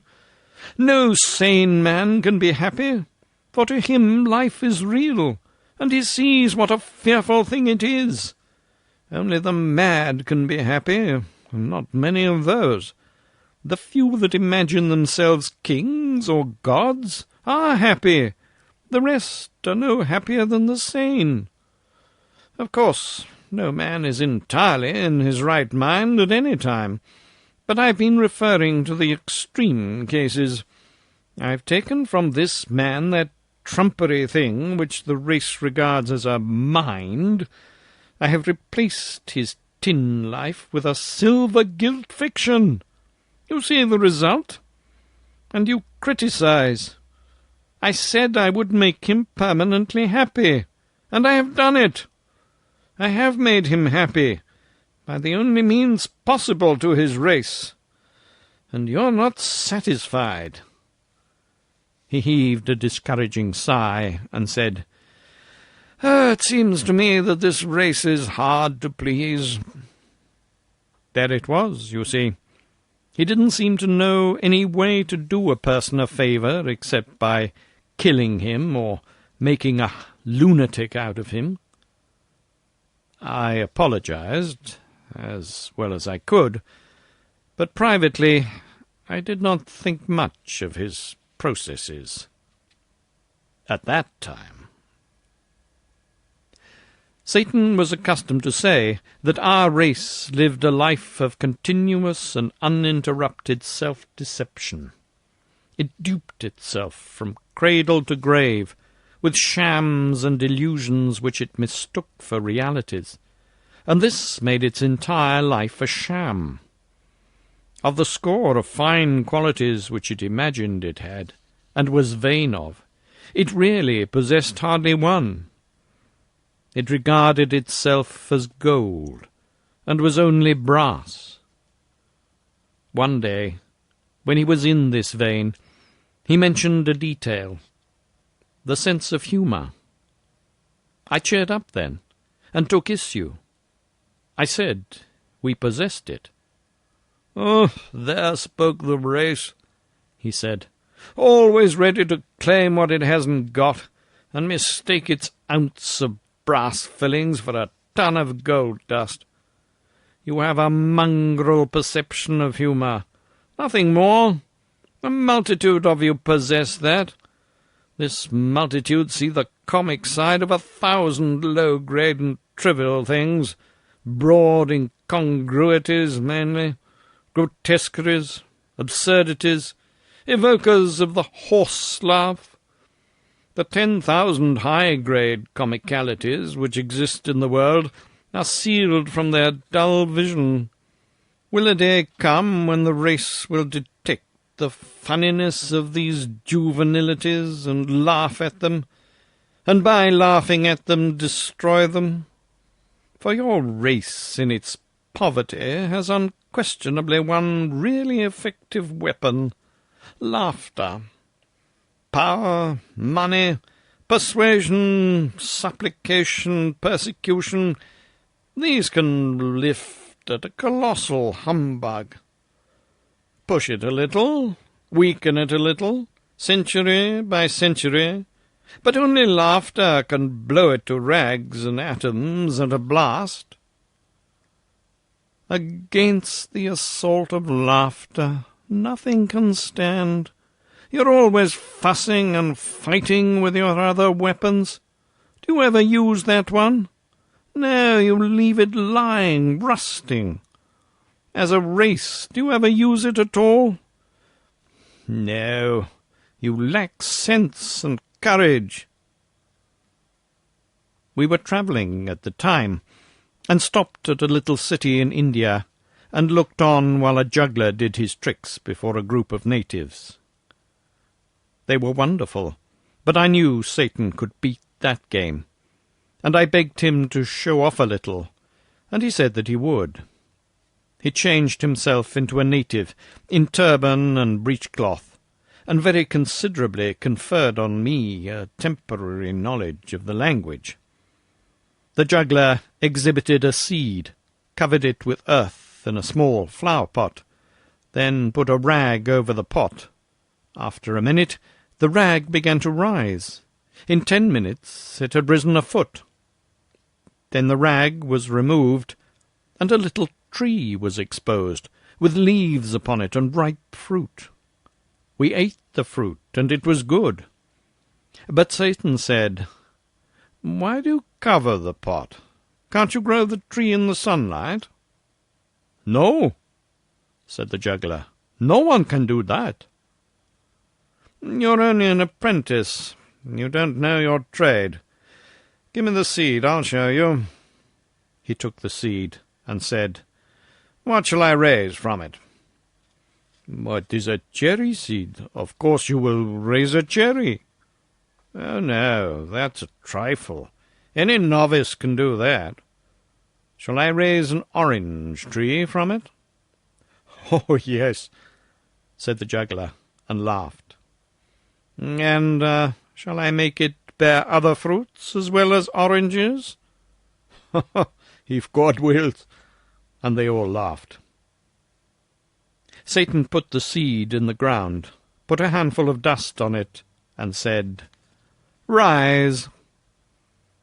A tiny stem shot up and began to grow, and grew so fast that in 5 minutes it was a great tree, and we were sitting in the shade of it. There was a murmur of wonder.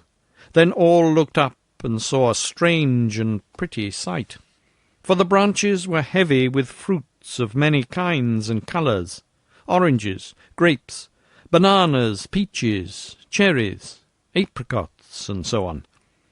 Baskets were brought, and the unlading of the tree began, and the people crowded around Satan and kissed his hand and praised him, calling him the Prince of Jugglers. The news went about the town, and everybody came running to see the wonder, and they remembered to bring their baskets too. But the tree was equal to the occasion. It put out new fruits as fast as any were removed. Baskets were filled by the score, and by the 100, but always the supply remained undiminished. At last, a foreigner in a white linen and sun-helmet arrived, and exclaimed angrily, "Away from here! Clear out, you dogs! The tree is on my land, and it's my property." The natives put down their baskets, and made humble obeisance. Satan made humble obeisance too, with his fingers to his forehead in the native way, and said, "Please let them have their pleasure for an hour, sir. Only that, and no longer. Afterward you may forbid them, and you will still have more fruit than you and the state together can consume in a year." This made the foreigner very angry, and he cried out, "Who are you, you vagabond, to tell your betters what they may do and what they mayn't?" And he struck Satan with his cane, and followed this error with a kick. The fruits rotted on the branches, and the leaves withered and fell. The foreigner gazed at the bare limbs with the look of one who is surprised and not gratified. Satan said, "Take good care of the tree, for its health and yours are bound together. It will never bear again, but if you tend it, it will live long. Water its roots once in each hour every night, and do it yourself. It must not be done by proxy, and to do it in daylight will not answer. If you fail only once in any night, the tree will die, and you likewise. Do not go home to your own country any more, You would not reach there. Make no business or pleasure engagements which require you to go outside your gate at night. You cannot afford the risk. Do not rent or sell this place.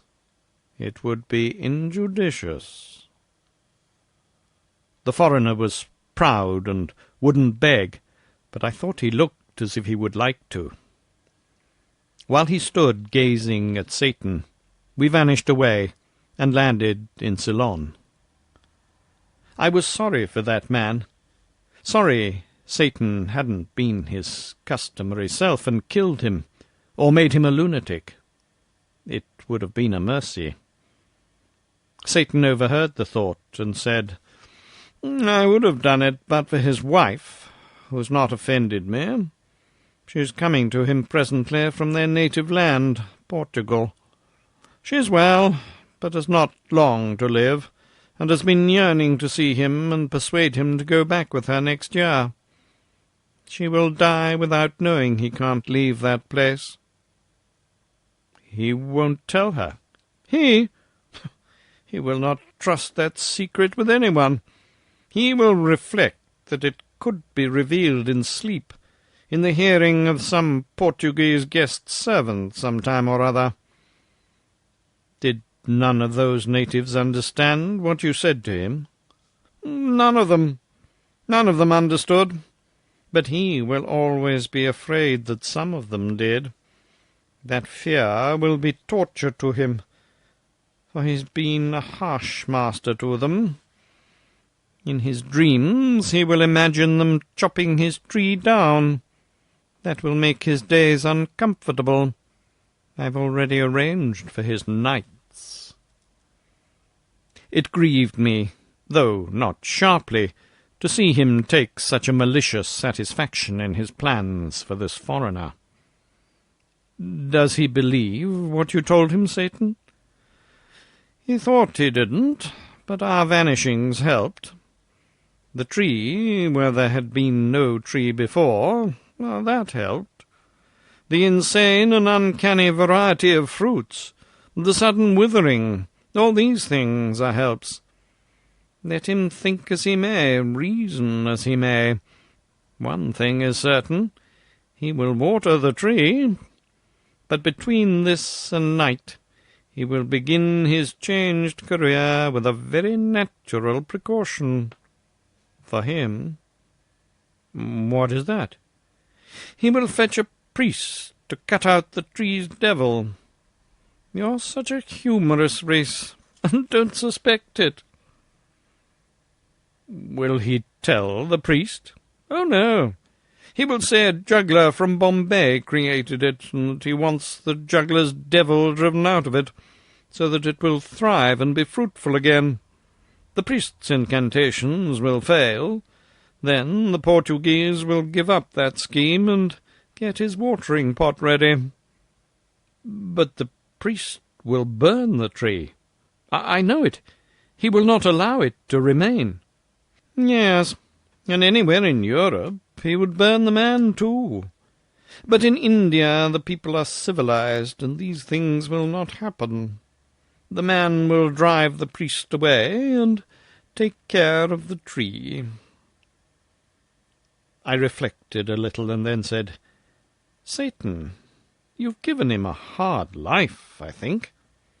Comparatively. It must not be mistaken for a holiday. We flitted from place to place around the world as we had done before, Satan showing me 100 wonders, most of them reflecting in some way the weakness and triviality of our race. He did this now every few days, not out of malice, I'm sure of that. It only seemed to amuse and interest him, just as a naturalist might be amused and interested by a collection of ants. File 21.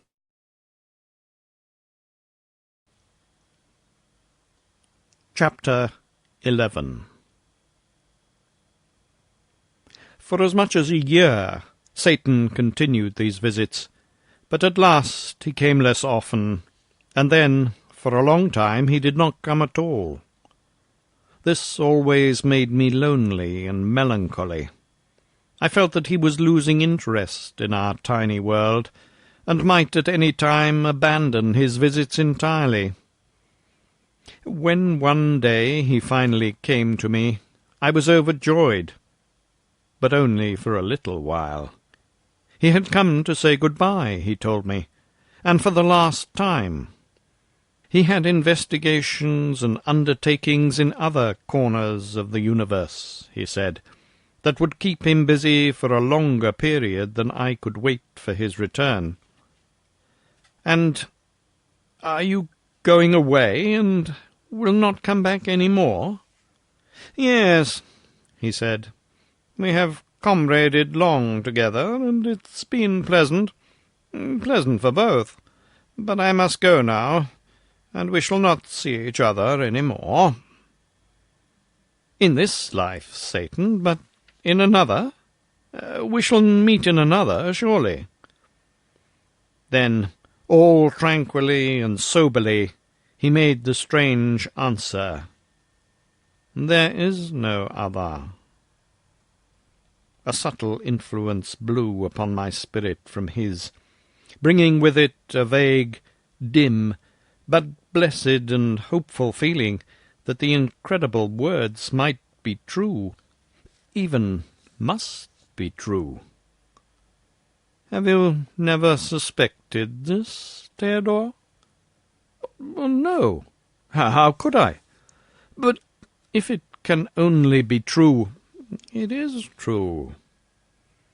A gust of thankfulness rose in my breast, but a doubt checked it before it could issue in words, and I said, But we have seen that future life, seen it in its actuality, and so—" "It was a vision. It had no existence." I could hardly breathe for the great hope that was struggling in me. A vision? Life itself is only a vision, a dream. It was electrical. By God, I had had that very thought 1,000 times in my musings. Nothing exists. All is a dream. God, man, the world, the sun, the moon, the wilderness of stars, a dream, all a dream. They have no existence. Nothing exists save empty space. And you. I. And you are not you. You have no body, no blood, no bones. You are but a thought. I myself have no existence. I am but a dream, your dream, creature of your imagination. In a moment you will have realized this. Then you will banish me from your visions, and I shall dissolve into the nothingness out of which you made me. I am perishing already. I am failing. I am passing away.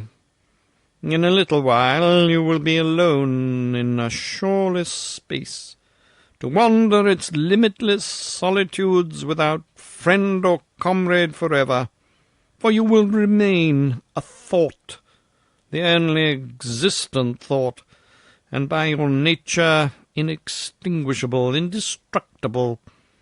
But I, your poor servant, have revealed you to yourself and set you free. Dream other dreams, and better. Strange that you should not have suspected years ago, centuries, ages, eons ago, for you have existed companionless through all the eternities. Strange indeed that you should not have suspected that your universe and its contents were only dreams, visions, fiction. Strange because they're so frankly and hysterically insane, like all dreams. A God who could make good children as easily as bad, yet preferred to make bad ones, who could have made every one of them happy, yet never made a single happy one, who made them prize their bitter life, yet stingily cut it short, who gave his angels eternal happiness unearned, yet required his other children to earn it, who gave his angels painless lives, yet cursed his other children with biting miseries and maladies of mind and body, who mouths justice and invented hell, mouths mercy and invented hell, mouths golden rules and forgiveness, multiplied by 70 times 7, and invented hell, who mouths morals to other people and has none himself, who frowns upon crimes yet commits them all, who created man without invitation, and then tries to shuffle the responsibility for man's acts upon man, instead of honourably placing it where it belongs, upon himself. And finally, with altogether divine obtuseness, invites this poor abused slave to worship him. You perceive now that these things are all impossible, except in a dream. You perceive that they are pure and puerile insanities, the silly creations of an imagination that is not conscious of its freaks. In a word, that they are a dream, and you are the maker of it. The dream marks are all present. You should have recognized them earlier. It is true, that which I have revealed to you. There is no God, no universe, no human race, no earthly life, no heaven, no hell. It is all a dream, a grotesque and foolish dream.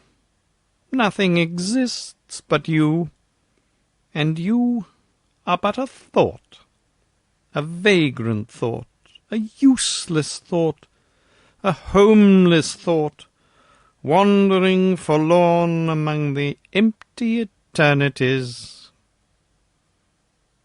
He vanished, and left me appalled, for I knew and realized that all he had said was true. The end.